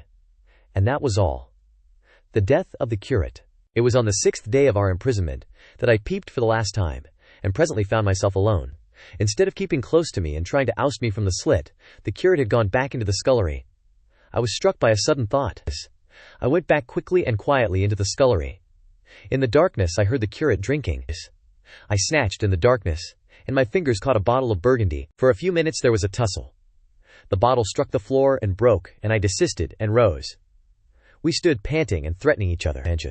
In the end I planted myself between him and the food, and told him of my determination to begin a discipline. I divided the food in the pantry into rations to last us 10 days. I would not let him eat any more that day. In the afternoon he made a feeble effort to get at the food. I had been dozing, but in an instant I was awake. All day and all night we sat face to face, I weary but resolute, and he weeping and complaining of his immediate hunger. It was, I know, a night and a day, but to me it seems now, an interminable length of time, and so our widened incompatibility ended at last in open conflict. For 2 vast days we struggled in undertones and wrestling contests. There were times when I beat and kicked him madly, times when I cajoled and persuaded him, and once I tried to bribe him with the last bottle of Burgundy, for there was a rainwater pump from which I could get water. But neither force nor kindness availed. He was indeed beyond reason. He would neither desist from his attacks on the food, nor from his noisy babbling to himself. The rudimentary precautions to keep our imprisonment endurable he would not observe. Slowly I began to realize the complete overthrow of his intelligence, to perceive that my sole companion in this close and sickly darkness was a man insane. From certain vague memories I am inclined to think my own mind wandered at times. I had strange and hideous dreams whenever I slept. It sounds paradoxical, but I am inclined to think that the weakness and insanity of the curate warned me, braced me, and kept me a sane man. On the 8th day he began to talk aloud instead of whispering, and nothing I could do would moderate his speech. "It is just, O God," he would say, over and over again. "It is just. On me and mine be the punishment laid. We have sinned, we have fallen short. There was poverty, sorrow, the poor were trodden in the dust, and I held my peace. I preached acceptable folly, my God, what folly, when I should have stood up, though I died for it, and called upon them to repent. Repent! Oppressors of the poor and needy. The winepress of God." Then he would suddenly revert to the matter of the food I withheld from him, praying, begging, weeping, at last threatenings. He began to raise his voice. I prayed him not to. He perceived a hold on me. He threatened he would shout and bring the Martians upon us. For a time that scared me, but any concession would have shortened our chance of escape beyond estimating. I defied him, although I felt no assurance that he might not do this thing. But that day, at any rate, he did not. He talked, with his voice rising slowly, through the greater part of the 8th and 9th days, threats, entreaties, mingled with a torrent of half-sane and always frothy repentance for his vacant sham of God's service, such as made me pity him. Then he slept a while, and began again with renewed strength, so loudly that I must needs make him desist. "Be still," I implored. He rose to his knees, for he had been sitting in the darkness near the copper. "I have been still too long," he said, in a tone that must have reached the pit, "and now I must bear my witness. Woe unto this unfaithful city! Woe, woe, woe, woe, woe, to the inhabitants of the earth by reason of the other voices of the trumpet." "Shut up," I said, rising to my feet, and in a terror lest the Martians should hear us. "For God's sake!" "Nay," shouted the curate, at the top of his voice, standing likewise and extending his arms. "Speak! The word of the Lord is upon me." In 3 strides he was at the door leading into the kitchen. "I must bear my witness. I go!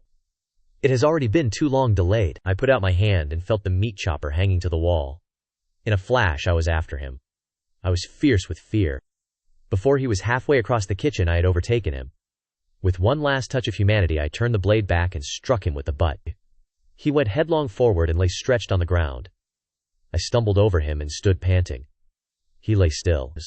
Suddenly I heard a noise without, the run and smash of slipping plaster, and the triangular aperture in the wall was darkened. I looked up and saw the lower surface of a handling machine coming slowly across the hole. One of its gripping limbs curled amid the debris, another limb appeared, feeling its way over the fallen beams. I stood petrified, staring.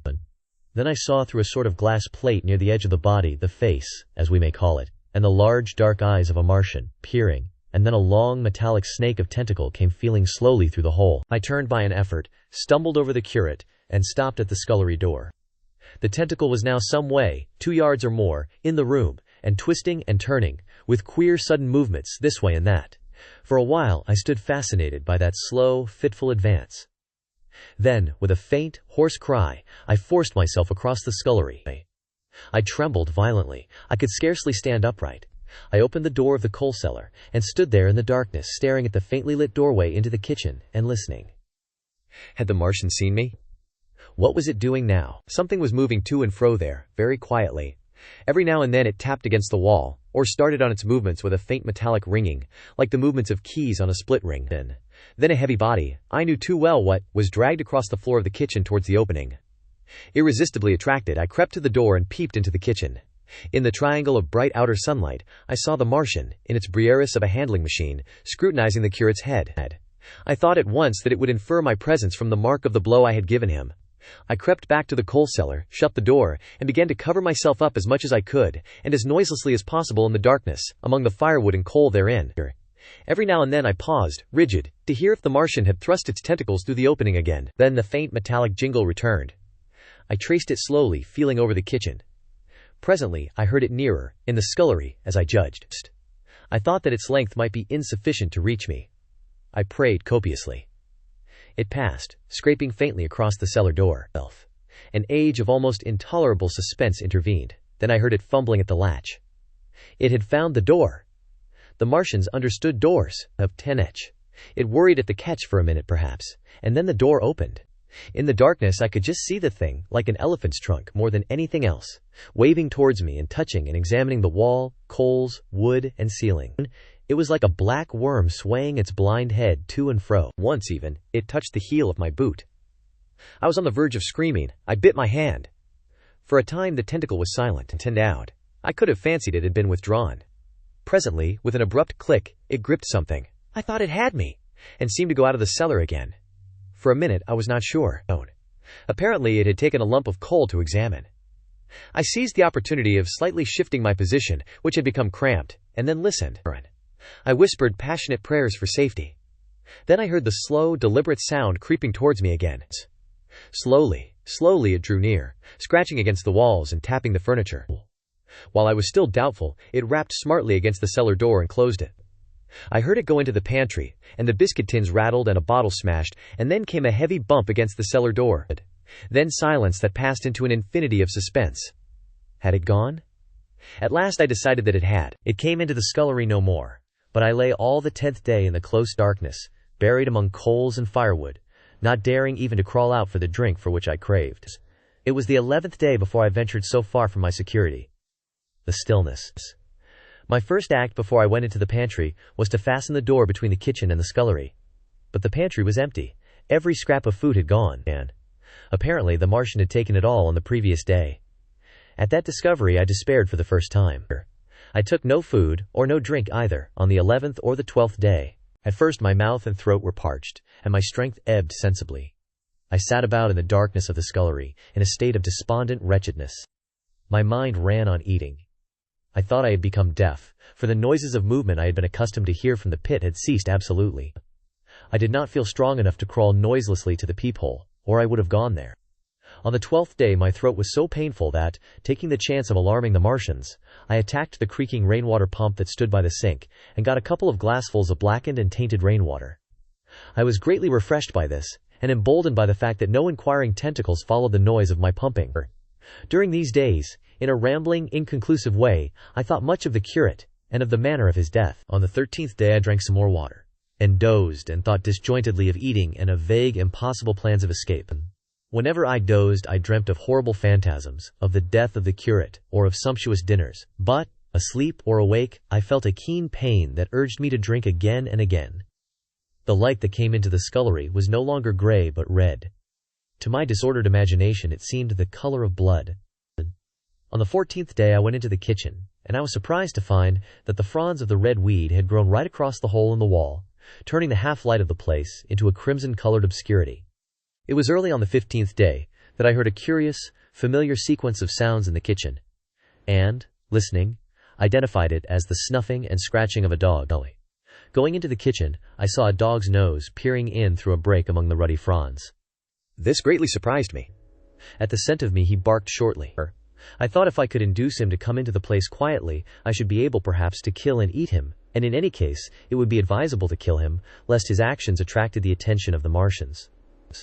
I crept forward saying, "Good dog," very softly, but he suddenly withdrew his head and disappeared. I listened. I was not deaf, but certainly the pit was still. I heard a sound like the flutter of a bird's wings, and a horse croaking, but that was all. For a long while I lay close to the peephole, but not daring to move aside the red plants that obscured it. Once or twice I heard a faint pitter-patter like the feet of the dog going hither and thither on the sand far below me, and there were more bird-like sounds, but that was all. At length, encouraged by the silence, I looked out. Except in the corner, where a multitude of crows hopped and fought over the skeletons of the dead the Martians had consumed, there was not a living thing in the pit. I stared about me, scarcely believing my eyes. All the machinery had gone. Save for the big mound of grayish-blue powder in one corner, certain bars of aluminium in another, the black birds, and the skeletons of the killed, the place was merely an empty circular pit in the sand. Slowly, I thrust myself out through the red weed, and stood upon the mound of rubble. I could see in any direction save behind me, to the north, and neither Martians nor sign of Martians were to be seen. The pit dropped sheerly from my feet, but a little way along the rubbish afforded a practicable slope to the summit of the ruins. My chance of escape had come. I began to tremble. I hesitated for some time, and then, in a gust of desperate resolution, and with a heart that throbbed violently, I scrambled to the top of the mound in which I had been buried so long. I looked about again. To the northward, too, no Martian was visible. When I had last seen this part of Sheen in the daylight, it had been a straggling street of comfortable white and red houses, interspersed with abundant shady trees. Now I stood on a mound of smashed brickwork, clay, and gravel, over which spread a multitude of red cactus-shaped plants, knee-high, without a solitary terrestrial growth to dispute their footings.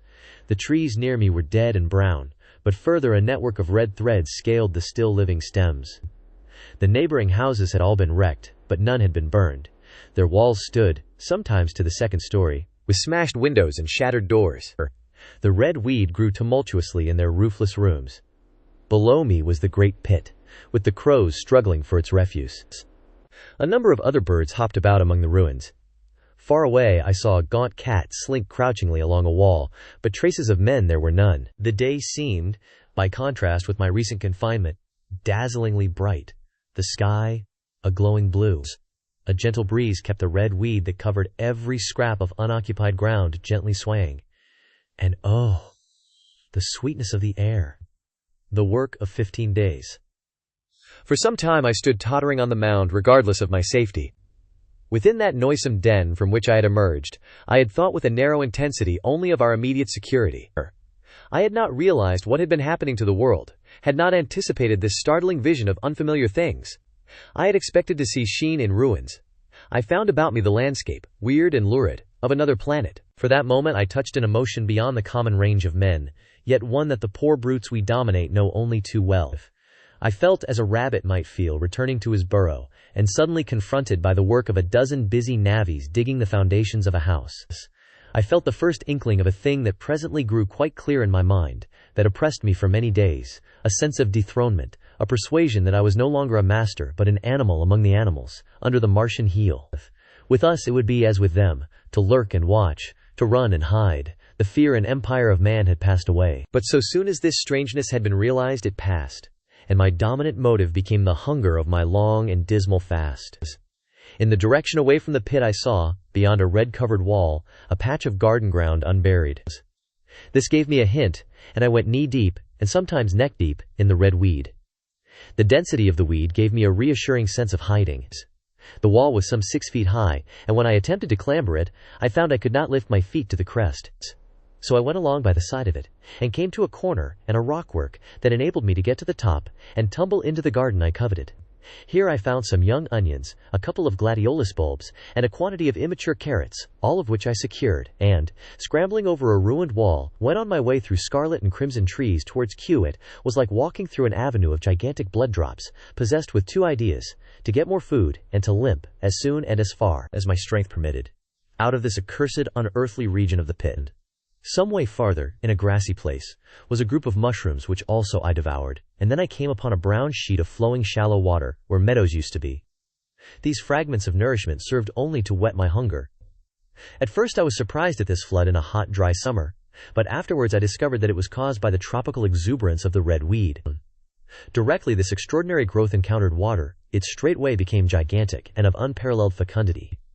Its seeds were simply poured down into the water of the Wey and Thames, and its swiftly growing and titanic waterfronts speedily choked both those rivers. At Putney, as I afterwards saw, the bridge was almost lost in a tangle of this weed, and at Richmond, too, the Thames water poured in a broad and shallow stream across the meadows of Hampton and Twickenham, As the water spread, the weed followed them, until the ruined villas of the Thames Valley were for a time lost in this red swamp, whose margin I explored, and much of the desolation the Martians had caused was concealed. In the end, the red weed succumbed almost as quickly as it had spread.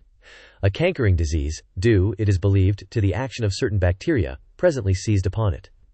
Now by the action of natural selection, all terrestrial plants have acquired a resisting power against bacterial diseases. They never succumb without a severe struggle, but the red weed rotted like a thing already dead. The fronds became bleached, and then shriveled and brittled. They broke off at the least touch, and the waters that had stimulated their early growth carried their last vestiges out to sea. My first act on coming to this water was, of course, to slake my thirst.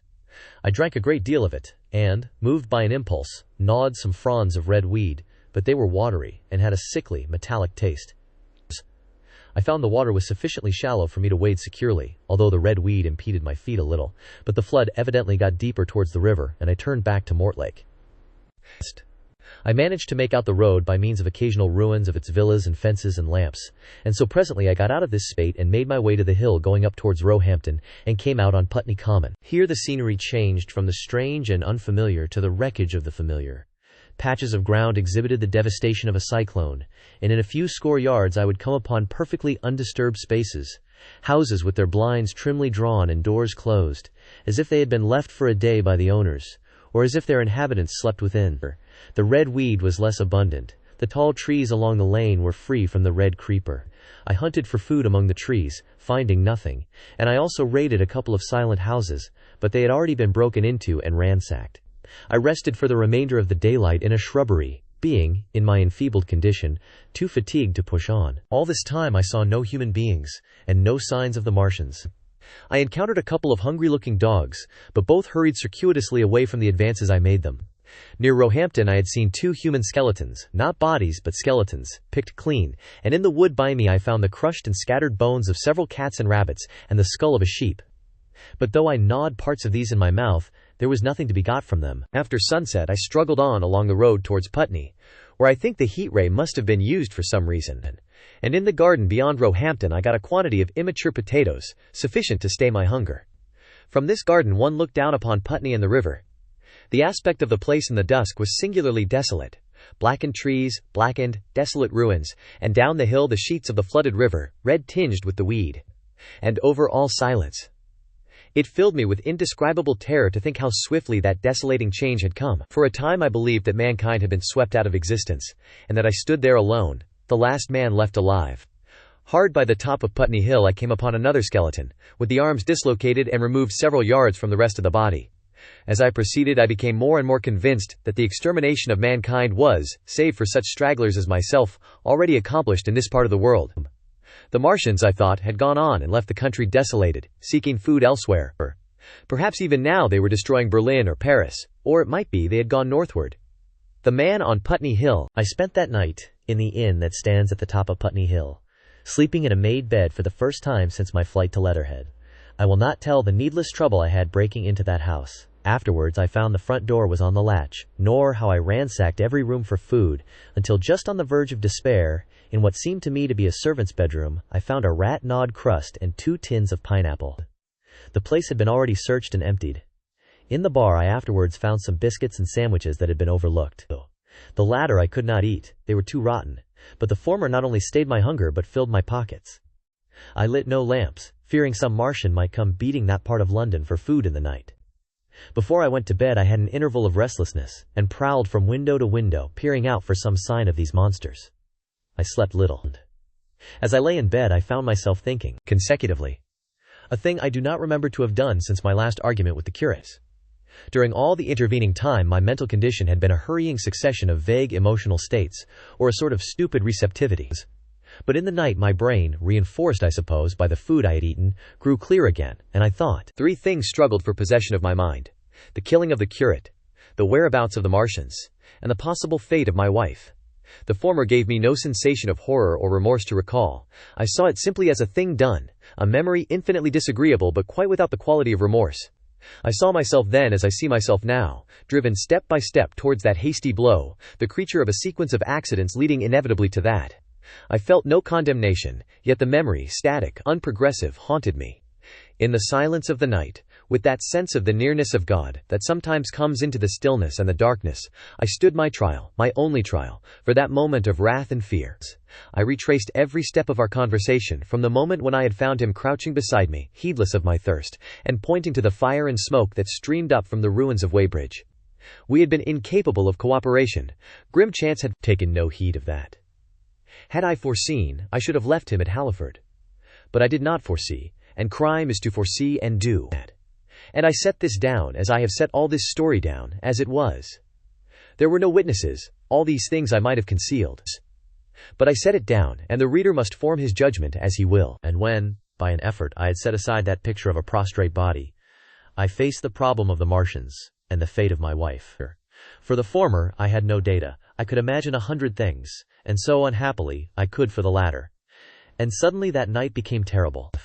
I found myself sitting up in bed, staring at the dark. I found myself praying that the heat ray might have suddenly and painlessly struck her out of beings. Since the night of my return from Leatherhead I had not prayed.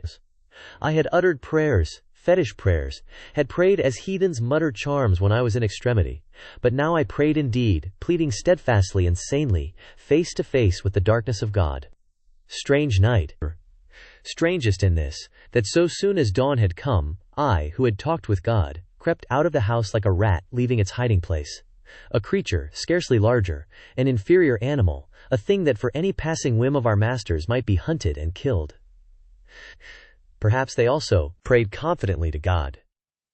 Surely, if we have learned nothing else, this war has taught us pity for those witless souls that suffer our dominion. The morning was bright and fine, and the eastern sky glowed pink, and was fretted with little golden clouds. In the road that runs from the top of Putney Hill to Wimbledon was a number of poor vestiges of the panic torrent that must have poured Londonward on the Sunday night after the fighting began. There was a little two-wheeled cart inscribed with the name of Thomas Lobb, greengrocer, New Malden, with a smashed wheel and an abandoned tin trunk.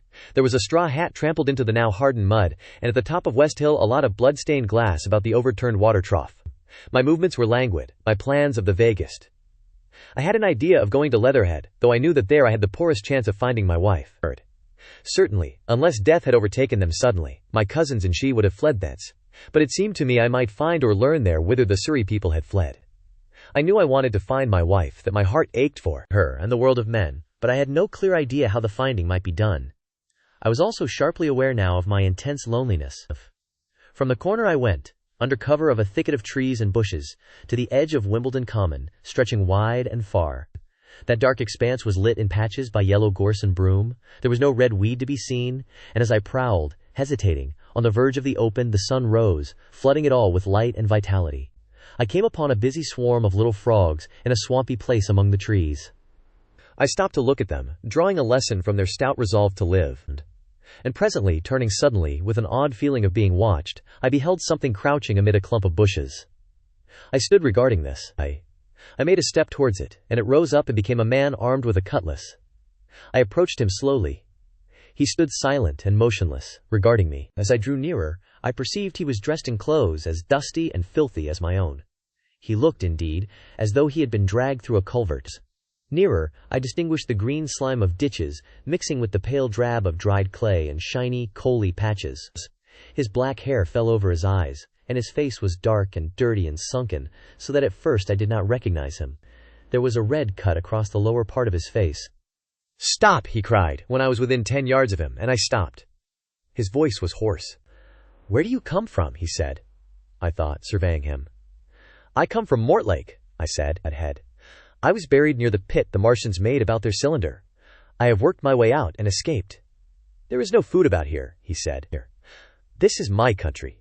All this hill down to the river and back to Clapham and up to the edge of the common. There is only food for one. Which way are you going?" I answered slowly. "I don't know," I said. "I have been buried in the ruins of a house 13 or 14 days. I don't know what has happened." He looked at me doubtfully, then started, and looked with a changed expression. "I've no wish to stop about here," said I. "I think I shall go to Leatherhead, for my wife was there." He shot out a pointing finger. "It is you," said he, "the man from Woking. And you weren't killed at Weybridge?" I recognized him at the same moment. "You are the artilleryman who came into my garden." "Good luck," he said. "We are lucky ones. Fancy you." He put out a hand, and I took it. "I crawled up a drain," he said. "Tastes red. But they didn't kill everyone. And after they went away, I got off towards Walton across the fields. But it's not 16 days altogether, and your hair is gray. He looked over his shoulder suddenly. Only a rook, he said. One gets to know that birds have shadows these days. This is a bit open. Let us crawl under those bushes and talk tonight. Have you seen any Martians? I said. Since I crawled out, they've gone away across London, he said. I guess they've got a bigger camp there. Of a night, all over there, Hampstead Way, the sky is alive with their lights. It's like a great city, and in the glare you can just see them moving. By daylight you can't. But nearer, I haven't seen them, he counted on his fingers. 5 days. Then I saw a couple across Hammersmith Way carrying something big. And the night before last, he stopped and spoke impressively. It was just a matter of lights, but it was something up in the air. I believe they've built a flying machine and are learning to fly. I stopped, on hands and knees, for we had come to the bushes. Fly. Yes, he said, fly. I went on into a little bower and sat down. It is all over with humanity, I said, and if they can do that, they will simply go round the world. He nodded. They will. But it will relieve things over here a bit. And besides, he looked at me. Aren't you satisfied it is up with humanity? I am. We're down. We're beat. I stared. Strange as it may seem, I had not arrived at this fact, a fact perfectly obvious so soon as he spoke. I had still held a vague hope, rather I had kept a lifelong habit of mind. He repeated his words. We're beat. They carried absolute conviction, harried. It's all over, he said. They've lost one, just one. And they've made their footing good, and crippled the greatest power in the world, Pandig. They've walked over us. The death of that one at Weybridge was an accident. And these are only pioneers. They kept on coming. These green stars. I've seen none these 5 or 6 days, but I've no doubt they're falling somewhere every night. Nothing's to be done. We're under. We're beat. I made him no answer. I sat staring before me, trying in vain to devise some countervailing thought. This isn't a war, said the artilleryman. It never was a war, any more than there's war between man and ants. Suddenly I recalled the night in the observatory. After the 10th shot they fired no more, at least, until the first cylinder came. How do you know? Said the artilleryman. I explained. Head, he thought. Something wrong with the gun, he said. But what if there is? They'll get it right again. And even if there's a delay, how can it alter the end? It's just men and ants. There's the ants, builds their cities, live their lives, have wars, revolutions, until the men want them out of the way, and then they go out of the way. That's what we are now, just ants. Only, yes, I said. We're eatable ants. We sat looking at each other. And what will they do with us? I said. That's what I've been thinking, he said. That's what I've been thinking. After Weybridge I went south, thinking. I saw what was up, Killis. Most of the people were hard at it, squealing and exciting themselves. But I'm not so fond of squealings. I've been in sight of death once or twice. I'm not an ornamental soldier, and at the best and worst, death. It's just death. And it's the man that keeps on thinking comes through. I saw everyone tracking away south. Says I, food won't last this way, and I turned right back. I went for the Martians like a sparrow goes for man. All round, he waved a hand to the horizon. They're starving in heaps, bolting, treading on each other. He saw my face, and halted awkwardly. No doubt lots who had money have gone away to France, he said. He seemed to hesitate whether to apologize, met my eyes and went on. There's food all about here. Canned things in shops, wines, spirits, mineral waters, and the water mains and drains are empty. Well, I was telling you what I was thinking. Here's intelligent things, I said, and it seems they want us for food. First, they'll smash us up, ships, machines, guns, cities, all the order and organization. No. All that will go. If we were the size of ants we might pull through. But we're not. It's all too bulky to stop, of time. That's the first certainty, eh? I assented. It is. I've thought it out. Very well then, next. At present we're caught as we're wanted. A Martian has only to go a few miles to get a crowd on the run. Bammed. And I saw one day, out by Wandsworth, picking houses to pieces and routing among the wreckage. But they won't keep on doing that. So soon as they've settled all our guns and ships, and smashed our railways, and done all the things they are doing over there, they will begin catching us systematic, picking the best and storing us in cages and things. That's what they will start doing in a bit. Lord! They haven't begun on us yet. Don't you see that? Not begun, I exclaimed. Not begun. All that's happened so far is through our not having the sense to keep quiet, worrying them with guns and such foolery, and losing our heads, and rushing off in crowds to where there wasn't any more safety than where we were. They don't want to bother us yet. They're making their things. Making all the things they couldn't bring with them, getting things ready for the rest of their people. Very likely that's why the cylinders have stopped for a bit, for fear of hitting those who are here, and instead of our rushing about blind, on the howl, or getting dynamite on the chance of busting them up, we've got to fix ourselves up according to the new state of affairs. That's how I figure it out. It isn't quite according to what a man wants for his species, but it's about what the facts point to.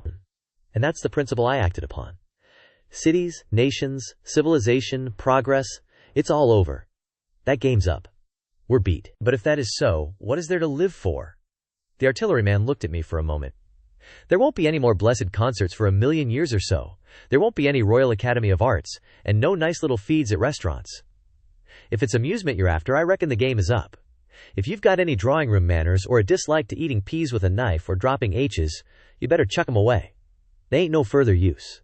You mean? I mean that men like me are going on living for the sake of the breed. I tell you, I'm grim set on living. And if I'm not mistaken, you'll show what insides you've got too before long. We aren't going to be exterminated. And I don't mean to be caught either, and tamed and fattened and bred like a thundering ox. Ugh! Fancy those brown creepers. And you don't mean to say. I do. I'm going on, under their feet. I've got it planned, I've thought it out. We men are beat. We don't know enough. We've got to learn before we've got a chance. And we've got to live and keep independent while we learn. See? That's what has to be done. I stared, astonished, and stirred profoundly by the man's resolution. Great God! Cried I. But you are a man indeed! And suddenly I gripped his hand. Eh? He said, with his eyes shining. I've thought it out, eh? Go on, I said. Well, those who mean to escape their catching must get ready. I'm getting ready. Mind you, it isn't all of us that are made for wild beasts, and that's what it's got to be. That's why I watched you. I had my doubts. Elf, you're slender. I didn't know that it was you see, or just how you'd been buried. Elf, all these the sort of people that lived in these houses, and all those damn little clerks that used to live down that way, they'd be no good. They haven't any spirit in them, no proud dreams and no proud lusts, and a man who hasn't one or the other, Lord! What is he but funk and precautions? They just used to skedaddle off to work. I've seen hundreds of them, bit of breakfast in hand, running wild and shining to catch their little season ticket train, for fear they'd get dismissed if they didn't. Working at businesses they were afraid to take the trouble to understand. Skedaddling back for fear they wouldn't be in time for dinner. Keeping indoors after dinner for fear of the back streets, and sleeping with the wives they married, not because they wanted them, but because they had a bit of money that would make for safety in their one little miserable skedaddle through the world. Lives insured, and a bit invested for fear of accidents. And on Sundays, fear of the hereafter. As if hell was built for rabbits. Well, the Martians will just be a godsend to these. Nice roomy cages, fattening food, careful breeding, no worries. After a week or so chasing about the fields and lands on empty stomachs, they'll come and be caught cheerful. They'll be quite glad after a bit. They'll wonder what people did before there were Martians to take care of them.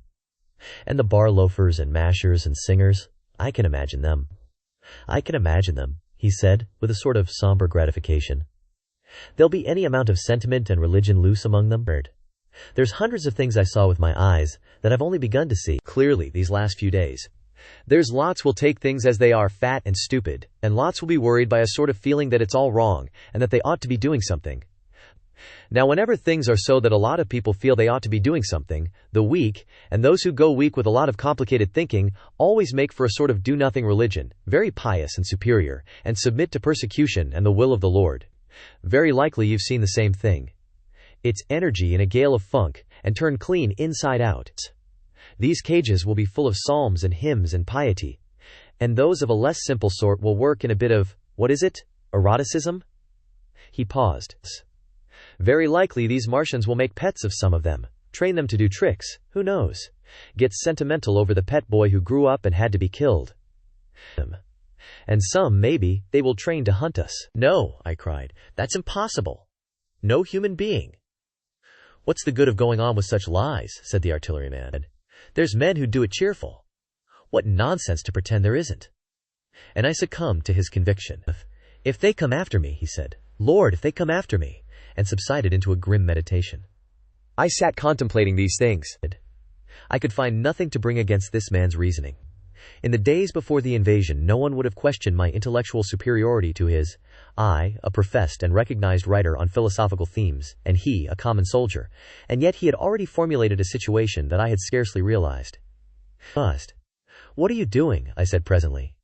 What plans have you made? He hesitated. Well, it's like this, he said. What have we to do? We have to invent a sort of life where men can live and breed, and be sufficiently secure to bring the children up. Yes, wait a bit, and I'll make it clearer what I think ought to be done. The tame ones will go like all tame beasts. In a few generations they'll be big, beautiful, rich-blooded, stupid, rubbish. The risk is that we who keep wild will go savage, degenerate, into a sort of big, savage rat. You see, how I mean to live is underground. I've been thinking about the drains. Of course, those who don't know drains think horrible things, but under this London are miles and miles, hundreds of miles, and a few days' rain, and London empty will leave them sweet and clean. The main drains are big enough and airy enough for anyone. Then there's cellars, vaults, stores, from which bolting passages may be made to the drains, and the railway tunnels and subways. You begin to see? And we form a band able-bodied, clean-minded men. We're not going to pick up any rubbish that drifts in. Weaklings go out again. As you meant me to go? About to go. Well, I parlayed, didn't I? We won't quarrel about that. Go on. Those who stop obey orders. Able-bodied, clean-minded women we want also, mothers and teachers. No lackadaisical ladies, no blasted rolling eyes. We can't have any weak or silly. Life is real again, and the useless and cumbersome and mischievous have to die. They ought to die. They ought to be willing to die. It's a sort of disloyalty, after all, to live and taint the race. And they can't be happy. Moreover, dying's none so dreadful. It's the funking makes it bad. And in all those places we shall gather. Our district will be London, and we may even be able to keep a watch, and run about in the open when the Martians keep away. Play cricket, perhaps. That's how we shall save the race. It's a possible thing? But saving the race is nothing in itself. As I say, that's only being rats. It's saving our knowledge and adding to it is the thing. There men like you come in. There's books, there's models. We must make great safe places down deep, and get all the books we can, not novels and poetry swipes, but ideas, science books. That's where men like you come in, and we must go to the British Museum and pick all those books through.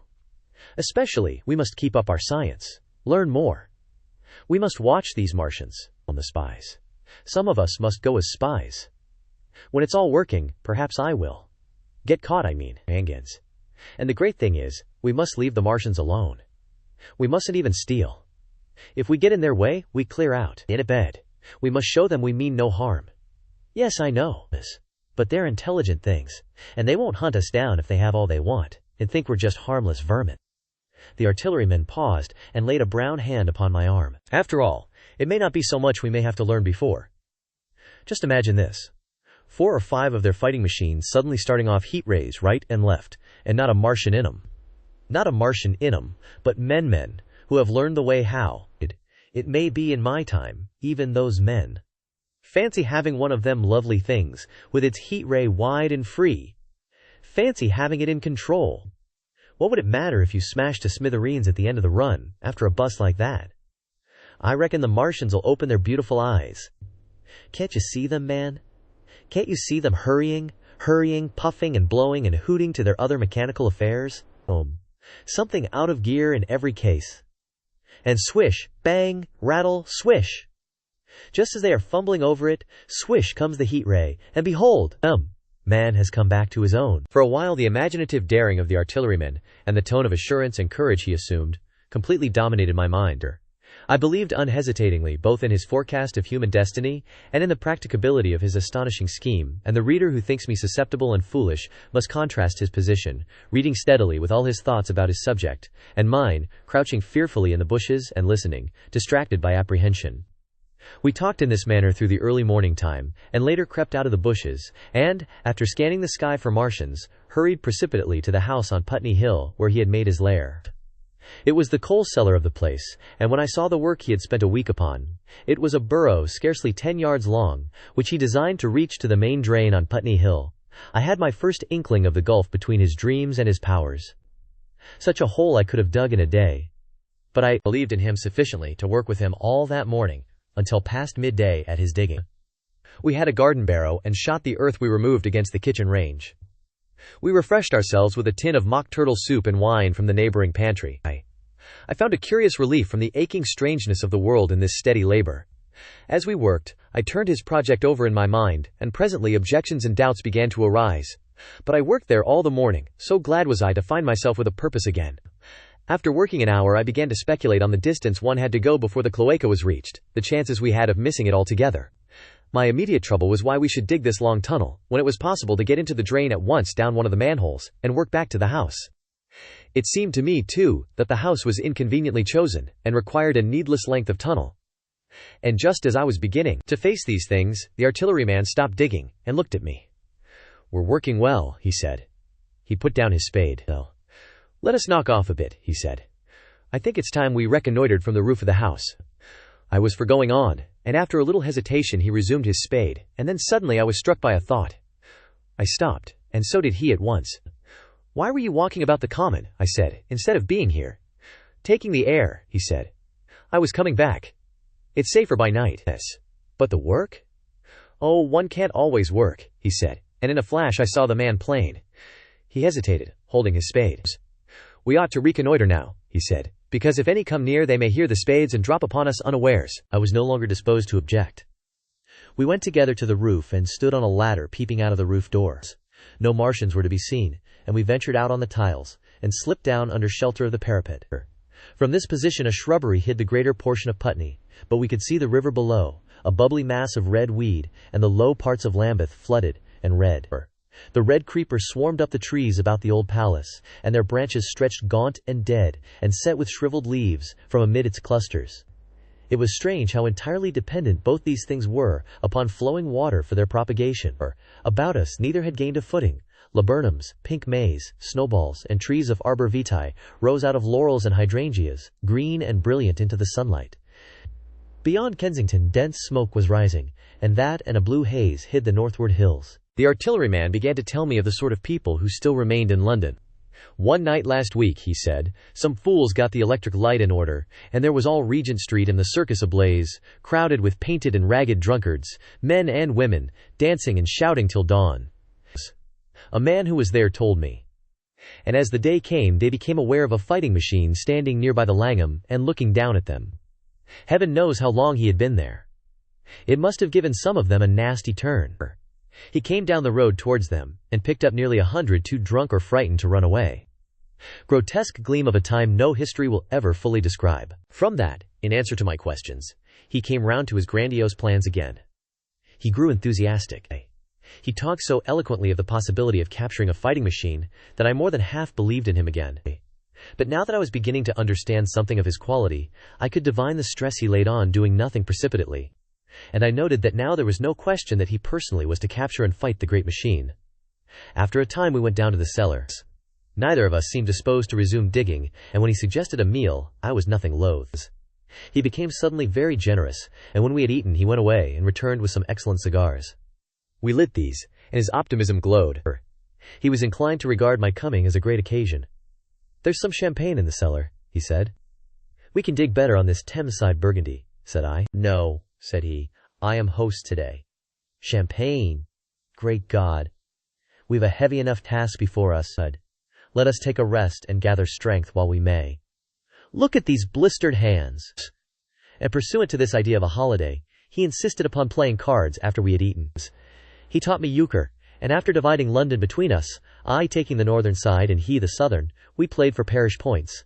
Grotesque and foolish as this will seem to the sober reader, it is absolutely true, and what is more remarkable, I found the card game and several others we played extremely interesting. Strange mind of man there, that, with our species upon the edge of extermination or appalling degradation, with no clear prospect before us but the chance of a horrible death, we could sit following the chance of this painted pasteboard, and playing the joker with vivid delight.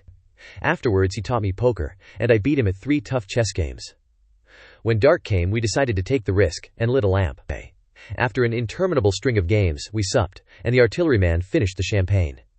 We went on smoking the cigars. He was no longer the energetic regenerator of his species I had encountered in the morning. He was still optimistic, but it was a less kinetic, a more thoughtful optimism. I remember he wound up with my health, proposed in a speech of small variety and considerable intermittence. I took a cigar, and went upstairs to look at the lights of which he had spoken that blazed so greenly along the Highgate Hills. At first I stared unintelligently across the London Valley. The northern hills were shrouded in darkness, the fires near Kensington glowed redly, and now and then an orange-red tongue of flame flashed up and vanished in the deep blue night. All the rest of London was black. Then, nearer, I perceived a strange light, a pale, violet-purple fluorescent glow, quivering under the night breeze. For a space I could not understand it, and then I knew that it must be the red weed from which this faint irradiation proceeded. With that realization, my dormant sense of wonder, my sense of the proportion of things, awoke again. I glanced from that to Mars, red and clear, glowing high in the west, and then gazed long and earnestly at the darkness of Hampstead and Highgate. I remained a very long time upon the roof, wondering at the grotesque changes of the day. I recalled my mental states from the midnight prayer to the foolish card-playings. I had a violent revulsion of feeling. I remember I flung away the cigar with a certain wasteful symbolism. My folly came to me with glaring exaggeration. I seemed a traitor to my wife and to my kind. I was filled with remorse. I resolved to leave this strange, undisciplined dreamer of great things to his drink and gluttony, and to go on into London. There, it seemed to me, I had the best chance of learning what the Martians and my fellow men were doing. I was still upon the roof when the late moon rose. Dead London. After I had parted from the artilleryman, I went down the hill, and by the High Street, across the bridge to Fulham. The red weed was tumultuous at that time, and nearly choked the bridge roadway, but its fronds were already whitened in patches by the spreading disease that presently removed it so swiftly. At the corner of the lane that runs to Putney Bridge Station, I found a man lying. He was as black as a sweep with the black dust, alive but helplessly and speechlessly drunk. I could get nothing from him but curses and furious lunges at my head. I think I should have stayed by him but for the brutal expression of his face. There was black dust along the roadway from the bridge onwards, and it grew thicker in Fulham. The streets were horribly quiet. I got food sour, hard, and moldy, but quite eatable, in a baker's shop here. Some way towards Walham Green the streets became clear of powder, and I passed a white terrace of houses on fire. The noise of the burning was an absolute relief. Going on towards Brompton, the streets were quiet again. Here I came once more upon the black powder in the streets, and upon dead bodies. I saw altogether about a dozen in the length of the Fulham Road. They had been dead many days, so that I hurried quickly past them. The black powder covered them over, and softened their outlines. One or two had been disturbed by dogs. Where there was no black powder, it was curiously like a Sunday in the city, with the closed shops, the houses locked up and the blinds drawn, the desertion, and the stillness. In some places plunderers had been at work, but rarely at other than the provision and wine shops. A jeweler's window had been broken open in one place, but apparently the thief had been disturbed, and a number of gold chains and a watch lay scattered on the pavement. I did not trouble to touch them. Farther on was a tattered woman in a heap on a doorstep. The hand that hung over her knee was gashed and bled down her rusty brown dress, and a smashed magnum of champagne formed a pool across the pavement. She seemed asleep, but she was dead. The farther I penetrated into London, the profounder grew the stillness. But it was not so much the stillness of death, it was the stillness of suspense, of expectations. At any time the destruction that had already singed the northwestern borders of the metropolis, and had annihilated Ealing and Kilburn, might strike among these houses and leave them smoking ruins. It was a city condemned and derelict. In South Kensington, the streets were clear of dead and of black powder. It was near South Kensington that I first heard the howlings. It crept almost imperceptibly upon my senses. It was a sobbing alternation of two notes, Allah, Allah, Allah, Allah, keeping on perpetually. When I passed streets that ran northward, it grew in volume, and houses and buildings seemed to deaden and cut it off again. It came in a full tide down Exhibition Road. I stopped, staring towards Kensington Gardens, wondering at this strange, remote wailing. It was as if that mighty desert of houses had found a voice for its fear and solitude. Allah, Allah, Allah, Allah, wailed that superhuman note, great waves of sound sweeping down the broad sunlit roadway, between the tall buildings on each side. I turned northwards, marveling, towards the iron gates of Hyde Park. I had half a mind to break into the Natural History Museum and find my way up to the summits of the towers, in order to see across the park. But I decided to keep to the ground, where quick hiding was possible, and so went on up the exhibition road. All the large mansions on each side of the road were empty and still, and my footsteps echoed against the sides of the houses. At the top, near the park gate, I came upon a strange sight, a bus overturned, and the skeleton of a horse picked clean. I puzzled over this for a time and then went on to the bridge over the Serpentine. The voice grew stronger and stronger, though I could see nothing above the housetops on the north side of the park save a haze of smoke to the northwest. "Ula, ula, ula, ula," cried the voice, coming, as it seemed to me, from the district about Regent's Park. The desolating cry worked upon my mind. The mood that had sustained me passed. The wailing took possession of me. I found I was intensely weary, footsore, and now again hungry and thirsty. It was already past noon. Why was I wandering alone in this city of the dead? Why was I alone when all London was lying in state, and in its black shroud? I felt intolerably lonely. My mind ran on old friends that I had forgotten for years. I thought of the poisons in the chemists' shops, of the liquors the wine merchants stored. I recalled the two sodden creatures of despair, who, so far as I knew, shared the city with myself. I came into Oxford Street by the Marble Arch, and here again were black powder and several bodies, and an evil, ominous smell from the gratings of the cellars of some of the houses. I grew very thirsty after the heat of my long walk. With infinite trouble I managed to break into a public house and get food and drink. I was weary after eating, and went into the parlor behind the bar, and slept on a black horsehair sofa I found there. I awoke to find that dismal howling still in my ears. Ula, ula, ula, ula. It was now dusk, and after I had routed out some biscuits and a cheese in the bar, there was a meat safe, but it contained nothing but maggots. I wandered on through the silent residential squares to Baker Street. Portman Square is the only one I can name, and so came out at last upon Regent's Park. And as I emerged from the top of Baker Street, I saw far away over the trees in the clearness of the sunset, the hood of the Martian giant from which this howling proceeded. I was not terrified. I came upon him as if it were a matter of course. I watched him for some time, but he did not move. He appeared to be standing and yelling, for no reason that I could discover. I tried to formulate a plan of action. That perpetual sound of ula, ula, ula, ula confused my mind. Perhaps I was too tired to be very fearful. Certainly I was more curious to know the reason of this monotonous crying than afraid. I turned back away from the park and struck into Park Road, intending to skirt the park, went along under the shelter of the terraces, and got a view of this stationary, howling Martian from the direction of St. John's Wood. A couple of 100 yards out of Baker Street I heard a yelping chorus, and saw, first a dog with a piece of putrescent red meat in his jaws coming headlong towards me, and then a pack of starving mongrels in pursuit of him. He made a wide curve to avoid me, as though he feared I might prove a fresh competitor. As the yelping died away down the silent road, the wailing sound of ula, ula, ula, ula reasserted itself. I came upon the wrecked handling machine halfway to St. John's Wood Station. At first I thought a house had fallen across the road. It was only as I clambered among the ruins that I saw, with a start, this mechanical Samson lying, with its tentacles bent and smashed and twisted, among the ruins it had made. The forepart was shattered. It seemed as if it had driven blindly straight at the house, and had been overwhelmed in its overthrow. It seemed to me then that this might have happened by a handling machine escaping from the guidance of its Martian. I could not clamber among the ruins to see it, and the twilight was now so far advanced that the blood with which its seat was smeared, and the gnawed gristle of the Martian that the dogs had left, were invisible to me. Wondering still more at all that I had seen, I pushed on towards Primrose Hill. Far away, through a gap in the trees, I saw a second Martian, as motionless as the first, standing in the park towards the zoological gardens, and silent. A little beyond the ruins about the smashed handling machine, I came upon the red weed again, and found the Regent's Canal, a spongy mass of dark red vegetation. As I crossed the bridge, the sound of ula, ula, ula, ula ceased. It was, as it were, cut off.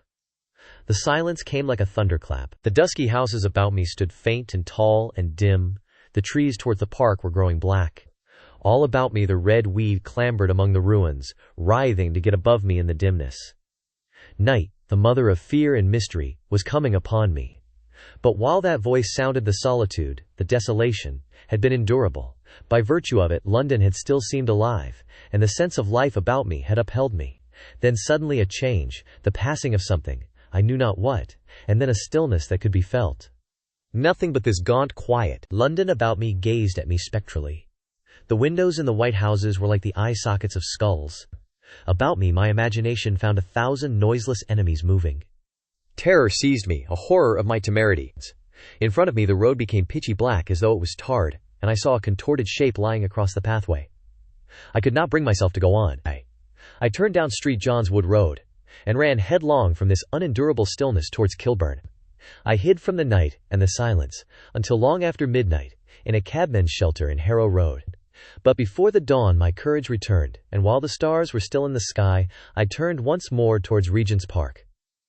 I missed my way among the streets, and presently saw down a long avenue, in the half-light of the early dawn, the curve of Primrose Hill. On the summit, towering up to the fading stars, was a third Martian, erect and motionless like the others. An insane resolve possessed me. I would die and end it. And I would save myself even the trouble of killing myself. I marched on recklessly towards this Titan, and then, as I drew nearer and the light grew, I saw that a multitude of black birds was circling and clustering about the hood. At that my heart gave a bound, and I began running along the road. I hurried through the red weed that choked Street Edmund's Terrace. I waded breast high across a torrent of water that was rushing down from the waterworks towards the Albert Road, and emerged upon the grass before the rising of the sun. Great mounds had been heaped about the crest of the hill, making a huge redoubt of it. It was the final and largest place the Martians had made, and from behind these heaps there rose a thin smoke against the sky. Against the skyline an eager dog ran and disappeared. The thought that had flashed into my mind grew real, grew credible. I felt no fear, only a wild, trembling exultation, as I ran up the hill towards the motionless monster. Out of the hood hung lank shreds of brown, at which the hungry birds pecked and tore. In another moment I had scrambled up the earthen rampart, and stood upon its crest, and the interior of the redoubt was below me. A mighty space it was, with gigantic machines here and there within it, huge mounds of material and strange shelter places, and scattered about it, some in their overturned war machines, some in the now rigid handling machines, and a dozen of them stark and silent and laid in a row, were the Martians, dead. Slain by the putrefactive and disease bacteria against which their systems were unprepared, slain as the red weed was being slain, slain after all man's devices had failed, by the humblest things that God in his wisdom has put upon this earth. For so it had come about, as indeed I and many men might have foreseen had not terror and disaster blinded our minds. These germs of disease have taken toll of humanity since the beginning of things, taken toll of our pre-human ancestors since life began here. But by virtue of this natural selection of our kind we have developed resisting power. To no germs do we succumb without a struggle, and to many those that cause putrefaction in dead matter, for instance, our living frames are altogether immune. But there are no bacteria in Mars, and directly these invaders arrived, directly they drank and fed, our microscopic allies began to work their overthrow. Already when I watched them, they were irrevocably doomed, dying and rotting even as they went to and fro. It was inevitable. By the toll of 1 billion deaths man has bought his birthright of the earth, and it is his against all comers. It would still be his were the Martians 10 times as mighty as they are. For neither do men live nor die in vain. Here and there they were scattered, nearly 50 altogether, in that great gulf they had made, overtaken by a death that must have seemed to them as incomprehensible as any death could be. To me also at that time this death was incomprehensible. All I knew was that these things that had been alive and so terrible to men were dead. For a moment I believed that the destruction of Sennacherib had been repeated, that God had repented, that the angel of death had slain them in the night. I stood staring into the pit, and my heart lightened gloriously, even as the rising sun struck the world to fire about me with his rays. The pit was still in darkness. The mighty engines, so great and wonderful in their power and complexity, so unearthly in their tortuous forms, rose weird and vague and strange out of the shadows toward the light. A multitude of dogs, I could hear, fought over the bodies that lay darkly in the depth of the pit, far below me. Across the pit on its farther lip, flat and vast and strange, lay the great flying machine with which they had been experimenting upon our denser atmosphere when decay and death arrested them. Death had come not a day too soon. At the sound of a cawing overhead, I looked up at the huge fighting machine that would fight no more forever, at the tattered red shreds of flesh that dripped down upon the overturned seats on the summit of Primrose Hill. I turned and looked down the slope of the hill to where, enhaloed now in birds, stood those other 2 Martians that I had seen overnight, just as death had overtaken them. The one had died, even as it had been crying to its companions. Perhaps it was the last to die, and its voice had gone on perpetually until the force of its machinery was exhausted. They glittered now, harmless tripod towers of shining metal, in the brightness of the rising sun, all about the pit, and saved as by a miracle from everlasting destruction, stretched the great mother of cities. Those who have only seen London veiled in her somber robes of smoke can scarcely imagine the naked clearness and beauty of the silent wilderness of houses. Eastward, over the blackened ruins of the Albert Terrace and the splintered spire of the church, the sun blazed, dazzling in a clear sky, and here and there some facet in the great wilderness of roofs caught the light and glared with a white intensity. Northward were Kilburn and Hampstead, blue and crowded with houses. Westward the great city was dimmed, and southward, beyond the Martians, the green waves of Regent's Park, the Langham Hotel, the dome of the Albert Hall, the Imperial Institute, and the giant mansions of the Brompton Road came out clear and little in the sunrise, the jagged ruins of Westminster rising hazily beyond. Far away and blue were the Surrey Hills, and the towers of the Crystal Palace glittered like two silver rods. The dome of St. Paul's was dark against the sunrise, and injured, I saw for the first time, by a huge gaping cavity on its western side. And as I looked at this wide expanse of houses and factories and churches, silent and abandoned, as I thought of the multitudinous hopes and efforts, the innumerable hosts of lives that had gone to build this human reef, and of the swift and ruthless destruction that had hung over it all, when I realized that the shadow had been rolled back, and that men might still live in the streets, and this dear, vast, dead city of mine be once more alive and powerful, I felt a wave of emotion that was near akin to tears. The torment was over. Even that day the healing would begin. The survivors of the people scattered over the country, leaderless, lawless, foodless, like sheep without a shepherd. The thousands who had fled by sea would begin to return. The pulse of life, growing stronger and stronger, would beat again in the empty streets and pour across the vacant squares. Whatever destruction was done, the hand of the destroyer was stayed. All the gaunt wrecks, the blackened skeletons of houses that stared so dismally at the sunlit grass of the hill, would presently be echoing with the hammers of the restorers and ringing with the tapping of their trowels. At the thought I extended my hands towards the sky and began thanking God. In a year, thought I, in a year. With overwhelming force came the thought of myself, of my wife, and the old life of hope and tender helpfulness that had ceased forever. W.R. Eckage. And now comes the strangest thing in my story. Yet perhaps it is not altogether strange. I remember, clearly and coldly and vividly, all that I did that day, until the time that I stood weeping and praising God upon the summit of Primrose Hill. And then I forget. Of the next 3 days I know nothing. I have learned since that, so far from my being the first discoverer of the Martian overthrow, several such wanderers as myself had already discovered this on the previous night. One man, the first, had gone to St.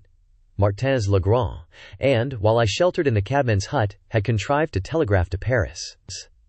Thence the joyful news had flashed all over the world. 1,000 cities, chilled by ghastly apprehensions, suddenly flashed into frantic illuminations. They knew of it in Dublin, Edinburgh, Manchester, Birmingham, at the time when I stood upon the verge of the pit. Already men, weeping with joy as I have heard, shouting and staying their work to shake hands and shout, were making up trains, even as near as Crewe, to descend upon London. The church bells that had ceased a fortnight since suddenly caught the news, until all England was bell-ringing. Men on cycles, lean-faced, unkempt, scorched along every country lane shouting of unhoped deliverance, shouting to gaunt, staring figures of despair. And for the food! Across the Channel, across the Irish Sea, across the Atlantic, corn, bread, and meat were tearing to our relief. All the shipping in the world seemed going Londonward in those days. But of all this I have no memory. I drifted, a demented man. I found myself in a house of kindly people, who had found me on the third day wandering, weeping, and raving through the streets of St. John's Wood. They have told me since that I was singing some insane doggerel about the last man left alive. Hurrah!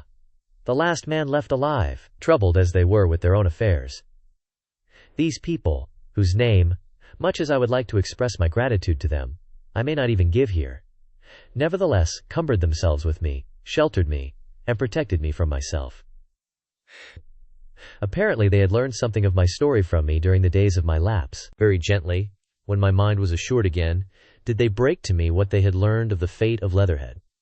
2 days after I was imprisoned it had been destroyed, with every soul in it, by a Martian.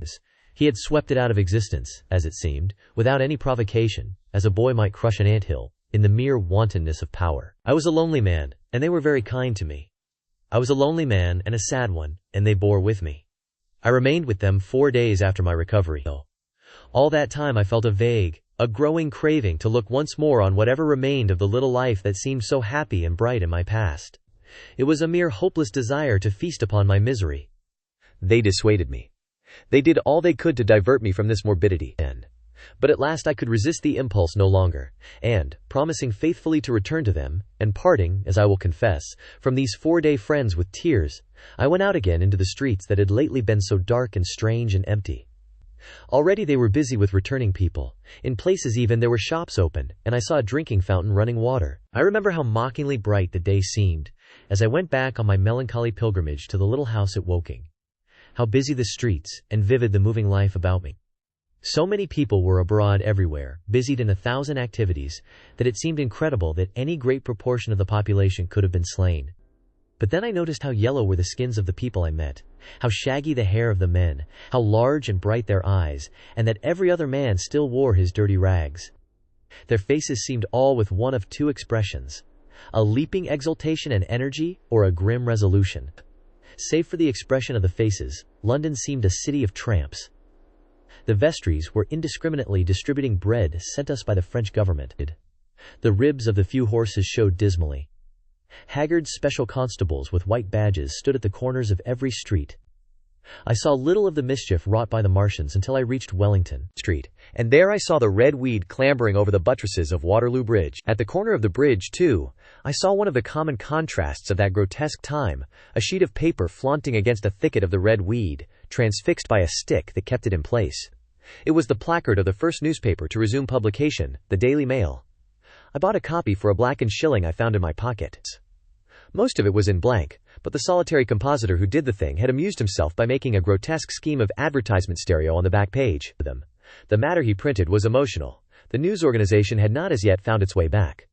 I learned nothing fresh except that already in 1 week the examination of the Martian mechanisms had yielded astonishing results. Among other things, the article assured me what I did not believe at the time, that the secret of flying was discovered. At Waterloo I found the free trains that were taking people to their homes. The first rush was already over. There were few people in the train, and I was in no mood for casual conversations. I got a compartment to myself, and sat with folded arms, looking grayly at the sunlit devastation that flowed past the windows. And just outside the terminus, the train jolted over temporary rails, and on either side of the railway the houses were blackened ruins.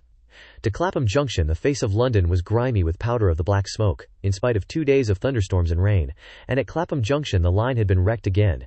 There were hundreds of out-of-work clerks and shopmen working side by side with the customary navvies, and we were jolted over a hasty relaying. All down the line from there, the aspect of the country was gaunt and unfamiliar.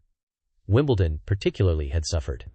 Walton, by virtue of its unburned pine woods, seemed the least hurt of any place along the line.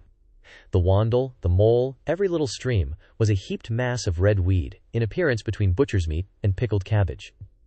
The Surrey pine woods were too dry, however, for the festoons of the red climber. Beyond Wimbledon, within sight of the line, in certain nursery grounds, were the heaped masses of earth about the 6th cylinder. A number of people were standing about it, and some sappers were busy in the midst of it. Over it flaunted a Union Jack, flapping cheerfully in the morning breeze.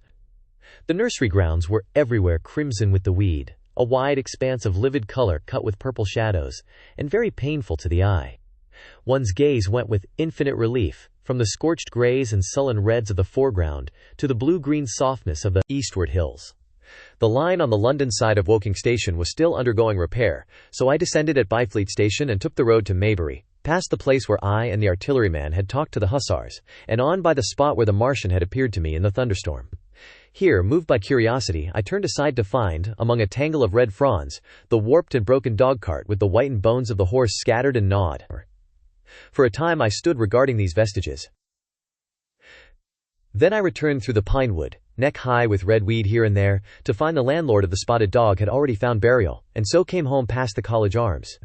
A man standing at an open cottage door greeted me by name as I passed. I looked at my house with a quick flash of hope that faded immediately. The door had been forced. It was unfast and was opening slowly as I approached. It slammed again. The curtains of my study fluttered out of the open window from which I and the artilleryman had watched the dawn. No one had closed it since. The smashed bushes were just as I had left them nearly 4 weeks ago.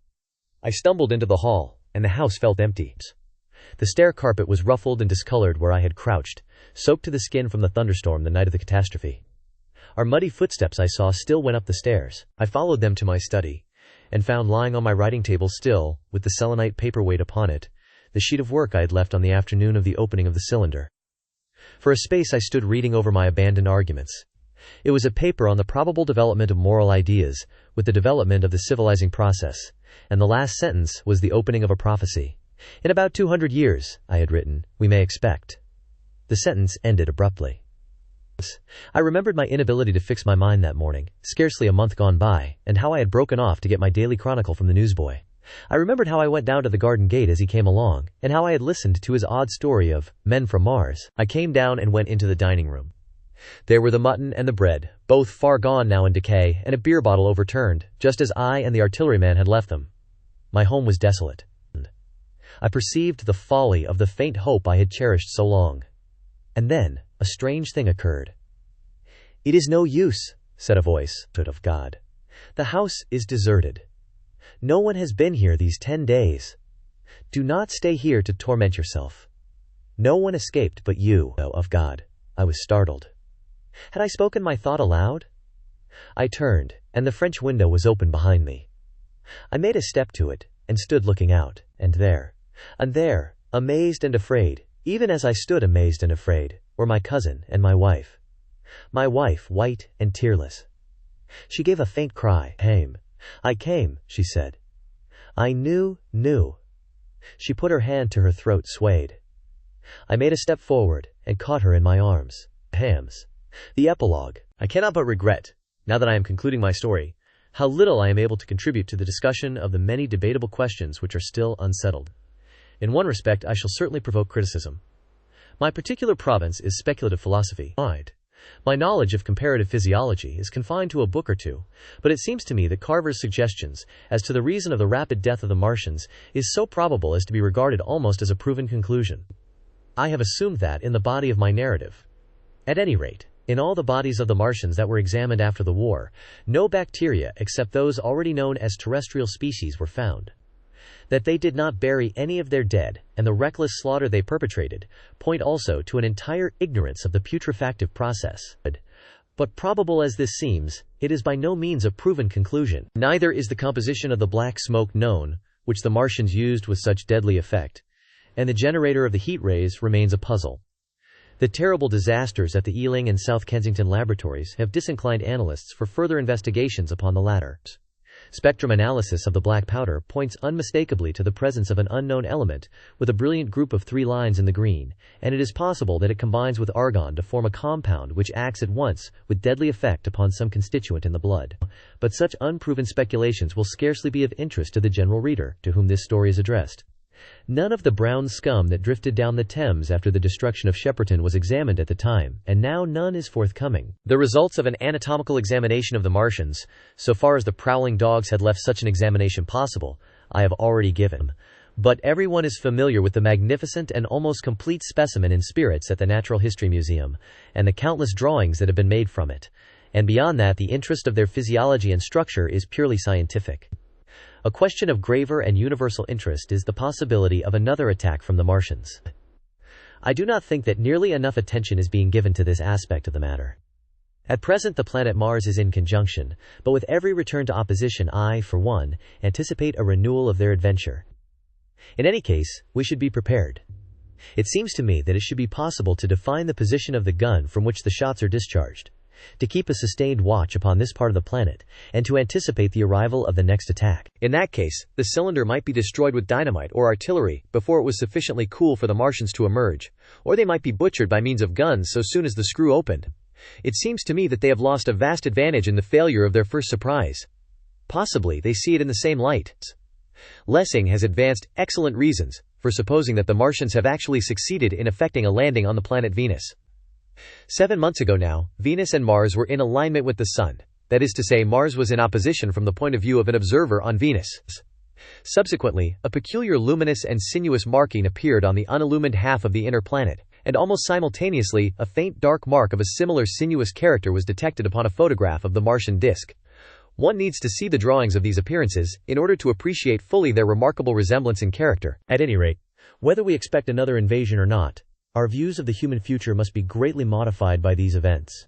We have learned now that we cannot regard this planet as being fenced in and a secure abiding place for man. We can never anticipate the unseen good or evil that may come upon us suddenly out of space. It may be that in the larger design of the universe, this invasion from Mars is not without its ultimate benefit for men. It has robbed us of that serene confidence in the future which is the most fruitful source of decadence. The gifts to human science it has brought are enormous, and it has done much to promote the conception of the common weal of mankind. It may be that across the immensity of space the Martians have watched the fate of these pioneers of theirs and learned their lesson, and that on the planet Venus they have found a securer settlement. Be that as it may, for many years yet, there will certainly be no relaxation of the eager scrutiny of the Martian disk, and those fiery darts of the sky, the shooting stars, will bring with them as they fall an unavoidable apprehension to all the sons of men. The broadening of men's views that has resulted can scarcely be exaggerated. Before the cylinder fell, there was a general persuasion that through all the deep of space no life existed beyond the petty surface of our minute sphere. Now we see further. If the Martians can reach Venus, there is no reason to suppose that the thing is impossible for men, and when the slow cooling of the sun makes this earth uninhabitable, as at last it must do, it may be that the thread of life that has begun here will have streamed out and caught our sister planet within its toils. Dim and wonderful is the vision I have conjured up in my mind, of life spreading slowly from this little seedbed of the solar system throughout the inanimate vastness of sidereal space. But that is a remote dream. It may be, on the other hand, that the destruction of the Martians is only a reprieve. To them, and not to us perhaps, is the future ordained. I must confess, the stress and danger of the time have left an abiding sense of doubt and insecurity in my mind. I sit in my study writing by lamplight, and suddenly I see again the healing valley below set with writhing flames, and feel the house behind and about me empty and desolate.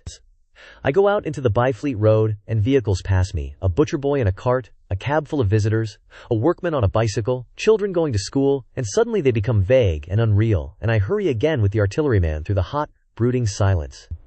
Of a night I see the black powder darkening the silent streets, and the contorted bodies shrouded in that layer. They rise upon me tattered and dog-bitten.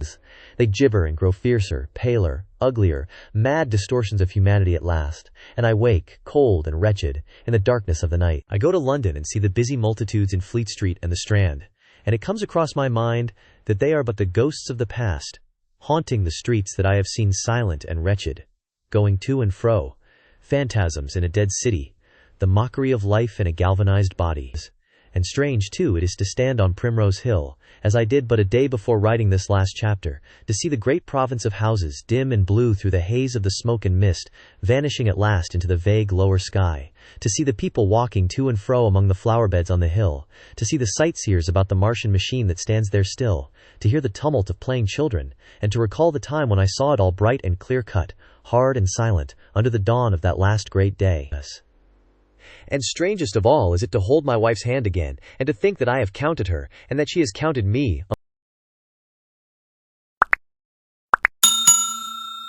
I would like to thank you for watching the video to the end. To encourage us to make more videos, please like, subscribe, comment, as well as share. Check out this other video if you haven't already.